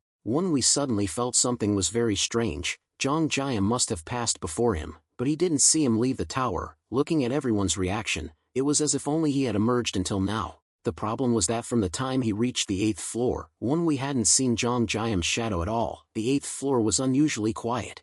Initially, Won-Wee thought Jong Jiam might have already gone for the second challenge, because he had ascended before him, so that possibility was high. But after receiving the token certifying his passage and the announcement that the second challenge would be the next day, he realized that wasn't the reason. Before leaving the tower, Won-Wee had looked towards the door opposite the arena on the 8th floor, trying to sense if Jong Jiam was there. He was certain his father, Songbik, was behind that door, observing everything, but he couldn't sense any presence with his senses, neither Jong Jiam's nor Songbik's. Of course, Songbik was one of the 8 older brothers, so how could he be easily detected? But Jong Jiam, could he also hide so skillfully? While Won-Wee was speculating, Heavenly South suddenly wondered, in my past life, did Jong Jiam and Jin Young come here to participate in the trials? Won-Wee shook his head, puzzled. I don't know, why are you asking? Heavenly South explained, I see that Jong Jiam is practically leading the younger generation. No matter how much he craves power, is it logical for someone who has already inherited the teachings of 2 older brothers to also covet the martial arts of the 8 flowing shadows of the wind sect? It's truly strange. Won-Wee didn't take long to figure out the answer. It must be Hyangmook's intention. He wants to make his disciple the successor of the 8 flowing shadows of the wind sect to restore the relationship between the unanaled Pact Ion and the Miram Alliance. Heavenly South widened his eyes in astonishment. The Miram Alliance leader, Sodam, also chimed in. What's wrong with their relationship? According to what Won-Wee remembered before his regression, the cause of this was the breakdown of the marriage that connected the alliance between the unanaled Pact Ion and the Miram Alliance. And the one who caused the core problem was the Miram Alliance leader's cousin, Baek Cheol, known for his heavy drinking and loose morals. After the great battle between righteousness and evil, Miram was divided between the Miram Alliance, the Orthodox path, and the unanaled Pact Ion, with the blood cult, their common enemy, gone. People thought a long period of peace would come, but power and strength are not easily shared. The Miram Alliance and the unanaled Pact Ion, regardless of their alliance relationship, naturally clash with each other frequently. Unlike the Miram Alliance, which follows the orthodox path, the unanaled Pact Ion does not belong to the righteous or evil and has different goals, so the conflict increases day by day. To mend the fractured relationship, Baek Cheol, for the benefit of the alliance between the two forces, was arranged to marry Wang Yan-ha, the daughter of the sect leader of the Sea Star King sect, one of the 4 major sects of the unanaled Pact Ion. However, this marriage didn't change the situation. One forest can't have 2 tigers. Both sides craved power and strength, and the 2 forces had no common goals, so conflicts intensified. Hyangmook felt powerless over this relationship, but he couldn't give up, and the marriage of his incompetent cousin didn't help matters. Just as the tense relationship between the 2 sides reached the brink of collapse, someone poured oil on the fire, making it irrecoverable. The entire Miram Alliance headquarters that day was shaken as if by an earthquake. Everyone was shocked and panicked. It was all because of Baek Cheol's womanizing and drinking habits that caused the incident. Hyangmook was completely stunned by the news that Wang Yang-ha had been found hanged and dead the previous night. The last fragile thread of hope connecting the unanaled Pact Ion and the Miram Alliance had snapped. Immediately after hearing the news of Wang Yang-ha's death, Hyangmook led his entourage to where Baek Cheol was. He hadn't been with his wife but was hanging around brothels and spending nights with prostitutes, not having visited his wife for many days. Therefore, in Wang Yang-ha's suicide note, she wrote that she didn't deserve to live anymore, blaming herself for not being strong enough to keep her husband's heart. That self-blame only added to Baek Cheol's guilt. Hyangmook was naturally furious about this and went to Baek Cheol to demand an accounting, but even when he heard that his wife had committed suicide, his face remained impassive, showing no remorse whatsoever. Hyangmook couldn't tolerate Baek Cheol's depravity and stupidity any longer. He didn't want to waste his breath lecturing him as before. He simply drew his sword. Without hesitation, Hyangmook severed his cousin's right arm. Baek Cheol's severed arm was rushed by a messenger to the unanaled Pact Ion as an apology, hoping that Wang Yang-ha's father would accept it and let the matter go. Sodam unexpectedly interrupted Won-Wee's story. Is 1 arm enough compensation? Won-Wee sighed and nodded. You're right. Baek Cheol's arm was thrown to the dogs right in front of the Miram Alliance messenger. Indeed, the arm of a useless person wasn't enough to pay for the life of a talented and precious woman. The messenger, seeing the Sea Star King sect leader's fury, trembled with fear, not even daring to look up, only gritting his teeth and listening to his rebuke. What? My daughter's life is only worth an arm. Even his life cannot make up for the grievances my daughter has suffered. The words of the sect master of the Sea Star King sect clearly showed his will. He demanded Baek Cheol's head as atonement. Of course, even if Baek Cheol's head was brought to the feet of the Sea Star King sect leader, it would only be a temporary relief and would never completely erase the pain of losing his daughter. In other words, the breakup of the relationship was inevitable. Furthermore, no matter how just and upright Miram Alliance leader Hyangmook was, how could he accept the demand to hand over the head of a relative? This refusal completely fractured the relationship with the Sea Star King sect, one of the 4 major sects of the unnailed Pact Ion.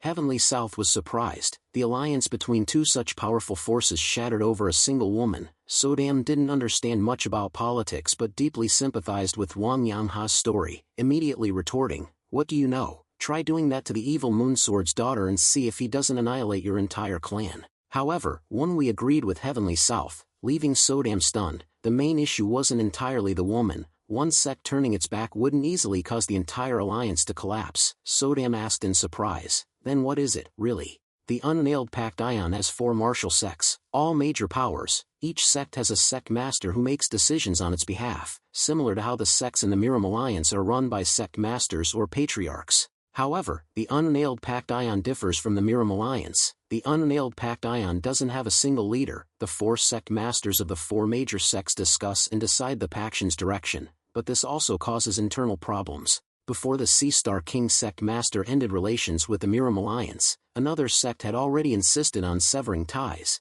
the 8 Flowing Shadows of the Wind sect. After the ruthless Divine Wind Songbeek became the sect master of the 8 Flowing Shadows of the Wind sect, he continuously opposed the alliance with the Miram Alliance. We previously didn't know the reason, but after learning about Songbeek's relationship with the Flying Moon Shadow sect, he vaguely guessed that Songbeek might be secretly struggling in his own way. Regardless, when 2 of the 4 major sects agreed, the unnailed Pact Ion ultimately decided to sever ties with the Miram Alliance. Afterward, the unnailed Pact Ion itself split into 2 clear factions and erupted into civil war.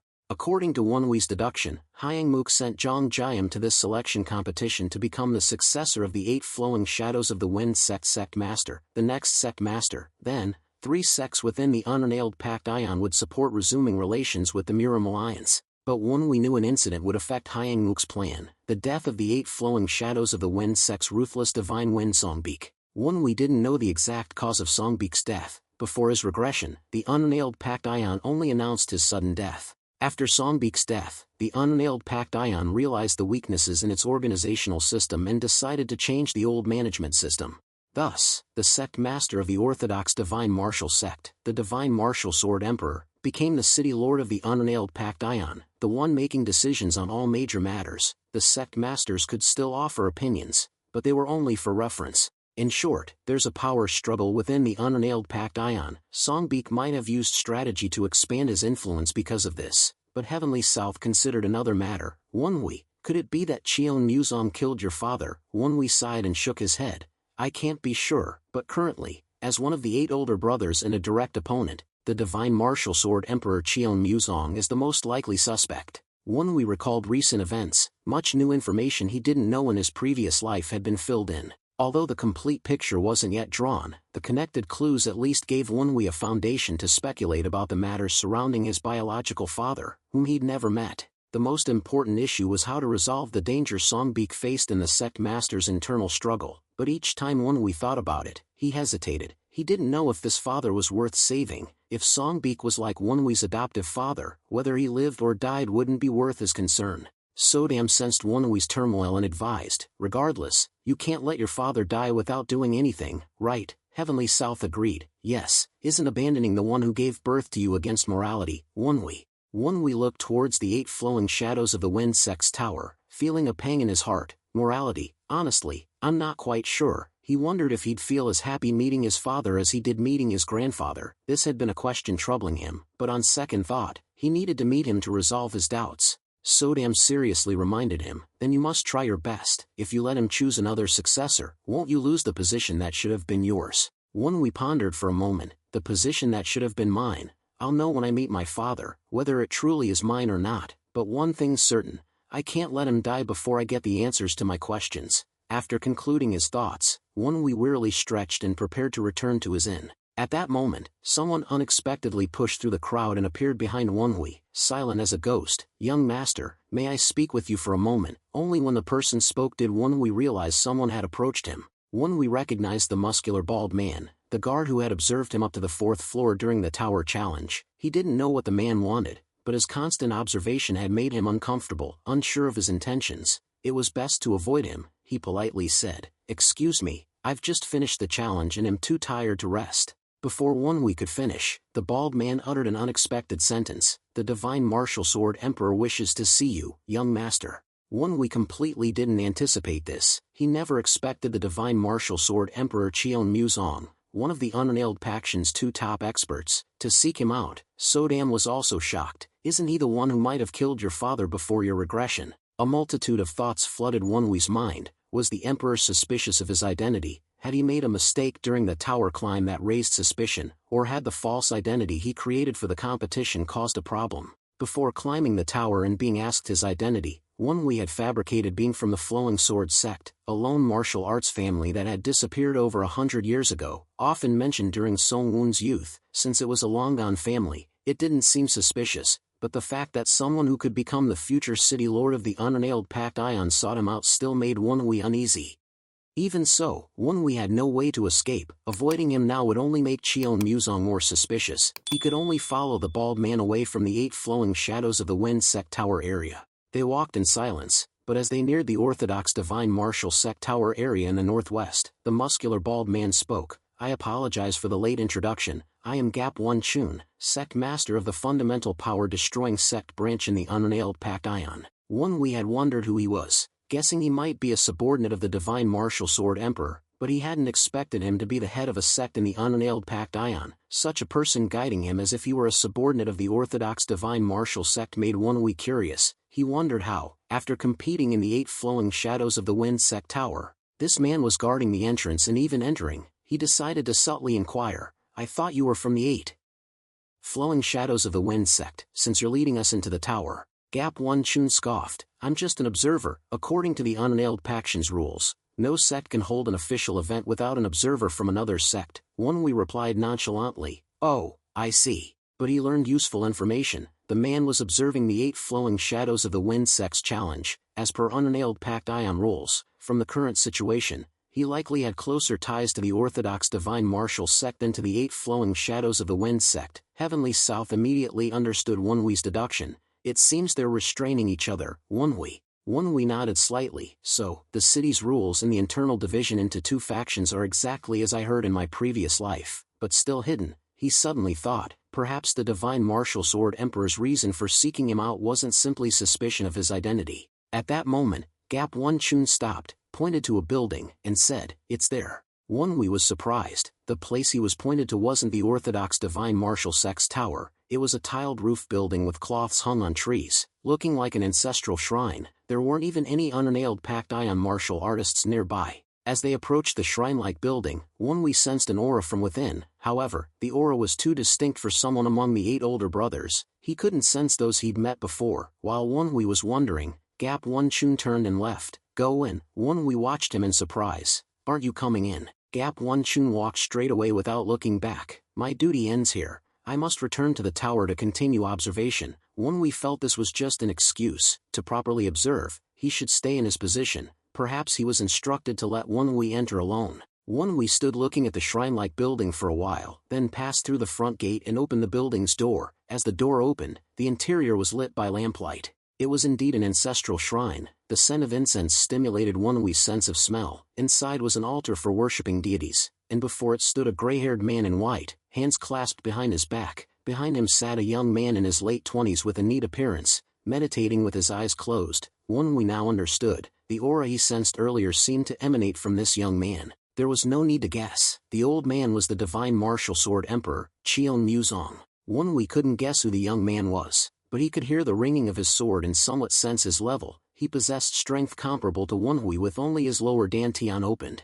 Cheon Muzong didn't turn around, only asking Wonwi in a low voice, "You passed the first trial of the 8 flowing shadows of the wind sect, didn't you? What is your name?" Wonwi clasped his hands and calmly introduced himself. "I am Ha-Won, from the Flowing Sword sect. I greet you, senior." This was the false name he'd used since entering the unannailed Pact Ion, simply taking the surname of the Flying Moon Shadow sect and adding Woon from his real name. Cheon Muzong showed no unusual expression, only pondering for a moment as if recalling a distant past. The Flowing Sword sect, that was a famous martial arts family, but it disappeared from Jianghu a long time ago. If you are their descendant, I can understand why no one knows you. Even after the greetings, Cheon Muzong didn't turn around. Instead, he took an incense stick, lit it, and inserted it into the incense burner, giving Wonwi the feeling of having entered a ritual in the ancestral shrine. Wonwi remained in his clasped hands posture, silently observing. Cheon Muzong turned around after inserting the incense. "What is a sword?" Wonwi now clearly saw his face. Though half his head was white, his face looked like that of a man in his early 50s. He was actually an 80-year-old.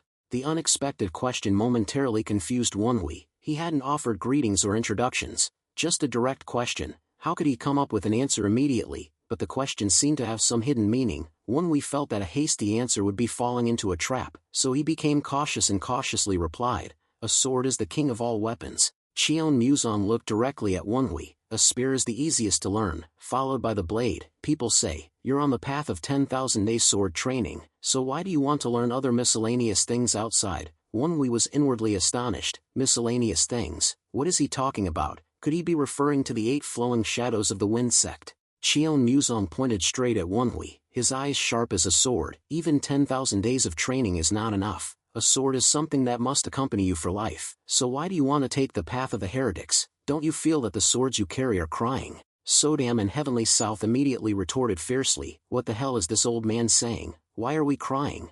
My previous master also liked swords, but this guy is clearly a sword fanatic." Heavenly South Sword called him a sword fanatic, but Cheon Muzong clearly has great pride in swords. Wonwi came because he was summoned, yet Cheon Muzong kept talking about swords. Taken literally, it seemed he was reproaching Wonwi, a swordsman, for not focusing on swordsmanship and pursuing other martial arts. Wonwi started feeling uneasy, and then Cheon Muzong uttered a sentence Wonwi never expected: "Give up the 8 flowing shadows of the wind sect's trial." Wonwi exclaimed in astonishment, What do you mean?" Cheon Muzong continued cryptically, "What you need isn't a master who teaches worthless, miscellaneous martial arts. You need a teacher to guide you to a higher realm of swordsmanship." Wonwi was momentarily speechless. Though not explicitly stated, it was tantamount to asking him to become his disciple. If Wonwi hadn't come to meet his father or was just an ordinary Miram person, he might have happily accepted the offer. But the current situation was different. The orthodox divine martial sect seemed to be at odds with the 8 flowing shadows of the wind sect and the Sea Star King sect. Becoming a disciple of the divine martial sword emperor would pit Wonwi against the 8 flowing shadows of the wind sect. Therefore,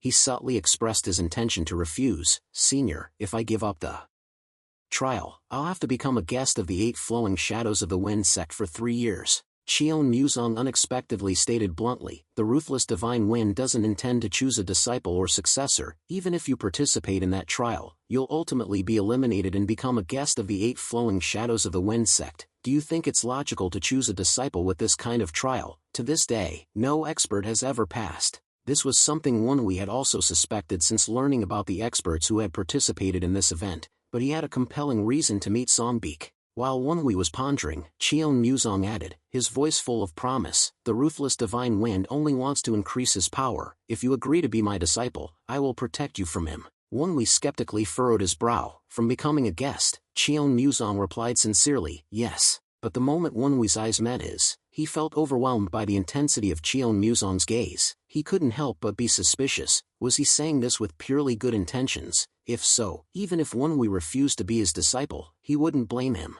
Considering Cheon Muzong's pride, Wonwi hesitated for a moment before saying, "I sincerely appreciate your kindness, senior, but I've already entered the 8 flowing shadows of the wind sect's trial. I've given my word. How can I give up halfway?" Cheon Muzong's face remained unchanged as he directly asked Wonwi's decision, "You intend to refuse this old man's kindness?" Wonwi clasped his hands and politely refused again. "I don't want you, senior, to confront the ruthless divine wind because of me." He thought this was enough. He had tried to be as tactful as possible to avoid offending him, sure that the old man wouldn't force him to be a disciple anymore. Cheon Muzong shook his head wearily. You're truly stubborn, there's no other way. I'll give you time to think. At that very moment, the floor beneath Wonwee suddenly collapsed. Everything happened too quickly, he couldn't react and fell straight down. Cheon Muzong said cryptically, if you find yourself in a situation where you must accept my kindness, perhaps your thinking will change, rest for a few days and think carefully. As Wonwee fell, Cheon Muzong released his hand from the candlestick he was pushing. This old man truly didn't know how to give up. He didn't realize the stubborn one wasn't Wonwee, but himself. Immediately, a mechanical sound echoed. The floor that had split and collapsed began to rise again. Cheon Muzong shook his head and sighed. Those who deserve to be used are so unreasonably stubborn. At this time, the young man meditating beside Cheon Muzong stood up. Master, I have some doubts about his abilities. He's not someone we need to care about so much.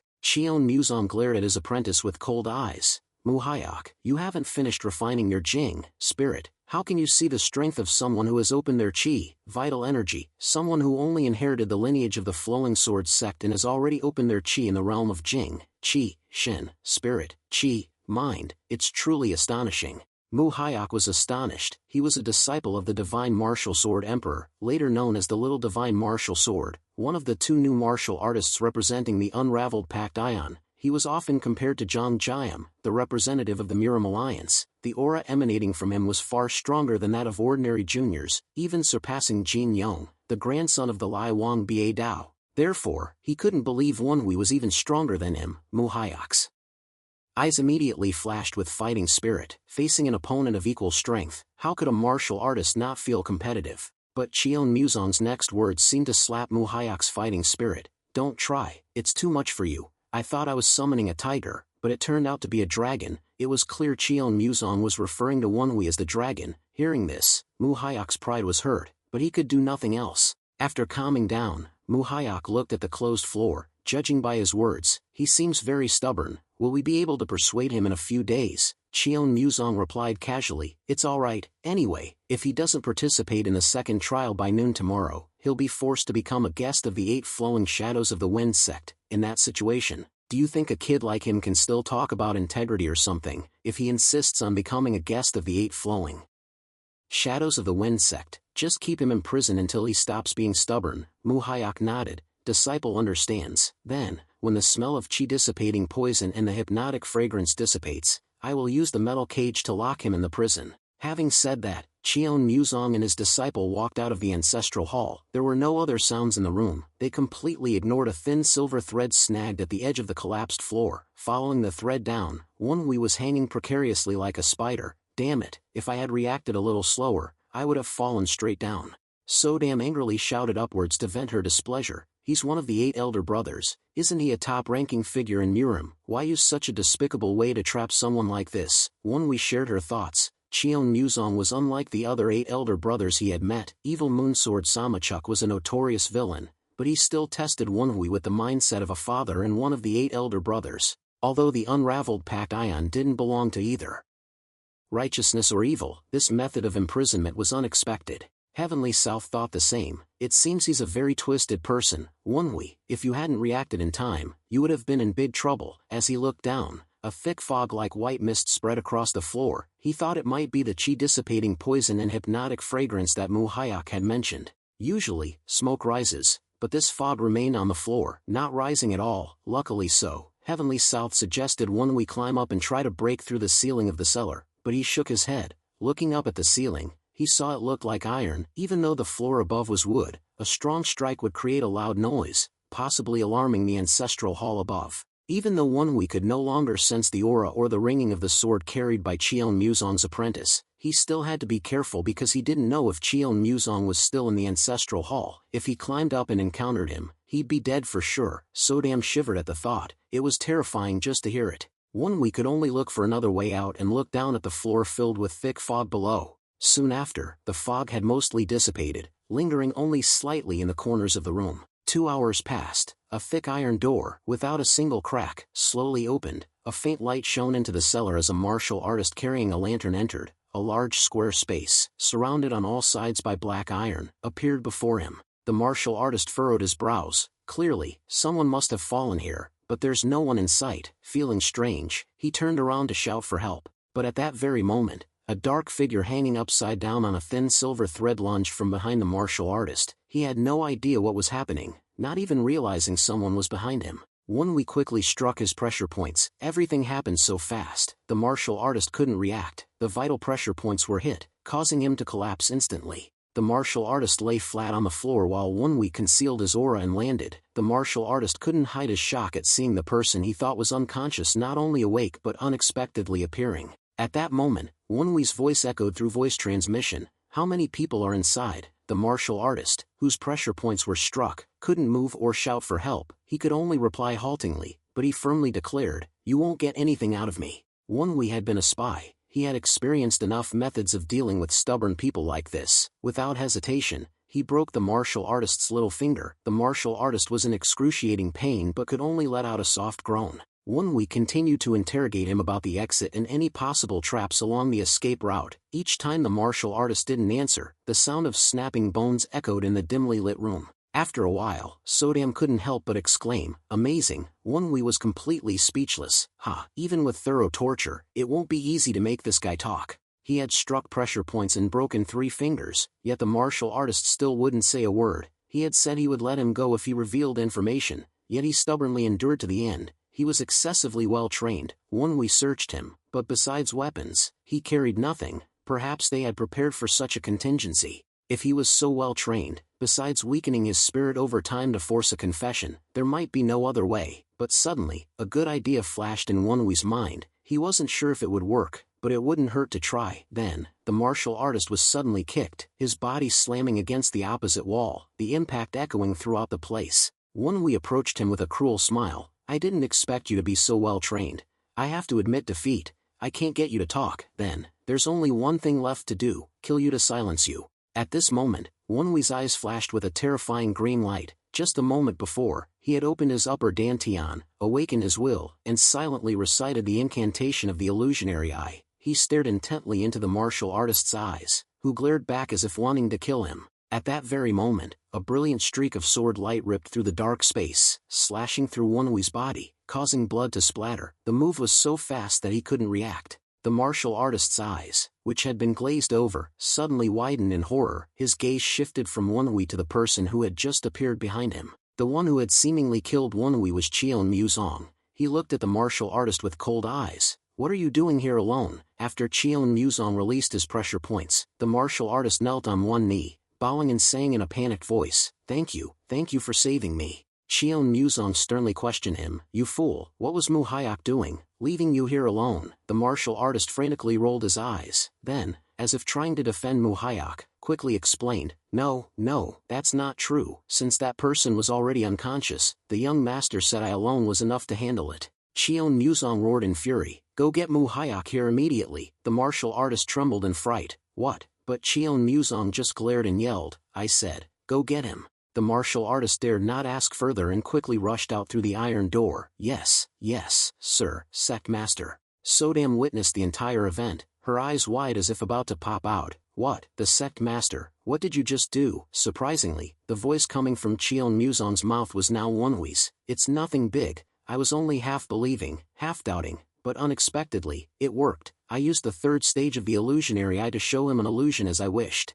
Won-wee told Sodam that he had imagined Cheon-mu-song suddenly appearing and defeating him. It had worked. Just looking at the martial artist's reaction was enough to know. In the martial artist's eyes, Won-wee must have looked like Cheon-mu-song. While hanging from the ceiling, he had heard Cheon-mu-song entrusting a task to his disciple, Mu-hyuk. Therefore, he guessed that Mu-hyuk was the one who had ordered the martial artist, and with a simple question, he knew that only the martial artist was there. However, the illusionary eye doesn't last long, so Won-wee has to quickly find a way out. If he simply tells the warrior to lead the way out blindly, he will wake up from the illusion halfway. So he cleverly gives him orders. Even if the illusionary eye is dispelled, for a short period of time, he will still obey the orders of Cheon-mu-song that he saw in the illusion and go find Mu-hyuk. Then, Won-wee hid his aura, quietly following behind the warrior who was limping because of his broken leg. Following the passage, a small space appeared. The warrior stopped in front of a wall and placed his hand on it. He fumbled somewhere on the wall and pressed it. Immediately, the wall made a grinding sound, as if there was some mechanism inside. At that moment, Won-wee attacked the warrior's acupoint from behind. letting him actually go find Muhayak would be a huge problem. The secret door slightly opened. It immediately closed. We laid the unconscious warrior on the floor, carefully listened for the sound of swords and sensed the aura on the other side of the door before sneaking out through the entrance the warrior had opened. Before him was a small stone room with a stone staircase leading upward. We concealed his aura and carefully ascended the stone stairs, but countless ringing sounds echoed, the sound of swords. Heavenly South also heard it and clicked his tongue. There's a pile of swords up there, just above. There are already more than 50 swords. We began to feel uneasy. The higher he climbed, the more auras he sensed. He didn't understand where this exit led, but there were so many human auras and sword ringings. At the top of the stairs, he reached an iron door on the ceiling. The door had a handle to open from the inside. Upward, light streamed through a crack in the exit, along with murmuring sounds. Heavenly South said with a bitter tone, This is probably the tower of the Orthodox Divine Martial Sect. Was startled and panicked. Damn it, I also heard the noisy ringing of swords. I didn't expect the only exit to lead directly to the tower of the Orthodox Divine Martial Sect. Just counting those directly above, there are more than 50 people. If we tried to escape, he would certainly have to confront them. Meanwhile, Cheon Muzong and Muhaya could also appear. Even prolonging the time wouldn't make any difference. To find the warrior who came down here, sooner or later, someone else would follow. Wee's mind was in turmoil. What now? Should I risk breaking through their encirclement? That's crazy. Just then, Sodam said to him, wait a moment. Wee frowned at her. What is it? Sodam smirked triumphantly. I have a good idea. Then, Wee returned to the lower level of the cellar, standing before a dented and distorted iron door. Earlier, while chasing the warrior, they had discovered that this place seemed to be used for imprisoning people. There were prisons made of iron bars, but there were also places completely enclosed by black iron walls. Among them, one iron wall bulged and was unusually distorted, as if someone inside had been repeatedly hitting it. He didn't know who was imprisoned here, but Wee was certain that this person was also imprisoned by Cheon Muzong for some reason. He had to admit that this person was skilled. To be able to distort a prison made of black iron to this extent, he was most likely a superb internal martial arts expert. Sodam confidently explained her plan. Just open the iron door. The person imprisoned inside will certainly try to escape, and while he causes chaos above, you take the opportunity to slip away. We found Sodam's idea quite decent. He wasn't sure if it would succeed, but it was a not bad approach. If an expert like that creates a disturbance to escape, all attention will be focused on him. He could use that opportunity to sneak away. Though he felt a little guilty about the imprisoned person, Wee had to save himself first.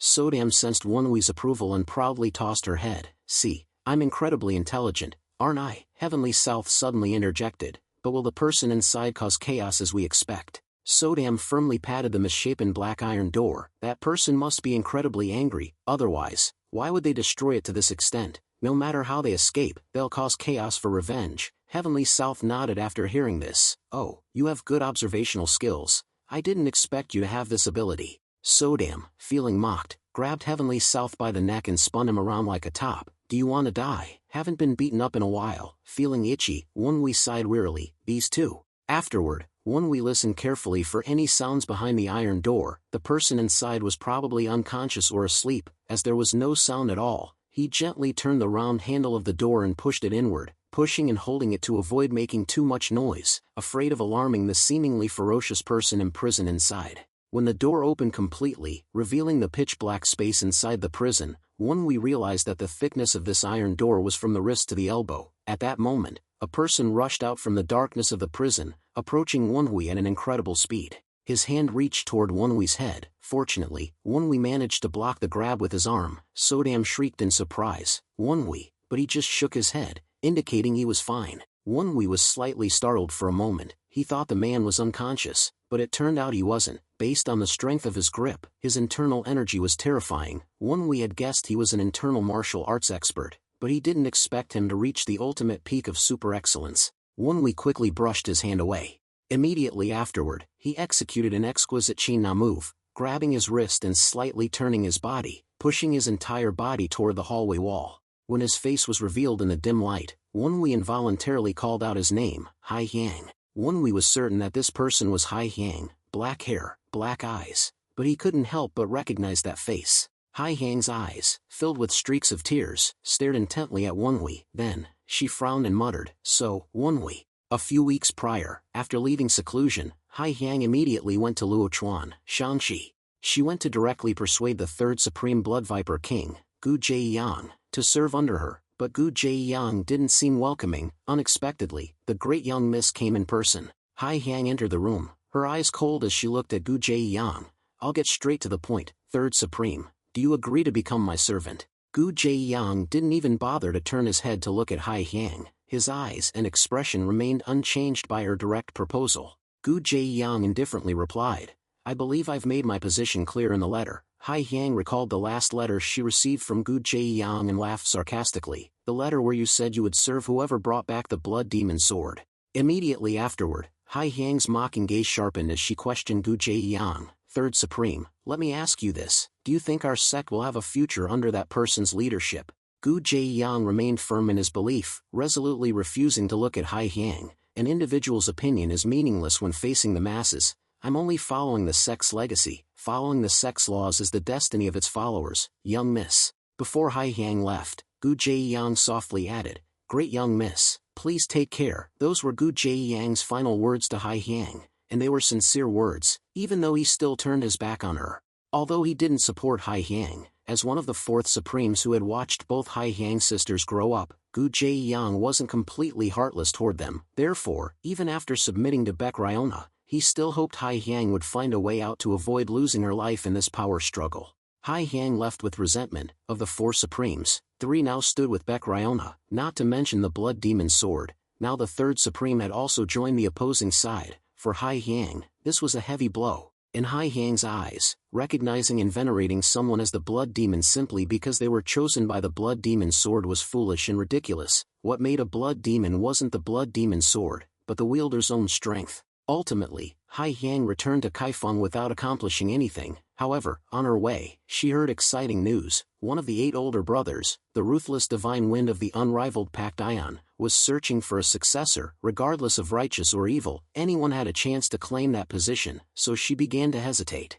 Originally, Hai Yang had reached her limit. After being seriously injured by Samachuk, she had to enter seclusion to cultivate, but even after a long period of effort, she still couldn't break through her current realm. Hai Yang suddenly thought, if she could grasp clues from one of the 8 older brothers, she could break through the barrier and reverse the situation. Not to mention, if she became a successor, she would possess the power of one of the 4 major sects of the unrivaled Pact Ion, an opportunity worth trying. While hesitating, Hai Yang met Zhang Riyang and vented her frustration on him. What are you doing here? Did you come to mock me for being rejected by the third Supreme? Zhang Riyang softly comforted Hai Yang. My subordinate will persuade the third Supreme again. Hai Yang immediately waved her hand, showing indifference. No need. Is the first Supreme still in seclusion? Zhang Riyang immediately understood Hai Yang's reason for wanting to find the first Supreme. Is it because young miss still can't break through to the next realm? Hai Yang thoughtfully replied, I think only the first Supreme can help me, or... Unexpectedly, Zhang Riyang had the same thought as Hai Yang. Before she finished her sentence, he understood. Young miss, that method is indeed dangerous, but it's worth trying. Hai Yang felt more interested in this idea. And so, 3 days before reuniting with Wenhui, Hai Yang decided to change her course, going directly to the unrivaled Pact Ion to participate in the first trial. Hai Yang also did the same as Wenhui, wearing a human skin mask, forging an identity and successfully climbed the tower at an unimaginable speed, receiving the circular plaque of the 8 flowing shadows os the Wind Sect. But things weren't as easy as Hai Yang wanted. As soon as the first challenge ended, she also encountered Wen Chun. And afterward, the events unfolded similarly to when Wenhui fell into the trap of the Divine Martial Sword Emperor. When Qion Muzong offered to take Hai Yang as his disciple, she disliked him and flatly refused. Even upon their first meeting, she immediately recognized his greed and ambition. Such a person would only exploit and hinder her, never be of assistance. However, the inevitable consequence of this refusal was falling into the trap Qion Muzong had set. But Hai Yang didn't have silver soft thread like Wenhui, so she couldn't avoid falling directly onto the prison floor. Inside the dark prison, surrounded by stone walls and a sturdy iron door, Hai Yang was imprisoned for over 2 days, unable to escape. Initially, she struck the iron door with light force to test its strength, but to no avail. After 2 days, her anger reached its peak. Hai Yang furiously pounded the iron door, concentrating all the power of her 10-level internal energy, leaving deep handprints and noticeably distorting the surface. Hai Yang, filled with resentment, cursed, "Damn it, I was too hasty. She wasn't usually one to regret things, but this time, she felt truly foolish for not thinking carefully before going to the unnailed packed ion, especially with the divine martial sword emperor involved. Hai Yang gritted her teeth. She never expected the old man to become a variable. However, no matter how angry she got or how many times she attacked the door, destroying it remained impossible. There wasn't even a crack, it only became dented like the surface of the moon. Looking at the unyielding door, Hai Yang panted. For half an hour, she continuously struck it with all her might. Exhaustion was inevitable. At that moment, a faint aura came from outside. As soon as she stopped, a voice said, "How foolish, young miss. Did you think you could escape the prison like that?" It was the voice of Mu Hyok, Cheon Muzong's disciple. Advised Hai Yang, "Young miss, opportunities like this don't come easily. Even though you wore the faceless artifact to hide your identity when you entered the unnailed packed ion, my master is still willing to accept you as a disciple without investigating your past." Hai Yang stood close to the door, her eyes cold as steel. She said sternly, "I said I don't need it. I swear, if I get out of here, the first thing I'll take will be your tongue and eyes." Mu Hyok burst into laughter. "Ha ha ha, what a cruel joke." Hai Yang hissed a chilling warning, "You think I'm joking, brat?" Immediately, the laughter outside the iron door abruptly stopped, but soon, Mu Hyok's voice returned. "Stubborn, aren't you?" Hai Yang slightly curled her lips into a cold smile. "I'll give you a chance. If you open the iron door right now, I'll only gouge out your eyes. That will be your last chance to live." Mu Hyok's voice began to show anger. "Ha ha ha, a prisoner daring to threaten me." After a long laugh, he continued in a low voice, "I also have a message for you. You will beg me to let you out, even if you have to crawl on your knees and plead." Hai Yang furiously pounded the iron door, her anger reaching its peak. "You bastard." At that moment, a strange smoke emerged from a small hole in the wall. Then, Mu Hyok's aura suddenly disappeared. Hai Yang immediately held her breath, using her internal energy to protect her heart meridian against the smoke. But then, something strange happened. The scenery before her began to change, revealing a manor filled with red lanterns. Hai Yang was stunned. It was an extremely familiar place, one she could never forget. Her eyes trembled, weak and fearful, a look she had never shown anyone else. From the smoke, a woman suddenly lunged out, strangling Hai Yang. The woman had crimson lips and magnificent clothing, blood flowed from her eyes like tears, a terrifying sight that sent chills down Hai Yang's spine. Her resentful gaze locked onto Hai Yang. Her deathly cold hands tightened around her neck as she cursed. "It's because of you. If you were a man, he would have accepted me." The woman's words froze Hai Yang's expression, as if she had returned to the past, a childhood she never wanted to remember. Her body went limp, and she fell backward. She flailed, trying to struggle, but the ghostly hands dissipated only to reform instantly, still tightening until her breath hitched. Even knowing it was an illusion, the pain was too real, causing her to cry. The hateful voice rose as the hands tightened further. "Die, useless thing, you have no value, go to hell, die." I said die, but this time, Hai Yang spoke coldly, looking directly at the woman. "Am I guilty because I can't satisfy the ambitions of a brothel woman like you? Because I'm unworthy of being born a woman? You're a woman too." This happened only half an hour before Wonhui opened Hai Yang's prison cell, but he had no idea what she was going through. Wonhui felt something strange when he looked into Hai Yang's eyes. At first, he thought she recognized him, but her eyes were vacant, as if she were hypnotized. Suddenly, Hai Yang struck Wonhui in the chest. Although he managed to block it, he was pushed back more than 5 steps in an instant. She added a vicious curse. "You damn dog." Sodam indignantly retorted, "This crazy woman, why did she suddenly attack him?" Meanwhile, Wonhui took a few more steps back, trying to create a safe distance from Hai Yang. Hai Yang's voice was hoarse as she stared at the person in front of her. "Someone like you, you don't deserve to be my mother." Wonhui was momentarily confused as to why she called him mother. But when he saw a tear on Hai Yang's cheek, he was stunned. She was always arrogant and confident, yet now her face was filled with such sorrow. Suddenly, Hai Yang's eyes widened as if her anger exploded. Her voice was filled with resentment. "Someone like you doesn't deserve to be my mother. Why am I unworthy of being born? Why must I endure your hatred? Watch from the underworld. The one you wanted to kill will ultimately take everything you ever craved." Immediately afterward, Hai Yang attacked Wonhui as if she saw an archenemy. Wonhui didn't know what Hai Yang was seeing. Her eyes seemed to be looking past him at someone else. Although her voice was forceful, her appearance and tone were tinged with sorrow. Wonhui continuously dodged fighting Hai Yang because he didn't understand the situation, but if this continued, they both would be in trouble. While Wonhui was considering how to deal with Hai Yang, in the illusion, the woman continued to scream, "Die." Blood still flowed from her eyes even though Hai Yang had struck her, but her body dissolved into smoke. passing through her and then reforming. Hai Yang couldn't completely dissipate her, she could only attack frantically, pouring all her strength into a desperate assault. In reality, Hai Yang was also frantically attacking Wenhui, forcing him to jump from side to side to dodge. But no matter where he dodged, Hai Yang relentlessly pursued him, almost catching him several times. The internal energy in his lower dantian wasn't strong enough to resist. With no other choice, he opened his middle dantian. A warm energy from his heart spread throughout his body, creating an internal strength far exceeding the power in his lower dantian. When Hai Yang closed in, Wenhui didn't miss the opportunity. He launched a kick at her stomach to counterattack, simultaneously pushing himself backward. But before the kick landed, she used mobility arts to retreat, narrowly avoiding it. Immediately afterward, she advanced again, pressing close to Wenhui. Despite her unstable mental state, her martial arts skills were still astounding. As Wenhui was at a loss for how to resolve the situation, Heavenly South's voice rang out. It seems she's been given a special drug that corrodes the mind. Wenhui, surprised, asked, a mind-corroding drug, is there any way to help her regain consciousness? At this moment, Hai Yang was right behind him. Wenhui had to retreat, dodging while listening to Heavenly South's advice. She can still recognize your voice, proving she isn't completely controlled. Though it's dangerous, you must strike the Baihui acupoint on her head, just like the time you were manipulated by the demon in the blood demon sword. That was easier said than done, because even in her madness, Hai Yang was incredibly strong. Wenhui was thinking about how to create an opportunity to attack when Hai Yang lunged again, reaching out to strangle him once more. Wenhui immediately shot his silver soft thread at a nearby prison bar. As soon as the thread wrapped around the bar, he began using mobility arts to evade Hai Yang's attacks. She pursued him relentlessly. He continued to move around her, circling like he was playing a game. Because she was disoriented, she didn't notice the silver soft thread until it was right before her eyes.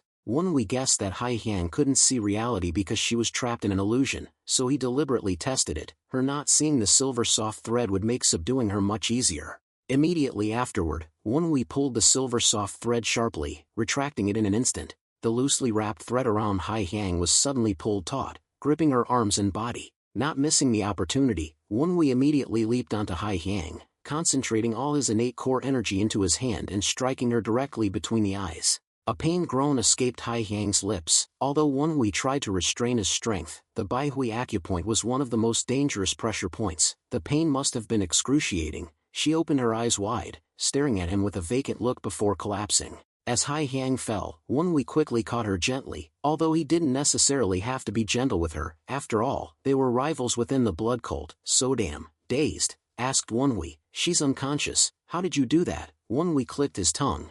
I did as Heavenly South said. Sodam was startled and widened her eyes. What? But that's a death point. Pressing it carelessly can kill someone, or did you intentionally kill her to kill two birds with one stone? Wenhui coldly retorted, two birds with one stone. I controlled the force, she can't die. Wenhui thought Hai Yang would take a while to fully recover, but once again, things turned out unexpectedly, leaving him stunned. Hai Yang's vacant eyes suddenly lit up, one eyebrow slightly arched, the sorrowful expression disappeared, replaced by an arrogant and sharp gaze. While Wenhui was still flustered, Hai Yang unexpectedly wrapped her legs around his waist with tremendous force. She flipped him over, reversing the situation, and drew the ordinary sword he carried at his waist, holding it to his neck. Wenhui quickly spoke to stop the sword. Hey, young miss, I saved you. Instead of thanking me, you're going to kill me. Hai Yang frowned and stared at Wenhui. Then suddenly, a smirk appeared on her face. You are so Wenhui, right? What kind of silly makeup is that?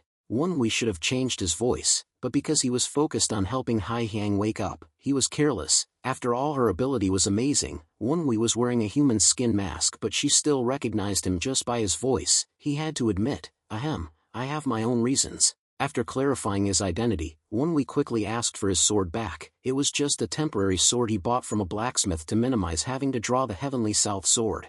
Hai Yang returned the sword to Wenhui but didn't miss the chance to criticize it. Why are you using such a cheap sword? Is that part of the disguise too? The cheap sword seemed to whimper. It felt deeply hurt by Hai Yang's words, but Wenhui just vaguely brushed it off. Let's just say so. I'm glad she's awake. Hai Yang lazily glanced at the silver soft thread binding her arms and casually said, Oh, so you have this kind of hobby? Wenhui awkwardly explained. I tied the young miss because she was unconscious at the time. Hearing this, Hai Yang's eyes flickered. She tried to act casual, but her cheeks flushed slightly. It seemed a part of her memory from earlier returned, but only for a moment. She then teased, still denying it. I didn't expect you to have such a perverted hobby, but I can play along if you want. Wonwi replied indifferently, you're still joking in a situation like this. Hai Yang continued to flirt, I'm not joking, since you went to all this trouble to save me, this is a fair payment. Even though it was a joke, Hai Yang's voice clearly held a hint of anticipation. A suggestive image flashed through Wonwi's mind, but he immediately dismissed it, thinking of Sama Young. It's just a coincidence. Having said that, Wonwi channeled his internal energy into the silver soft thread, slowly untying her, but Wonwi's eyes narrowed, not hiding his disappointment. Coincidence. Wonwi frankly admitted, I was also knocked down here by the divine martial sword emperor. Hai Yang once again showed a disappointed expression. However, with her strong personality, Hai Yang quickly recovered and sarcastically said, Ha, of course, I'm just a fool who fell in love on my own, and you're a fool who fell into someone else's trap. That look from Hai Yang annoyed Wonwi. She was also tricked and imprisoned here, yet she acted like he was useless. He suddenly regretted saving her. Seeing Wonwi not responding to her joke, Hai Yang became serious and changed the subject. You missed a good opportunity. Wonwi frowned, suspecting she was referring to the earlier suggestive situation and didn't want to hear it. Hai Yang clicked her tongue and spoke frankly, you could have eliminated me, one of the potential heirs of the blood demon. Why did you save me? Sodam exclaimed in surprise. It seems Hai Yang doesn't know you've become a blood demon. Wonwi thought the same. Baek Ryoma might have interfered with the news to prevent its spread. Wonwi thought it best not to say anything for now, unsure of Hai Yang's reaction if she knew. Wonwi made an excuse. I saved you because I wanted to cooperate to escape. Hai Yang's eyes flashed with suspicion. Cooperate? Why? Wonwi explained his discovery of the path leading out of the dungeon. There were too many people for him to handle alone, so he needed Hai Yang's cooperation to break through or find another way. Hai Yang immediately broke into a bright smile, looking at Wonwi with interest. A smart choice. It seems you understand the saying, the enemy of my enemy is my friend. Wonwi clicked his tongue. That only applies to you. Hai Yang lightly licked her lips, her eyes holding an ambiguous meaning. I've never considered you an enemy. Wonwi shivered slightly. She hasn't given up on marrying him. That's the scariest part. Wonwi didn't expect to have to cooperate with such a dangerous ally, but he could only give a vague answer to avoid offending Hai Yang. I'll keep that in mind. But first, we need to get out of here. I have an idea. Then, Wonwi's mischievous eyes glanced towards the exit. Not long after, Mu Hyuk rushed down to the underground passage with 3 warriors. Seeing that the warrior assigned to the task hadn't returned, he became suspicious and went to check. After boldly assuring Cheon Muzong that he would handle the prisoners properly, he couldn't let things get messed up. According to Mu Hyuk's calculations, with the amount of chi dissipating poison and hypnotic incense he used, the prisoner should have been unconscious for at least half a day. Therefore, a sense of unease crept into his heart. When Mu Hyuk reached the underground prison, he saw that the iron gate holding Hai Yang was still closed. Without any movement, he guessed she was still unconscious because of the heart-weakening incense. So the problem lay elsewhere. Mu Hyuk hurried towards the tunnel connecting to the trap chamber where Wonwi was held. But as soon as he entered the corridor, the sight before him stopped him. His subordinate was lying motionless on the ground. One of the warriors Mu Hyuk brought rushed over to check, finding that the warrior on the ground was still alive, only unconscious. Mu Hyuk anxiously urged the warrior to wake up the unconscious man so he could ask what happened, but at that moment, another warrior exclaimed in panic, Master, something's wrong. Mu Hyuk wanted to yell in frustration, what else? The moment he turned his head towards the subordinate pointing, a moment of shock appeared in his eyes. Impossible. What Mu Hyuk was most worried about actually happened. The trap door opened wide, and the person sent to capture Wonwi fainted. He immediately understood that this was caused by Wonwi. Mu Hyuk quickly expanded his senses but found no sign of anyone else around besides his own men. Mu Hyuk couldn't believe his eyes. No aura. Where did he go? The doors of the cells couldn't be opened from the inside, so there was no way Wonwi could have hidden inside, because if he hid, there would be no chance to escape. Mu Hyuk had a bad feeling. If this reached Cheon Muzong's ears, punishment would be unavoidable, so he quickly ordered his subordinates to search. He didn't know that 2 figures were hanging above him. On the ceiling, the silver soft thread was hooked onto a corner of the wooden beam supporting the chamber, becoming a secure rope for Wonwi to hang from, carrying Hai Yang. Mu Hyuk was furious at the slowness of his subordinates, constantly yelling, hurry up, he's been drugged, he can't go far. While the subordinates frantically searched for Wonwi, Mu Hyuk stood rooted to the spot, holding his head and lamenting, damn it, it's ruined, my master will punish me. As the warriors dispersed, a sound came from behind Mu Hyuk, right in front of the exit. Wonwi and Hai Yang had been standing there the whole time. Hai Yang's voice sounded cold, why worry about that, You won't have a chance to see him again anyway. Mu Hyuk jumped and turned around, his eyes wide with shock. How did you? Seeing his bewildered expression, Wonwee and Hai Hyang felt relieved. He probably never imagined they were hiding on the ceiling. The warriors searching for Wonwee also stopped in shock and turned around. Wonwee just fell down, so he still had a chance to escape the trap chamber, but Hai Hyang should have been imprisoned and unconscious. While Mu Hyuk's group was still stunned, Hai Hyang reached out to Wonwee and calmly said, "He's mine." Wonwee slightly frowned, not understanding why Hai Hyang extended her hand and said that in this situation.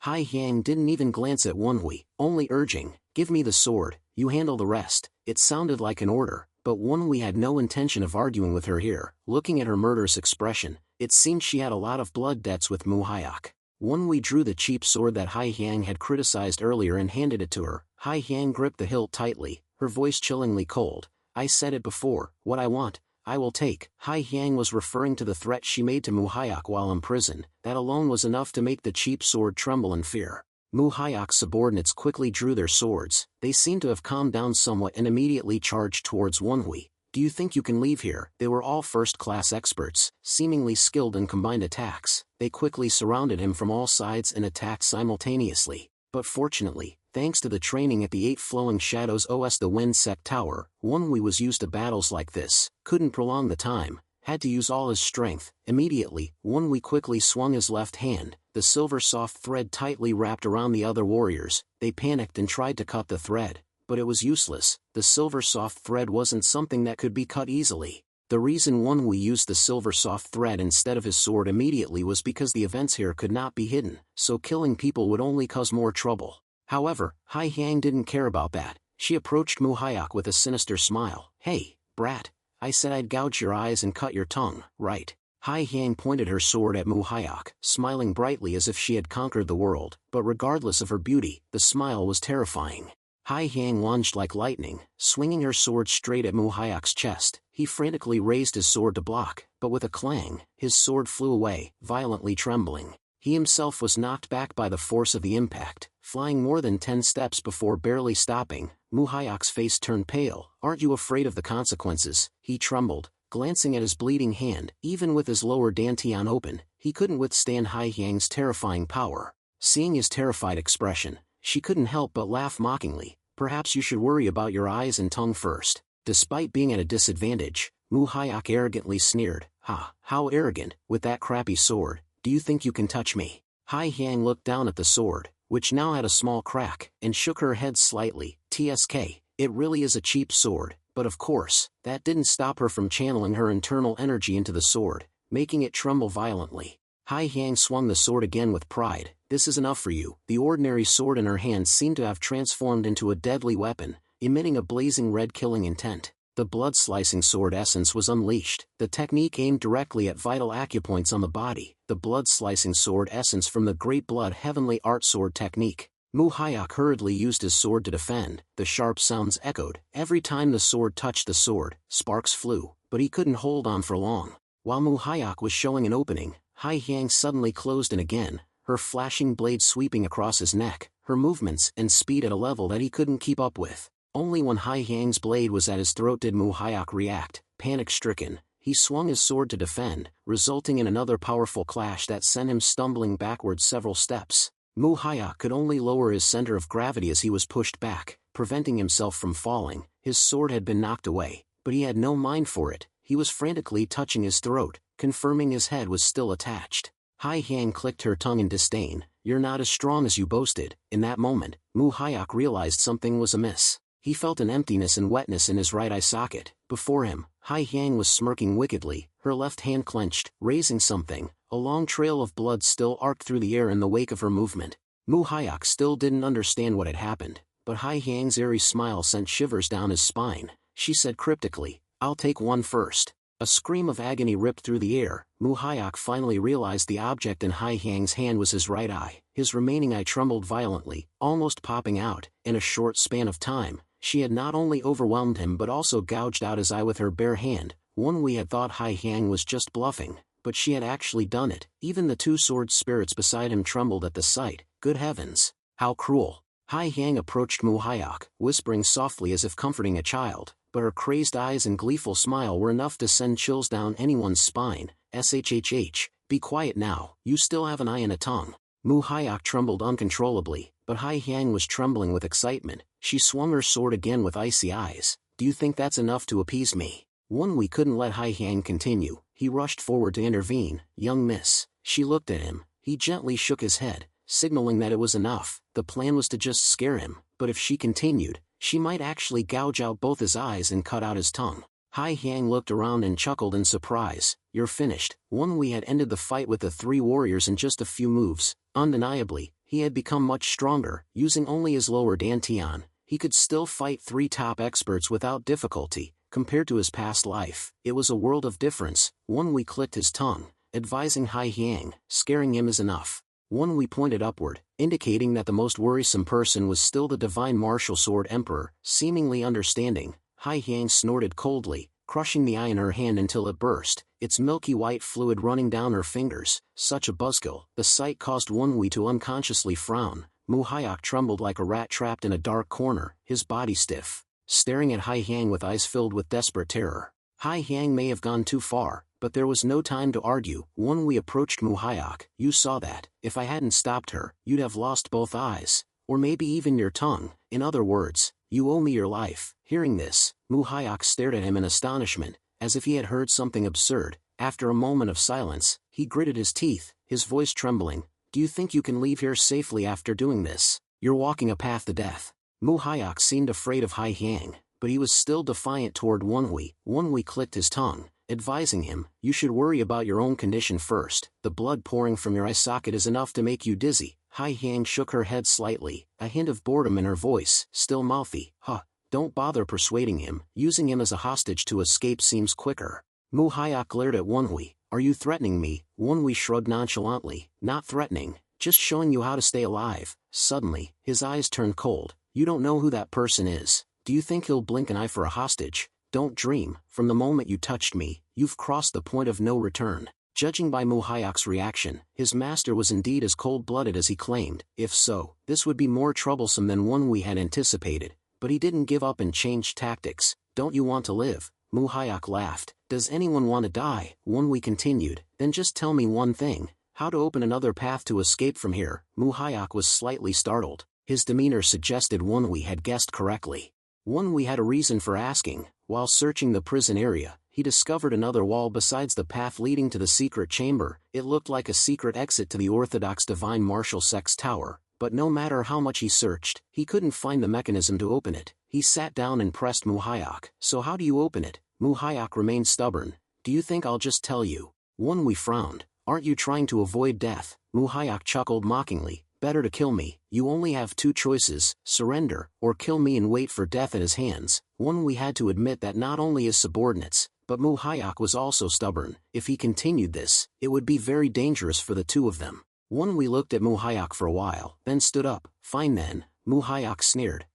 Giving up already? Wei calmly shook his head. No, it's just that, if you're this useless, I'll hand you over to the young miss. Mu Hyuk's eyes widened in shock. What? But Wei actually turned to call Hai Yang, young miss. Hearing the call, Hai Yang smiled brightly and approached Mu Hyuk, her voice light but chilling. I told you, no need to be gentle. First, I'll cut out your damn tongue, then each finger and toe, one by one. As she approached, Mu Hyuk frantically backed away and yelled at Wei. Hey, wait. But Wei completely ignored him. Mu Hyuk's face was as pale as death. He knew that if it were someone else, it might just be a threat, but Hai Yang would actually do it. She laughed gleefully as she uttered terrifying words that even sent shivers down Wei's spine. After cutting off your limbs, I'll continue to butcher you, from your ankles to your wrists, piece by piece, like cutting meat. Cuckoo. At that moment, Hai Yang's voice was filled with pleasure. After witnessing all this, your remaining eye will be useless too, then I'll gouge it out. Oh, but don't worry, I won't kill you. You'll have to live like that. Mu Hyuk was terrified, screaming, I'll tell you, please, tell this crazy woman to stay away from me. Hai Yang's methods were indeed effective. Mu Hyuk completely collapsed. Apparently, being called crazy annoyed her, so she punched him in the face and glanced at Wei with regret. I thought he'd be tougher. Anyone who witnessed the previous scene would understand that if Mu Hyuk had been tougher, he might not have remained intact. He could only obediently lead Wonhui and Hai Hyang after the warriors were locked up. Soon after, the secret passage door Wonhui had found slowly opened. After operating the secret mechanism, Muhayak said, "This way leads out. I'm useless now. You can leave me behind." Wonhui chuckled. "You think I'm stupid? Don't try anything. How can I be sure this path actually leads out?" Hai Hyang spoke softly, but it silenced Muhayak instantly. "Open your mouth one more time, and I'll pull out your tongue." Wonhui pushed Muhayak ahead to scout the way. He walked without hesitation, proving there were no traps. While walking, Hai Hyang transmitted a message to Wonhui. "Once we're out, is our cooperation over?" Wonhui didn't respond, so Hai Hyang chuckled softly, her eyes flashing with intrigue. She seemed to be planning something. The farther they went, the more Wonhui noticed something strange. Are there this many prisons here? Sodam also curiously observed the surroundings, simply guessing that Muzong was too greedy and these cells were to imprison other talents who refused his invitation. After walking through the escape route for a while, a smaller cave than the previous dungeon appeared. On the opposite side was a passage leading out, but in the middle of the narrow space was a row of black iron prisons, identical to those he had seen before, and most of the doors were wide open. Wonhui couldn't help but suspect Muhayak's intentions in leading them here. Wonhui suspiciously questioned Muhayak, "Is this really the escape route? If you're trying to trick us then," Muhayak obediently explained, "my life is in your hands. I'm not in the mood to play any tricks. Anyway, you have to keep your word. You have to let me go once we're out." Wonhui saw no sign of lying in his expression, so he didn't press further. He guessed that the fear of facing Hai Hyang had made him cowardly or more pragmatic. At that moment, Hai Hyang suddenly asked Muhayak, "What's this?" Both Wonhui and Muhayak turned to see what she was curious about. Hai Hyang tapped the only locked iron door in the row of cells. "Why is only this one closed?" Clearly, someone was imprisoned inside, and the cell's special isolation piqued Hai Hyang's curiosity. Muhayak immediately urged Hai Hyang, "It's just a prison, nothing important. You don't want to go out, just keep going," he replied hastily, his face sweating and his eyes constantly wavering, clearly hiding something. Hai Hyang silently observed, then without hesitation opened the closed iron door. The door creaked open slowly with a heavy groan. Muhayak exclaimed in surprise, "Why did you open it?" Hai Hyang shrugged nonchalantly, "Why shouldn't I?" Muhayak stammered, trying to stop her, that is. But Hai Hyang didn't care, simply sneered, "Shut up." The more flustered he became, the more she wanted to open it, making Wonhui sigh inwardly. It was difficult to cooperate with someone like that. He just wanted to get out of there quickly instead of causing more trouble. Hai Hyang pushed open the door. In the flickering light of the torch, she entered. The dark space inside was gradually illuminated, but when she saw the person imprisoned inside, she froze. "What the hell?" Seeing Hai Hyang's grimace, Wonhui curiously approached the cell door. "What is it?" Hai Hyang stood with her arms crossed near the door, avoiding entering to prevent Muhayak from unexpectedly closing the door and trapping them. She gestured inside with curious eyes. "Look for yourself." Wonhui stepped closer. The light illuminated the interior of the prison, making him equally shocked and surprised. Just like Hai Hyang, on the wall opposite the door was a frail old man, his skin stretched over bone, chained in a kneeling position. He was gasping for breath, seemingly clinging to a faint spark of life, but what shocked them most was his face, identical to Muzong's. Wonhui was stunned. Despite the frail body, the face was identical to Muzong's. Hai Hyang nodded, confirming his thoughts. "Strange, I've never heard that the Divine Martial Sword Emperor had a twin brother." Wonhui wondered who this old man was. He had the same face as the Divine Martial Sword Emperor, Muzong. He suddenly considered a possibility. The person involved in his father Songbeek's death might not be the real Muzong, but between the person strolling around freely and the one imprisoned here, who was the real Muzong? At that very moment, Hai Hyang spun around, drawing her sword and aiming it at the passage behind them. With lightning speed, Wonhui also drew his sword. They both sensed someone approaching. The figure crossed the dark corridor, gradually revealed in the torchlight. Muzong, smirking wickedly, slowly spoke, "You've seen, haven't you?" Just one sentence, but goosebumps erupted on Wonhui's body. A chilling sensation spread through him. He looked back at the old man in prison, then at Muzong. The Muzong in front of Wonhui was no longer the majestic Divine Martial Sword Emperor he had met in the Ancestral Temple. Instead, he carried a dark and extremely dangerous aura, more like a great villain than a senior Murim. The imprisoned old man was dazed, not showing any appearance of an older brothero, a monk, a fake monk. The scene made Wonhui not know who was real. Muzong's eyes swept over Wonhui and Hai Hyang, I ask, have you seen? A heavy killing intent filled the confined space, feeling exactly like when Wonwi faced Samachuk, as if a slight lapse in concentration would allow his sword to pierce his heart at any moment. Suddenly, Mu Hyuk screamed, his voice trembling, Master, Master, I have no other choice, look at this eye, they took it from me. Before Mu Hyuk finished speaking, Muzong clicked his tongue contemptuously, TSK, proving their uselessness in this way again. Immediately afterward, he raised 2 fingers, forming a sword gesture, pointed at Mu Hyuk, and a sharp sword energy shot out, stabbing straight into his head. If Muzong really considered Mu Hyuk as his disciple, he wouldn't have made such a fatal move, but Hai Yang didn't find this strange at all. Ha, you really are ruthless. She had already sensed from the previous reactions of her subordinates that Muzong had shown signs of being a ruthless person. Muzong chuckled softly, his voice regretful. He deserved it. A talkative person, this was the end. What a pity, you two are both better than that useless guy. If you were more reasonable, maybe I would have used you both. Muzong's killing intent grew heavier. We could only try to remain calm and feign ignorance. Senior, your words imply we should die here. I didn't see clearly who was inside, but I don't want to confront you over this. Muzong let out a cold smile. Don't pretend. You saw an old man inside who resembled me, didn't you? You shouldn't have entered in the first place. Muzong had admitted it himself. Wonwi and Hai Yang exchanged glances silently, knowing they couldn't escape with their wits. Regardless of Muzong's true identity, his strength was comparable to the top-tier masters. Battle was inevitable. Wonwi gripped his heavenly south sword, eyes fixed on Muzong. If you intend to kill us, let us die knowing the truth. Who is the real one? Muzong smiled mysteriously.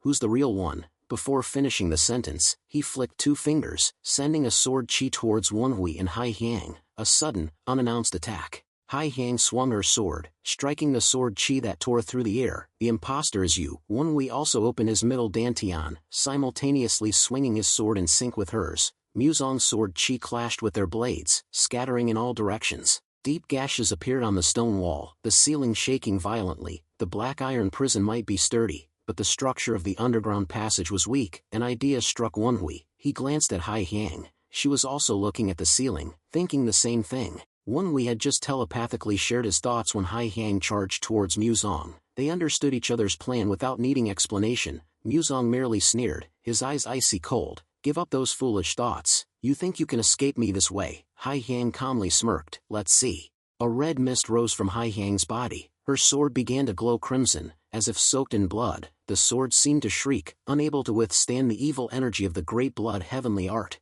Muzong narrowed his eyes. So, you're a descendant of the blood demon. He seemed surprised, but Hai Yang didn't answer, focusing all her energy into her sword and charging without hesitation. Hai Yang attacked. Cracks appeared on her sword's blade, which shattered. Crimson fragments flew like a storm, swirling around Muzong. It's not the great blood heavenly sword technique, Wonwi realized. It's her own creation. Wonwi poured all his energy into the heavenly south sword, preparing his strongest technique. Following Hai Yang's signal, he leaped towards the ceiling, intending to use meteor strike cleave to break through. Naturally, Muzong wouldn't allow this. He knew Wonwi and Hai Yang's plan. In a flash, he pierced through Hai Yang's sword storm and dashed towards Wonwi, appearing behind him like a ghost, startling him. Wonwi's eyes widened in shock. Damn it, he hadn't expected Muzong to escape Hai Yang's technique so quickly. If Muzong caught him, he would be killed before breaking through the ceiling. Hai Yang had just retracted her sword move and hadn't had time to pursue Muzong when the latter, with a savage laugh, lunged at Wonwi like a wild beast. A bunch of fools, who do you think you are? Wonwi was forced to change his target, abandoning the ceiling and focusing all his strength on confronting Muzong. Gripping the heavenly south sword, he unleashed Meteor Strike Cleave, the 5th move of the true luminous star sword technique, striking downwards. But Muzong only laughed coldly. Foolish, I'll split you in 2. His 2 fingers moved like lightning, creating a sword chi that tore through the air. Muzong's sword chi collided with Meteor Strike Cleave. Wonwi was instantly thrown back, his arm numb, his sword trembling violently, his palm ripped open, blood gushing out. Worse yet, the sword chi had struck Wonwi's abdomen. He coughed up blood in agony.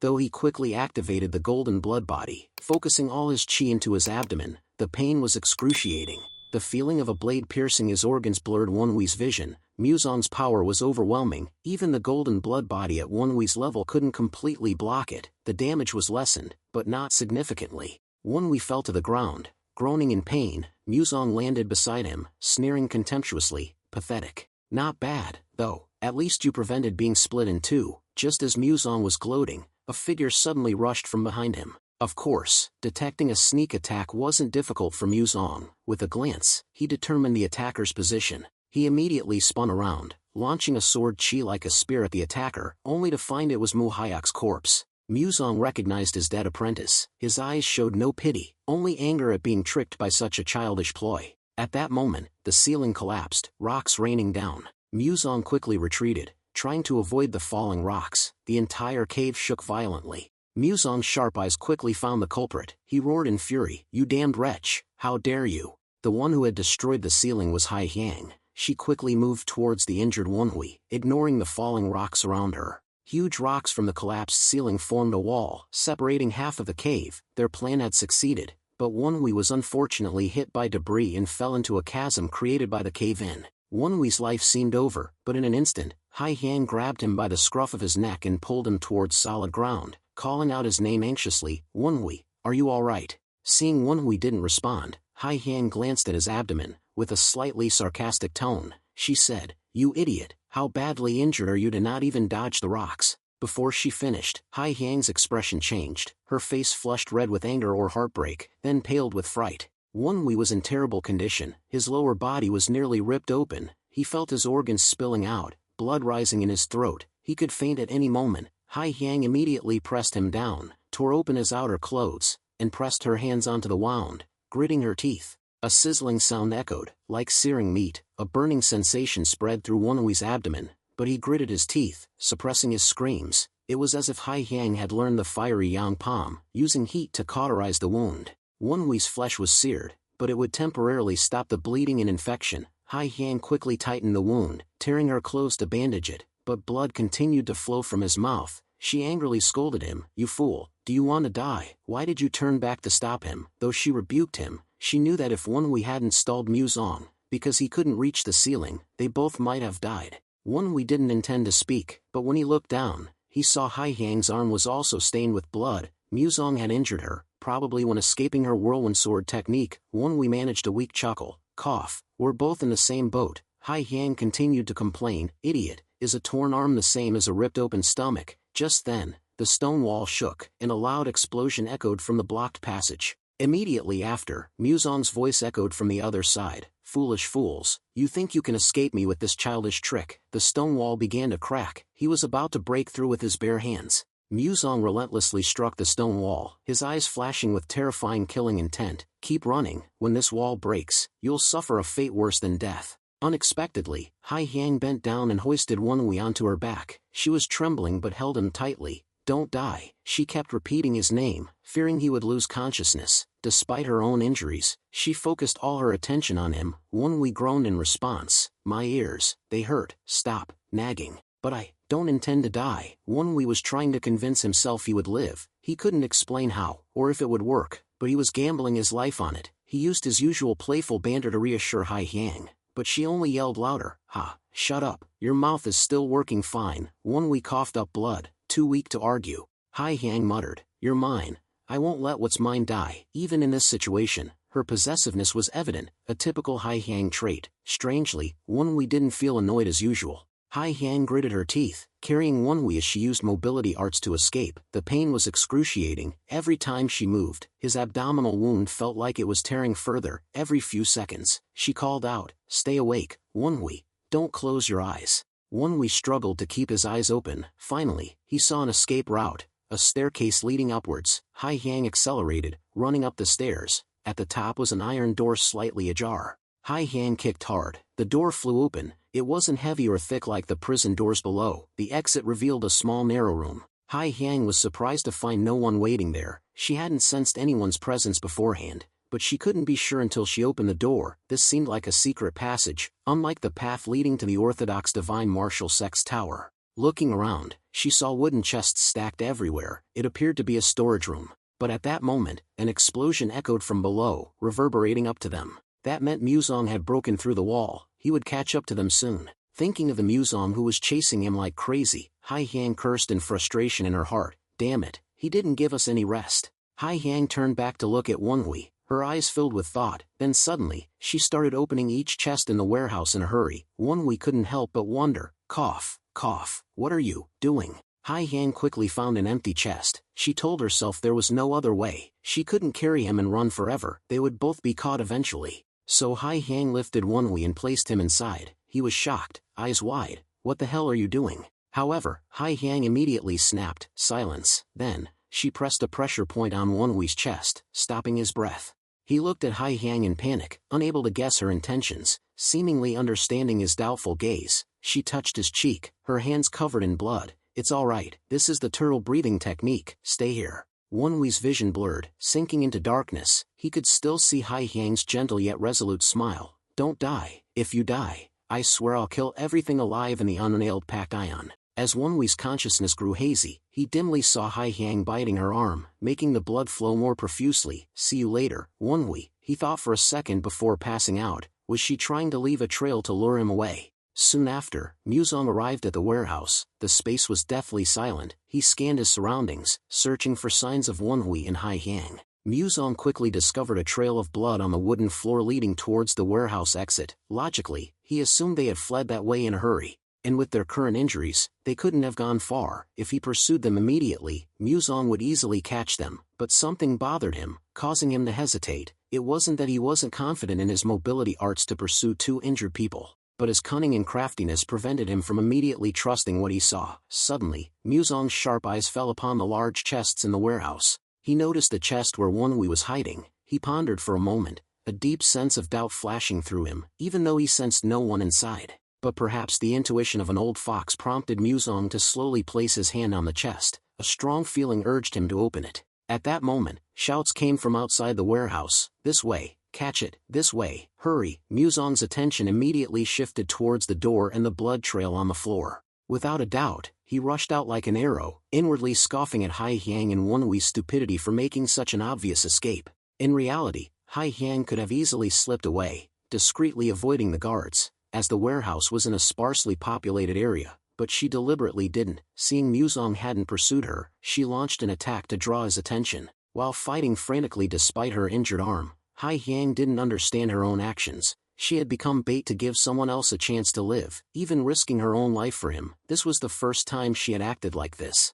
Hai Han didn't even understand why she was like this. She felt like she wasn't herself anymore. Her arrogance and selfishness had vanished when she saw Wonhui on the brink of death. Hai Han wondered what had attracted her to him, that she would risk her life to protect him. She couldn't find a clear answer, but thinking about Wonhui, the corner of her lips unconsciously curved into a smile, not a sinister or cruel smile, but a simple smile of a girl immersed in the feeling of liking someone. Hai Han then scoffed at herself. Initially, she had intended to seduce Wonhui because she found him interesting, but in the end, she was the one who was seduced. She held on to the hope that Wonhui would survive and ran off into the night, causing chaos in the orthodox divine martial sect's tower. Hai Han tried her best to jump across rooftops, but her pursuer was a monster with power comparable to the 8 older brothers' skill. Would she escape? The answer was clear. That noon, half a moment before noon, the sun was at its zenith. Before the tower of the 8 flowing shadows of the wind sect, a huge crowd had gathered. For the first time, 3 people had passed the first round. The martial artists present were all shocked, but secretly hoped they would fail soon.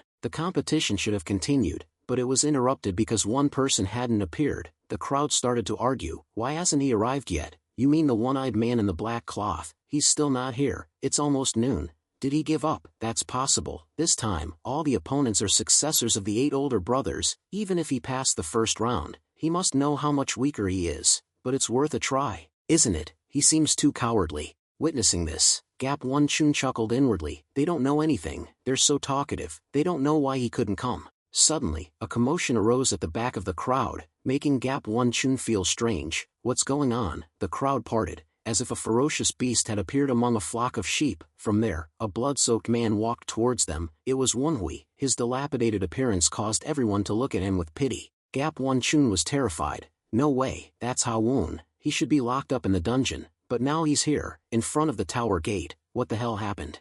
Wonhui slowly walked towards the tower gate, his clothes torn, his body covered in blood, which he didn't even bother to wipe. His angry face looked like he would kill anyone who dared to block his path. Gap One Chun immediately rushed to block his way. Though he didn't know the details, he thought he absolutely couldn't let Wonhui enter. He just needed to stall a little longer. It was almost noon, and Wonhui would be disqualified. Gap One Chun innocently asked, "Sir, why do you look so terrible, what happened? But before he could finish, Won-wee stared at Gap One-chun with murderous eyes, his killing intent so strong that it seemed he would kill at any moment. Gap One-chun was terrified. No, this isn't someone I can stop. If he gets angry, he can expose everything. Gap One-chun hurriedly stepped aside, opening the way. Yes, go in. He hoped Won-wee would enter quickly so he could go to the Orthodox Divine Martial Sect to find out what happened, but Won-wee still stared at Gap One-chun, not moving. Gap One-chun became even more flustered. Why hasn't he gone in yet? What else does he want? As in the first round, Gap One-chun should have escorted Won-wee inside. Won-wee asked directly in an icy voice, "What's wrong? Aren't you coming with me?" At the same time, his pupils emitted the eerie green light of the illusionary eye. Gap One-chun didn't know Won-wee's intentions. He reluctantly faced him with a forced smile. "I have other things too." But Gap One-chun only blinked, and the surroundings changed. He was outside, but now he was inside the tower, and the door was shut. Gap One-chun looked around in panic. What the hell? Won-wee's hand suddenly punched like a sledgehammer, piercing Gap One-chun's stomach. His face contorted in pain. He was a top-tier expert, but Won-wee's internal energy far surpassed his. Won-wee's voice was cold. "Supervising what? I don't have time to be gentle with you." Then, Won-wee's hand dug deeper into Gap One-chun's stomach. He sneered and mocked. "Don't exaggerate, it's only half my finger. Compared to what I've endured, this is nothing. Honestly, compared to the pain of having my stomach ripped open, this is insignificant." He only stabbed his finger into his stomach not to attack his meridians, but to directly transmit internal energy into his viscera. The internal energy surged in, making it difficult for him to move. Won-wee looked at Gap One-chun with disdain. "The sect leader of an unnailed packed ion branch, and you only know how to be a lackey. Pathetic." Then, Won-wee roughly threw Gap One-chun aside, causing him to cough up blood and fall helplessly to the ground. Despite the pain, Gap One-chun struggled to his feet, threatening Won-wee. "Humph, you think you can get away with this?" It was the same line as Muhyok's. It seemed they were very afraid of that old man. Won-wee had fought him before and understood that fear wasn't unfounded. At that moment, a group of martial artists from the Terrain Fist branch rushed down from inside, surrounding them. "Stop!" Gap One-chun, writhing in pain, still smirked wickedly. "You dare touch me, you've made a mistake." From the crowd of martial artists, a man stepped forward. It was Jaseo. Seeing Won-wee's blood-soaked body and Gap One-chun's miserable state, he frowned unhappily. Gap One-chun quickly spoke, trying to take the initiative. "Supervisor, he attacked me. He insulted a sect leader of the unnailed packed ion." However, Jaseo abruptly interrupted. "Silence."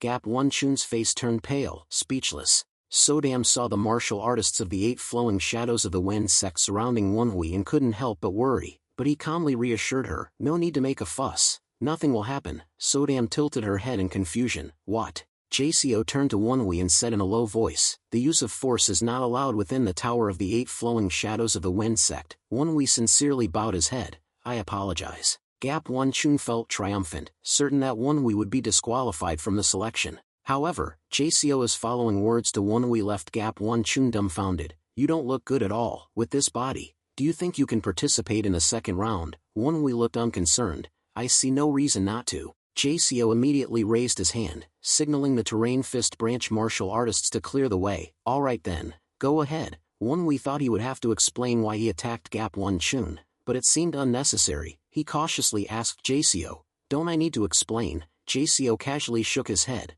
"No need." Won-wee clasped his hands, thanking Jaseo for his generosity. "Then I'll go up." Jaseo nodded casually. "Hurry up, it's almost noon." Seeing Won-wee just run upstairs, Gap One-chun's eyes widened in disbelief. "What the hell? I'm the supervisor. Your clan's people are seriously injured and you're going to ignore it. This is unacceptable." At that moment, a martial artist gently stepped on Gap One-chun's ankle. Before he could understand what was happening, he heard a crack and his ankle bone broke. Gap One-chun screamed in pain, frantically looking down at his leg. What are you doing?" Jaseo replied coldly. 7 days ago, the strongest among those who passed the first round disappeared without a trace. 3 days ago, another person didn't show up on the competition day." Gap One-chun's face turned pale, but Jaseo continued as if unconcerned. "And today, for the first time, 3 people passed the first round, but one of them almost didn't make it." Gap One-chun was startled and quickly denied it. "What are you talking about? I'm just a supervisor. How would I know the personal affairs of each individual?"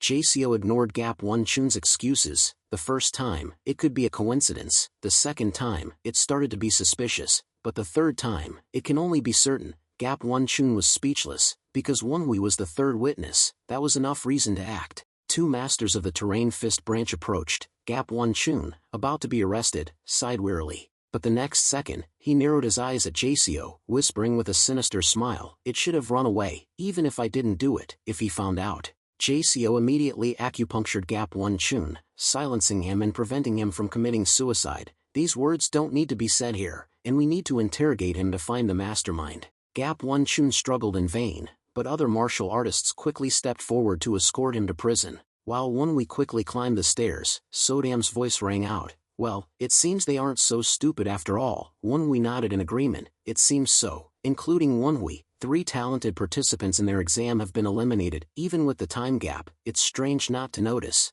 The fact that a sect master like Gap One-chun was arrested without hesitation shows that the 8 flowing shadows of the Wind sect has secretly suspected this for a long time. When Won-hui woke up in the chest, he thought a lot about how to handle the situation. He accidentally learned Muzong's secret, but this wasn't something he could get involved in. He was an outsider. If he meddled, he would only die. Won-hui guessed this was the starting point. The real Muzong was imprisoned, and a fake Muzong was running rampant. In his past life, Songbik's murder might have been related to the 8 flowing shadows of the Wind sect losing talent in the selection rounds and accidentally investigating clues leading to the orthodox divine martial sect. Won-hui wasn't sure about that speculation, but one thing he knew for sure was that Songbik was about to die. The incident at the competition could become the trigger for the upcoming war between the two sects. Importantly, he had to create a legitimate reason to confront the fake Muzong. After Songbik's death, Muzong would soon become the city lord of Unnailed Pact Ion, meaning he would have complete control. Won-hui couldn't let that happen and needed to expose his secret.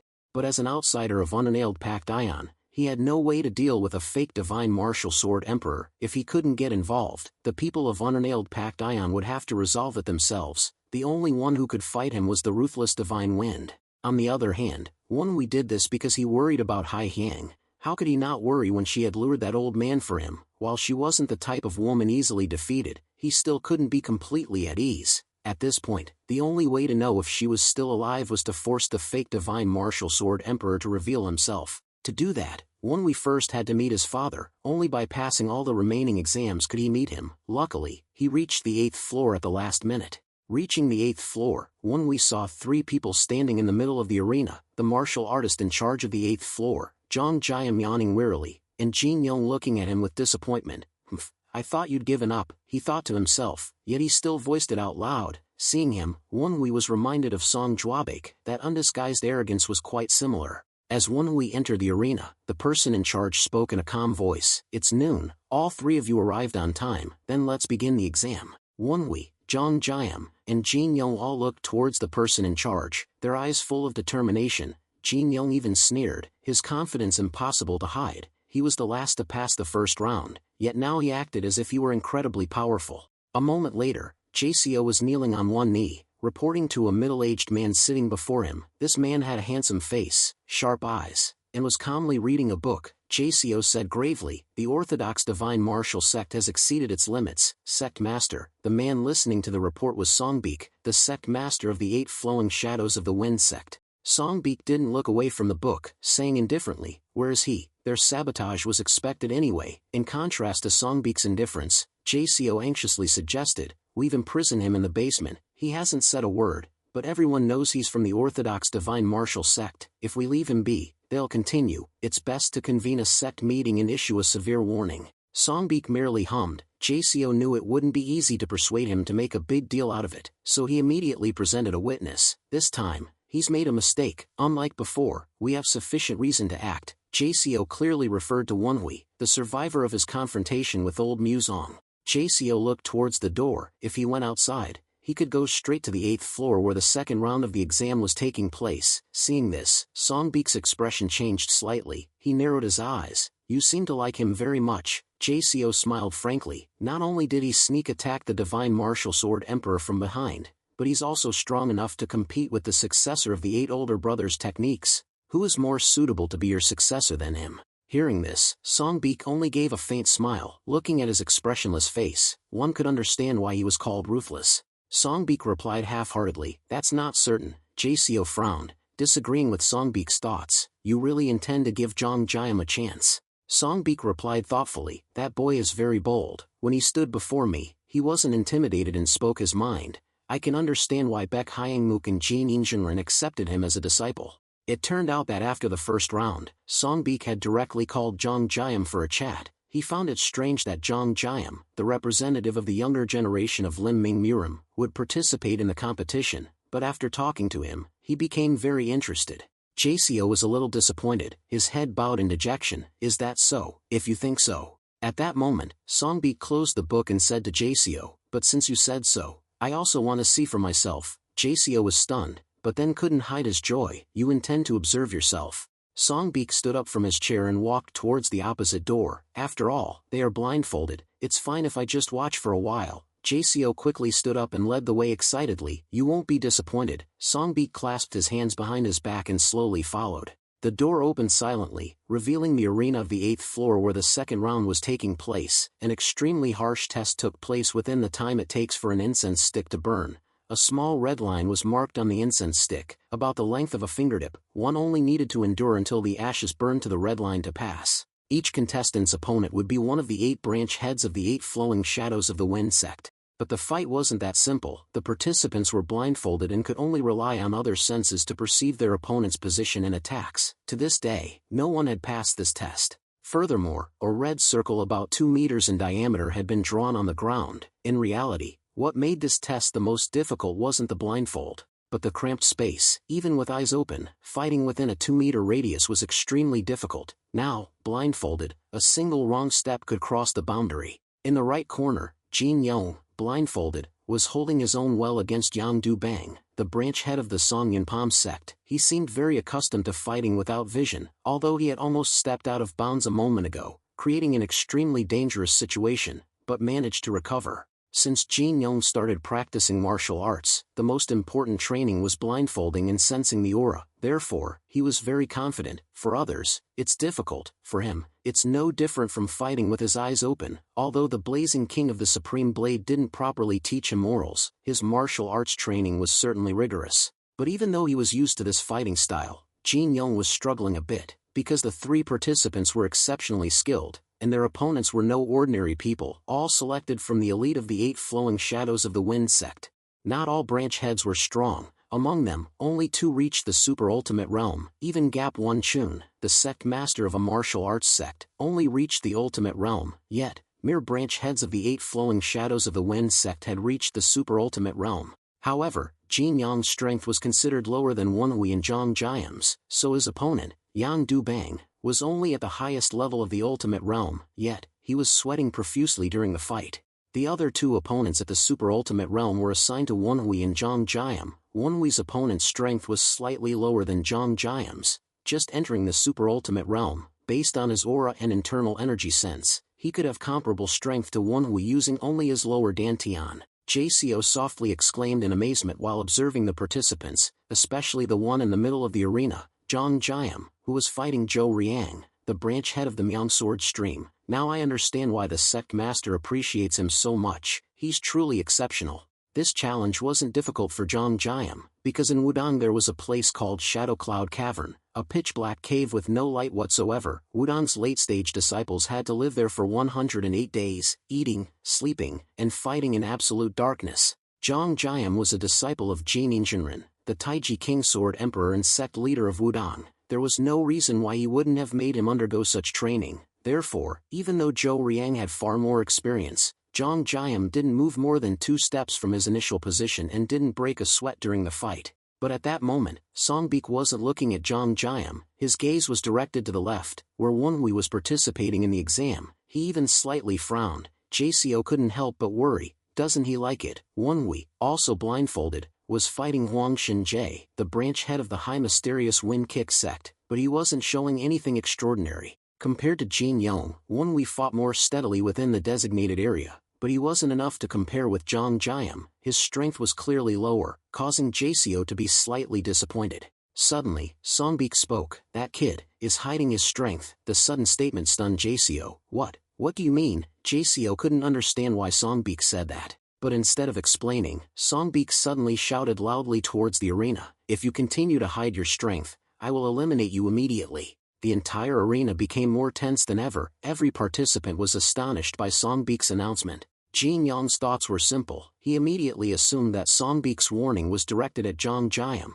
Hiding your strength from these guys, you're underestimating others, Zhang Jiam. Even Zhou Riang, Zhang Jiam's opponent, thought so. As expected of the apprentice of the 8th elder brother, his hidden strength was already this strong. He was truly a monster. However, only Zhang Jiam knew if he was hiding his true strength or not, and who was the person Songbik was reminding. He immediately smirked with pleasure. Haha, it was exactly as I thought. So I'm not the only one who sensed that.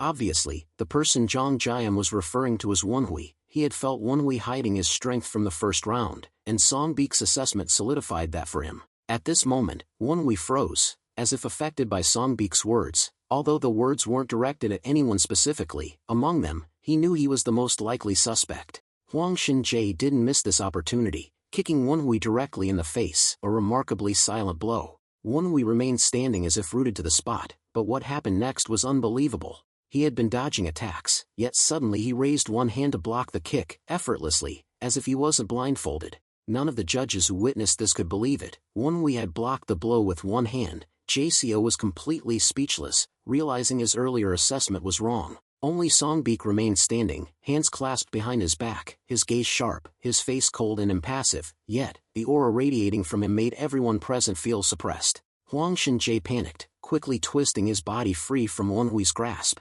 Immediately afterward, he unleashed a series of kicks to retreat, but Wenhui merely tilted his head slightly and dodged all the blows. Simultaneously, Wenhui lunged at Huang Xinjie's chest, not using his sword, but delivering a powerful punch. Huang Xinjie was sent flying out of the arena, several meters away, rolling several times on the ground. Clearly, Huang Xinjie had been knocked out of the red circle, but Wenhui didn't hear the announcement of victory from the second round official. As Wenhui wondered why there was no announcement, Sodam's chuckling voice rang out. It seemed they were too surprised to speak, as she said. Huang Xinjie and the witnesses, except for Songbik, couldn't believe that Wenhui was the one hiding his strength. Blood still lingered on Huang Xinjie's lips. Wenhui had put considerable effort into ending the fight as quickly as possible, so it seemed he suffered internal injuries. However, he didn't express anger or resentment. He knew it was due to his own overconfidence in Wenhui's masterful concealment of strength, so he could only accept the result. Not long after, the official finally spoke. You have passed the second round.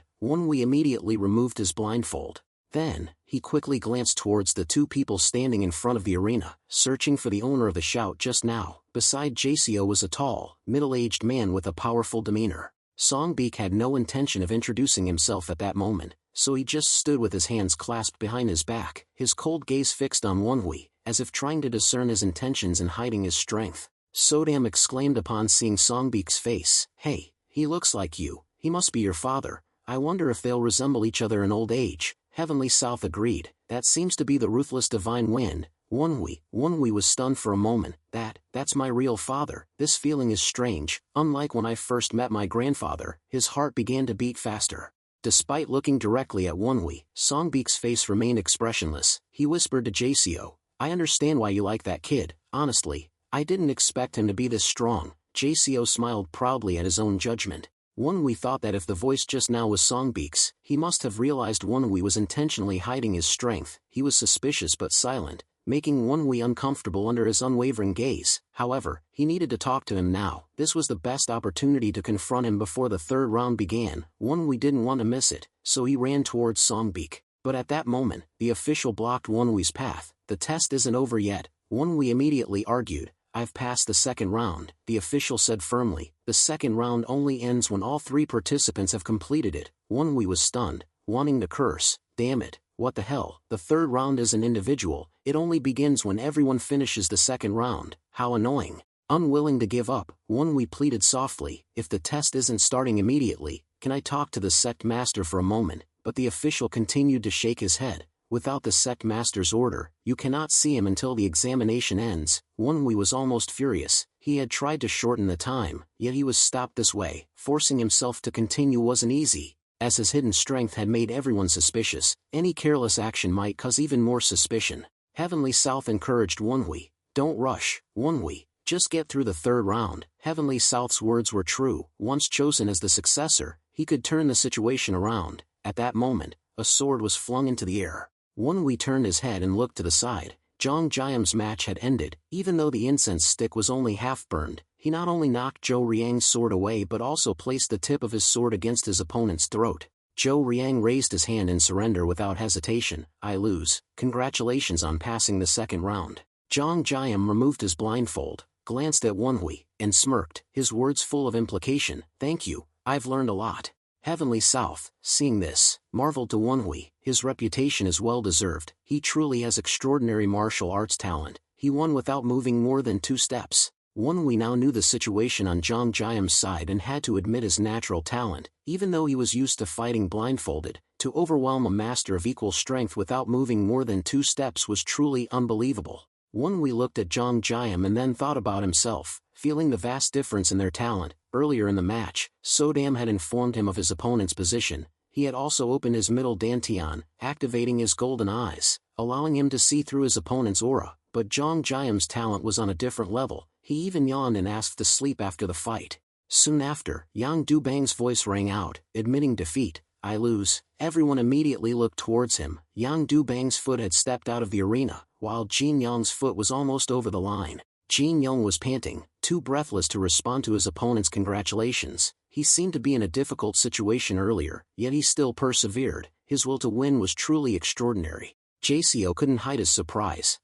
All 3 of them passed the second round. Jin Yong angrily looked at Won-Wee and Zhang Jiam, who had passed earlier. His initial confidence and arrogance were now met with humiliation as he was the last to finish. His self-esteem must have been severely damaged. What added insult to injury was Zhang Jiam casually complaining to Won-Wee, no nap time, how unfair. Won-Wee replied with an untired demeanor, who takes a nap in the middle of a competition? A strong fighting spirit shone in Jin Yong's eyes. His wounded pride fueled his determination, but when he looked at himself and compared himself to the other 2, a sense of uncertainty about victory also arose in his heart. At that moment, the official announced, congratulations to the 3 of you for passing the second round. Please rest for a while, then we will begin the third round. Just then, an urgent voice rang out from the stairs. A martial artist from the 8 flowing shadows of the wind sect rushed in. Sect master. All eyes immediately turned to him. Songbik spoke. What is it? The man gasped, trying to speak quickly. Martial artists from the Orthodox Divine Martial Sect have surrounded the tower. Their sect master is charging up here without warning. Before he could finish, a thunderous roar echoed from outside the door, shaking everyone's eardrums. It was Muzong. He was walking forward, his eyes full of killing intent directed at Won-Wee, yet, he maintained a calm voice as he spoke to Songbik. Jin Sect Master, I apologize for my impoliteness. Songbik looked at him coldly. Is an apology all it takes? He then looked at the martial artists still clutching their aching ears, seemingly implying that this damage couldn't be ignored. Songbik's gaze met Muzong's without yielding, even hinting at a threat. Depending on the circumstances, I could consider this an act of provocation against me and my sect. Won-Wee never imagined Muzong would come to the 8 flowing shadows of the Wind Sect's tower. Even without Gap One-Chun's report, the unrivaled faction's martial artists must have spread news about Won-Wee, but he didn't expect Muzong to act so boldly. Clearly, he came for him. He wanted to silence him before the secret was revealed, which only proved this secret's destructive power. Everyone was shocked. Jin Yong, meeting Muzong for the first time, mumbled in confusion.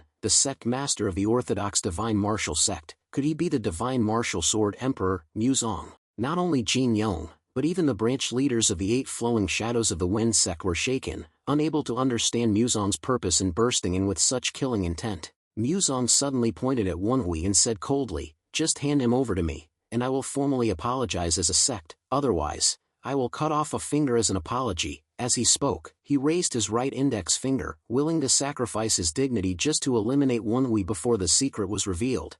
Immediately after, Muzong threw something toward the arena, a broken sword hilt, only a fragment of the blade remaining. He used it to accuse Won-Wee. This is his sword. I'm sure the sect master knows this. Having witnessed the test, this man used this sword to kill my apprentice, Muhyok. The branch leaders, having seen the sword throughout the test, immediately recognized it. Sodam became furious. That bastard, how insidious. He's blaming you for killing someone who actually died by his hand. Won-Wee knew this, and he understood Muzong's intention, to create a legitimate reason for Songbik not to protect him as a contestant. Taking advantage of the chaos, Muzong added a final blow. I've lost my only successor. If Jin Sect Master intends to protect someone who isn't even an official successor, then I'm ready to wage war on your sect. The faces of the 8 flowing shadows of the wind sect elders in Songbeak immediately turned grave. Outside the tower, countless martial artists from the orthodox divine martial sect had surrounded it. War could erupt at any moment. If an ordinary disciple were killed, it would be shocking.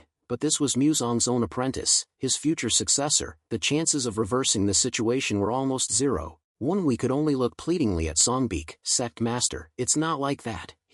Muzong radiated an overwhelming killing intent, making the surrounding air suffocating. He used inner voice transmission to stop Wonwi's attempt to explain. Are you willing to let that woman die? If you want her to live, don't open your mouth, even for a moment. Don't even think about using inner voice transmission. Wonwi froze. No way. Hai Yang has been captured, but it could also be a lie. A series of contradictions exploded in his mind. Muzong gently said to Songbeak, just hand that brat over to me. This old man will let everything go. Fellow disciples in the unnailed packed ion shouldn't kill each other because of this. I only hope that the sect master will allow this old man to use his blood to sacrifice to his apprentice's tablet. Songbeak was clearly shaken. He frowned, but didn't say anything. Sodam cried out in panic. What to do, Wonwi? You're definitely dead. Wonwi closed his eyes, sighing softly, but right then, he heard Muzong's voice ringing in his head once more. You understand clearly, you will never escape the fate of death. He looked at him, his eyes triumphant as if to say, no matter how much you struggle, you will not escape my hands.